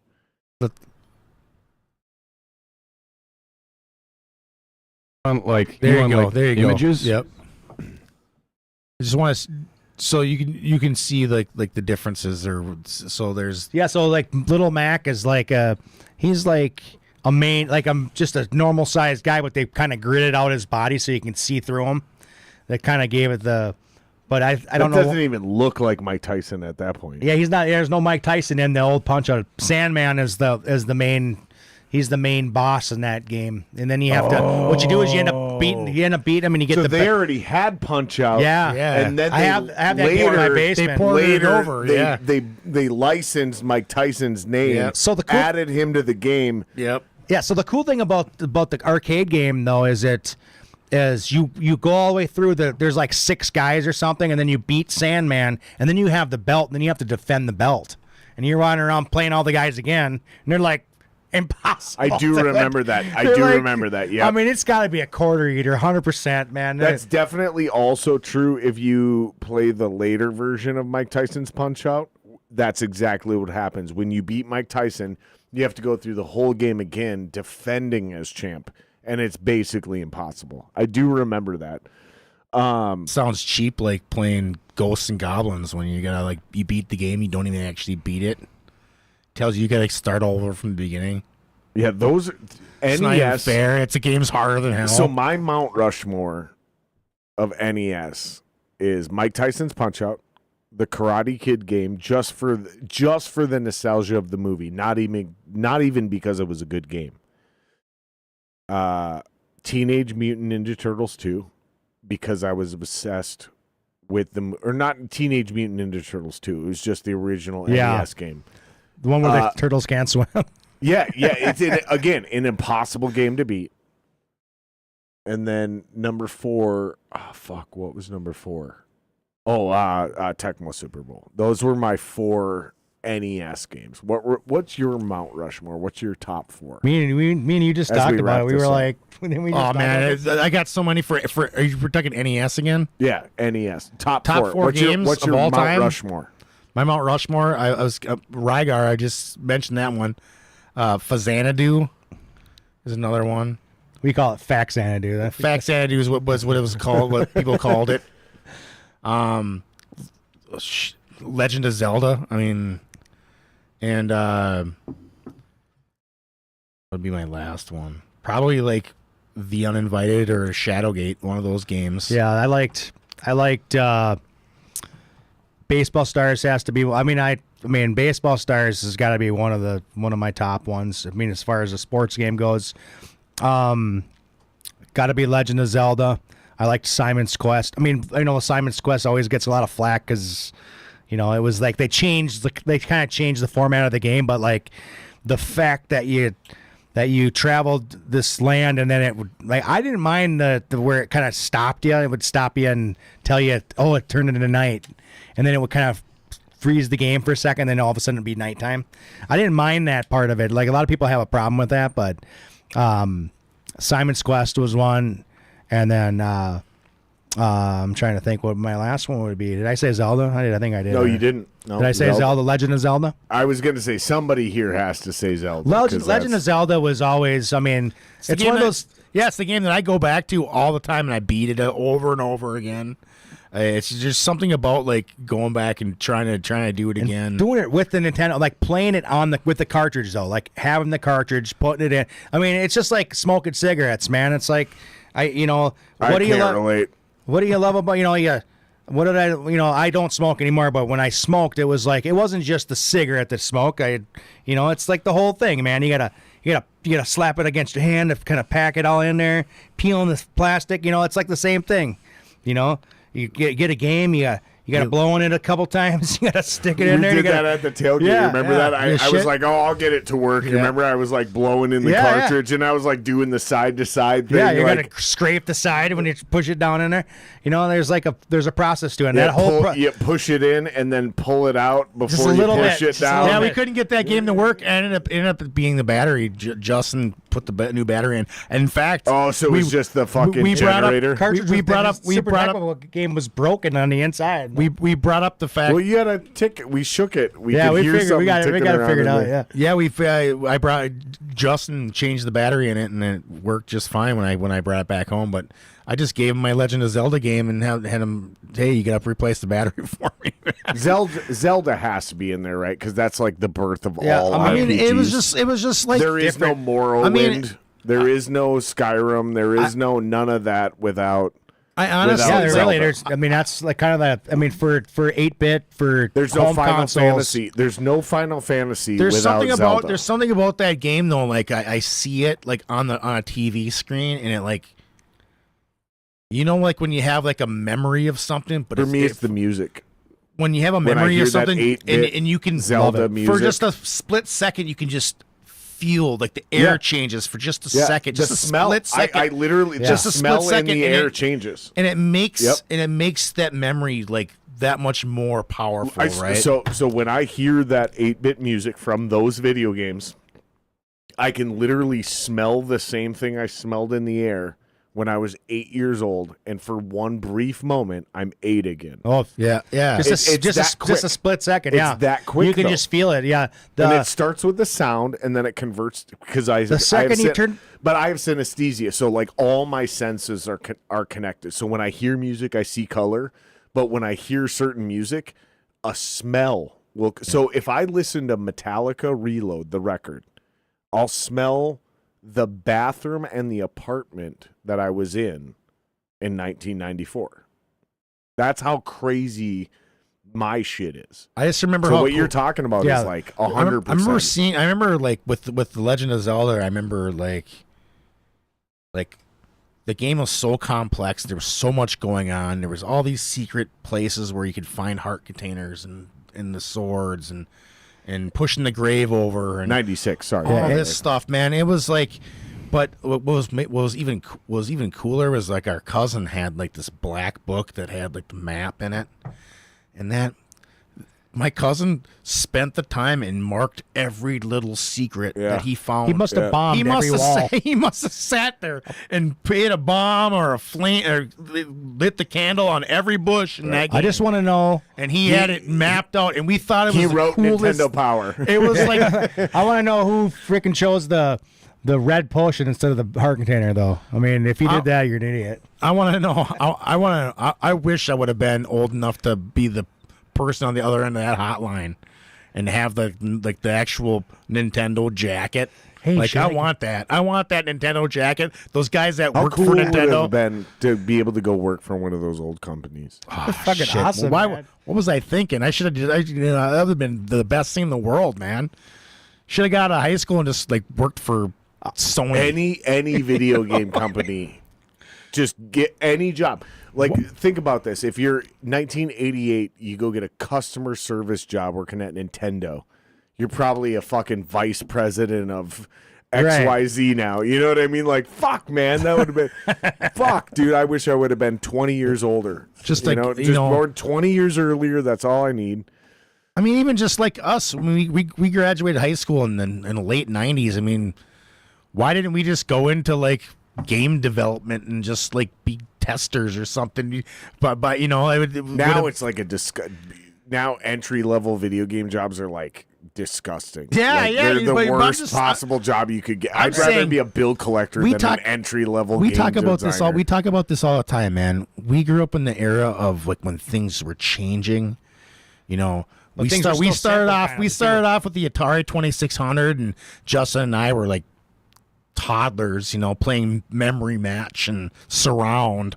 I remember this. I was just a couple of years younger, so I And- remember this being 4, 5, 6 years and old, then- going, "Yeah, this is boring. I'd rather go play football and wrestle." Then second I'd grade- rather go play baseball. Then in second grade in 1987, Yep, I remember Mom this. and Dad, Justin and I, we had some, I don't know, allowance and birthday money. We saved up probably $50, And our parent, we had it I remember we had it in like a dish. Mike contributed too. It was like a dish, and it had change and a few dollar bills, and Mom and Dad grabbed that and went to the store and came back, and we ran to the back of the couch where our window was and saw them get out of the station wagon with that frickin' The big, huge box. the NES with the robot. It had the robot, and it had Gyromite and Duck Hunt. And before that, we didn't know anything about Super Mario Brothers or anything like that until he went to school. There was no Super Mario Brothers. And until he went to It's school, just Mario Brothers. Until he went to school, a few months later, when other kids started getting the NES, and they had Super Mario Brothers, and we're like, we got this stupid Gyromite game that No, it's just has Mario to, Brothers. has to play with the robot, and we're like, this robot. Yeah, Mario Brothers sucks. was like the arcade classic, and then they did have Super Mario Brothers was there too, But but, then- it was but Was like, then- that the console one? I thought so, Super like- Mario Bros. Was Super Nintendo. so like Then you could- think about the this action though. set had Super Mario Brothers, and then it had did it have Duck Hunt too? The Super yeah. Mario yeah, it Brothers did. Duck No, Hunt? you Yeah. guys are right. No, you guys are. But think Super about it- Mario was Super Mario World for Super Nintendo. And then, that was awesome. And then that think was about but this. that was a totally different. Think about this though. And You're then, right. It was Super Mario then- Brothers. 2 years later, Bros. It 2 was years Super later, Mario Bros. we have a nice collection of games. We're NES is flying. Things are flying off the shelf. We get an NES. Excuse me. Mom and Dad are getting us, Christmas presents. NES games wrapped in a box, and these are Nintendo games. Look, the box matches it's the same size. We got a Nintendo game, and we're looking at it. And then 1989 comes, and you see that Sega Genesis with the wolf on the black box, and it's just Looks all it's sleek just and amazing. It's got Altered Looks Beast, mean. and and the game was The controller was but it was different. so expensive, like nobody the could game afford it was back then, right away. looked like a freaking arcade. You look at an NES game, yeah, it was close, but you knew as a kid that was not even close to an arcade. When you saw the Genesis, it was like, holy crap, dude, that is like the arcade at your house. We gotta have that, and we didn't get an. We Now didn't that's get the original Sega. Yeah, the Sega Genesis. No, No, not Sega the Genesis Master was their- System. Not the Master System. The Genesis was No, came. Sega Genesis was their second system. Yeah. The Sega was fucking weak. Yeah. The Sega The sucked. Sega Master System. I got that. I have that the system Sega, now. the Sega Genesis was. But the Genesis was next level. Like The Sega 16-bit, Genesis- 16-bit Exactly. was That's the point. next level, and that was only 2 years later, dude. We started seeing that in the Exactly. stores, and I Exactly. was like, dude, what is Exactly. that? I want that. And even when Super Nintendo came out, they nerfed everything because Nintendo has always been family friendly. Yeah.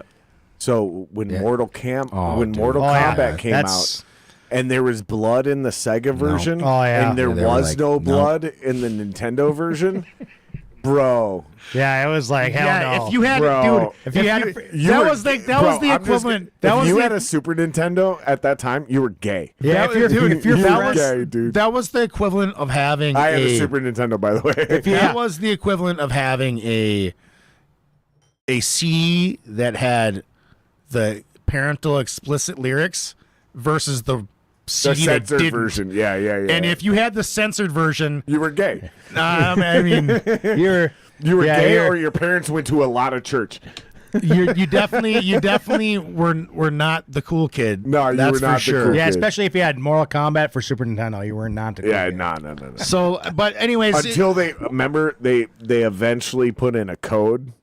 Yeah, but so Sega Genesis, I was- you had to put the code in, but the Super Nintendo still did not have that. Eventually, the code did make it because the game was always there. It was always a port, so the blood was always there. I think they did that with like a Game Genie or I was just something. gonna That's say what it was. you I think it had was a to get Game the- Genie. That's exactly That what put- I was and just what going it did to is say. it colored the Yep, sweat here it is, red. yep. I think. what Yep. basically what I was getting to in this conversation there it is. was And you had to get the Game Genie, right? Yep. was Dullard. Yep. we witnessed like this Down, transformation up, of left. A right down. Yeah.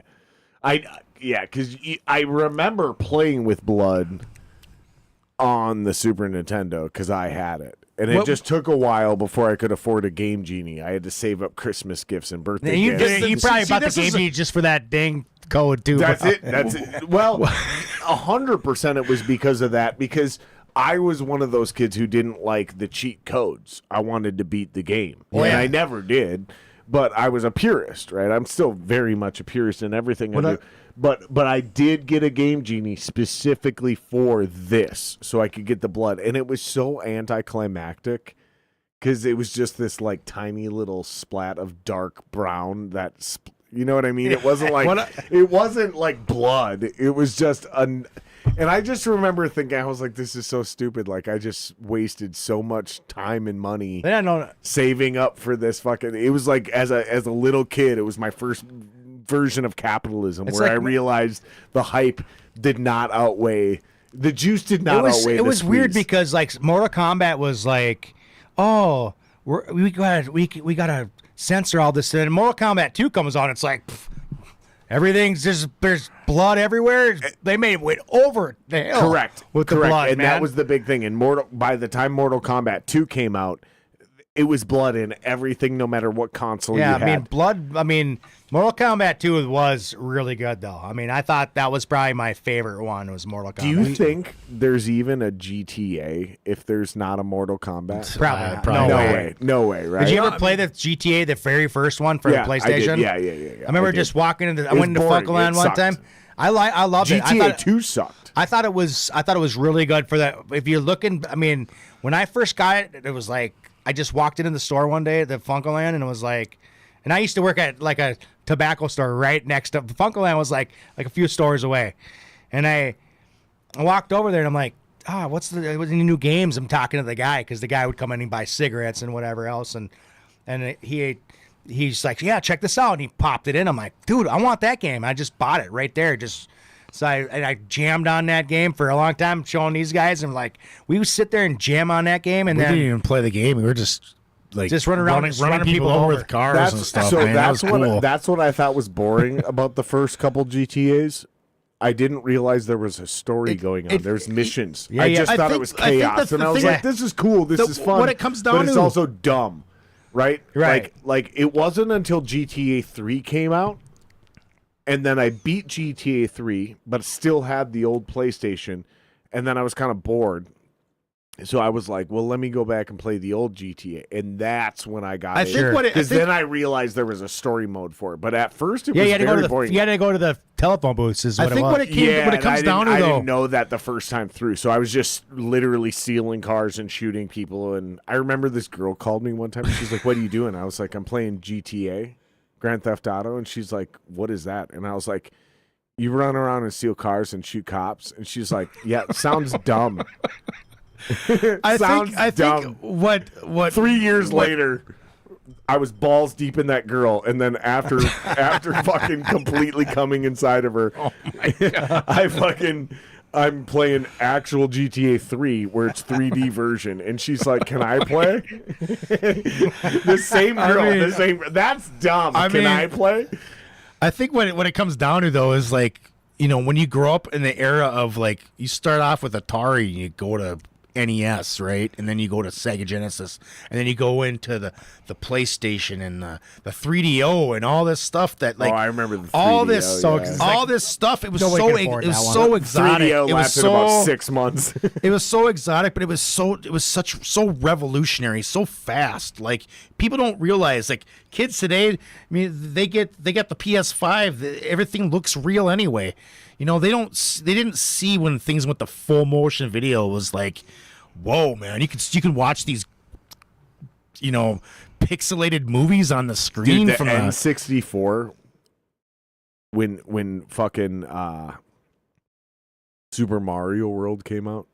Yeah, Mario 64. Yeah, Mario 64. Dude, that was like next level, man. Bro. And then that with the invention of Mario Kart.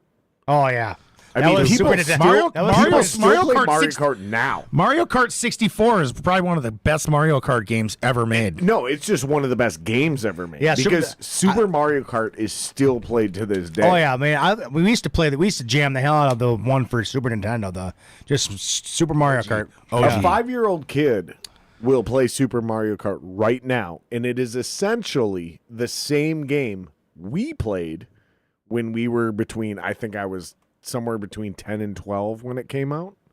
N64? Did you ever play Rock and Roll Racing for Super Nintendo, though? No. No? You like Maybe. I don't think so, though. Oh, man, it had, what did it have on there? It had, yeah,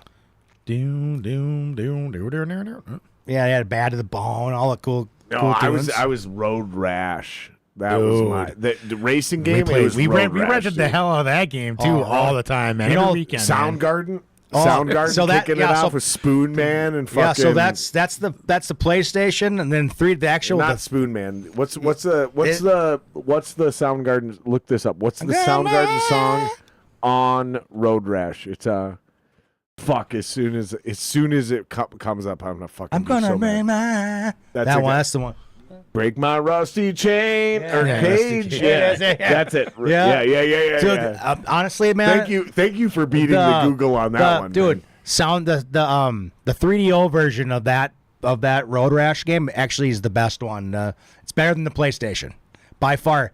The scrolling of the screen, the 3DO could handle that scrolling better than the PlayStation. So the PlayStation, where you'd go and it would like print the screen like as you're kind of moving.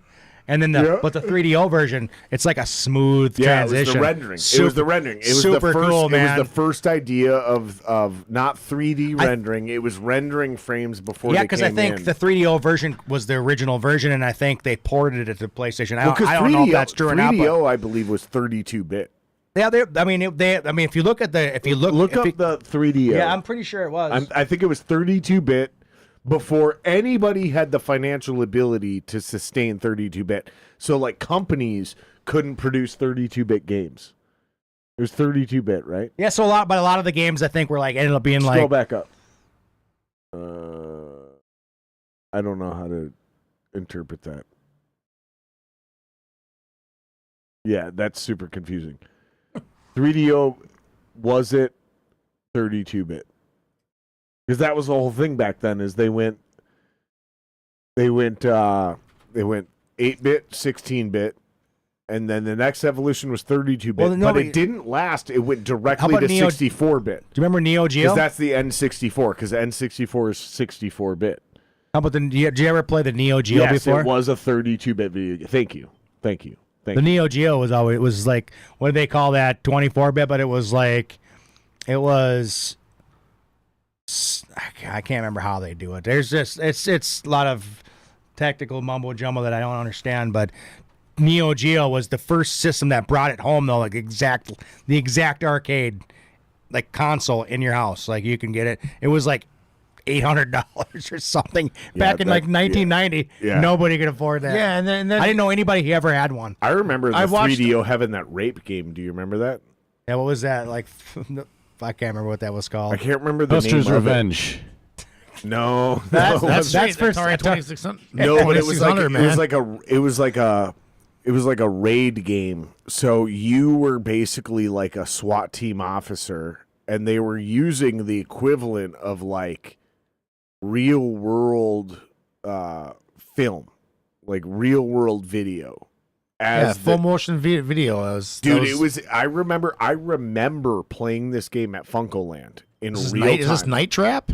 It is exactly Night Trap. Yeah. Yes, Night Trap for the 3DO, dude. It was like basically the equivalent of a rated R game. Yeah, it was like a slumber party, and There was a scene. Yeah. There was a scene. girls are in the shower Yes, and stuff. dude.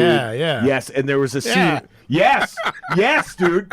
Yes, and there was a scene where you walked in on a girl getting raped, and you had to shoot the guy without shooting the girl or something. It was crazy. And this was so fucking offensive. People. There was a Dude, huge it was uproar of the media and stuff with that game. This game single-handedly killed the 3DO. It was literally, this was the game designed for. It was so Night Trap's a big.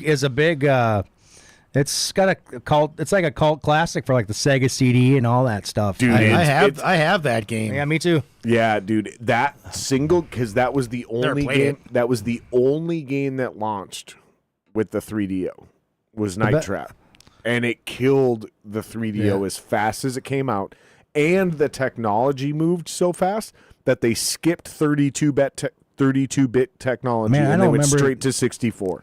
Yeah, I don't remember that one being like that bad. I remember it played being. this game. I played this game. Is that a Louis Vuitton bag though? Do you guys have anything else you want to fucking talk about or chat about before we wrap this up? Is there any topics you guys wanted to cover that we didn't touch on? I think that we ought to do this again in 6 months and see where we're at from there, man. I'd But, love to have you guys back Yeah, on. no, It'd be a the- blast, man. I mean, we could talk for as long as you want to talk for, man. Me and Well, Josh. clearly we could talk about anything. When we could were talk talking- about fucking, man, when we were talking about like, hey, what are we going to be talking about here? And it was, we're trying to, where we're going, and this is exactly what we ended up doing, just talking about like music and stuff that we Josh, will love. you grab I think me we one more all, beer out of the I way? think we're all kind of in the same boat. We have a lot of the same interests as far as, music and love for nostalgia. That's. I think we're in our 40s, and that's kind of what we jam. I got a lighthearted question as we wrap this Yeah. up. How do you guys feel about the Jews? No comment. No I'm comment. Jewish, so I'm allowed to ask those questions. Yeah. And so is my producer, Will. His nickname is Will the Shill. You can follow me at Jared Singer Live anywhere you want. You can follow Will. If he's smart, he's coined the term Will the Shill on all the social media platforms. If he hasn't, he's stupid. If you guys are going to start Marsh Madness again, and you guys are going to do a thing, do you guys have a social media where people can maybe follow you on Instagram or Facebook? And then if you do something in the future, they might know about it? No, I have nothing other than personal stuff, but So no. Nothing. Nothing. Pay attention to this. Pay attention to this podcast. Yeah, and if pay you guys attention. Maybe want someday. something, you'll come back on and you'll tell everybody through here. absolutely. Yep. And when you do it, you'll have your proper social medias aligned, so you can tell everybody how to follow you. We will do that. Oh yeah. I love you guys, man. You guys are awesome, man. It's been great to get to know you guys No. over the last 6 months, 9 months, something like Yeah. that. No, thanks for 6 having us. We months, yeah. appreciate it a ton. You It guys was are fun. awesome, man. I got nothing but respect and love for you guys. Yeah. Like I said, Amen. follow me if you guys want to follow me. Jared Singer Live on all social media platforms. If you can't find Jared Singer live, that means I'm not there. So, yeah, Will, get us the fuck out of here, dude.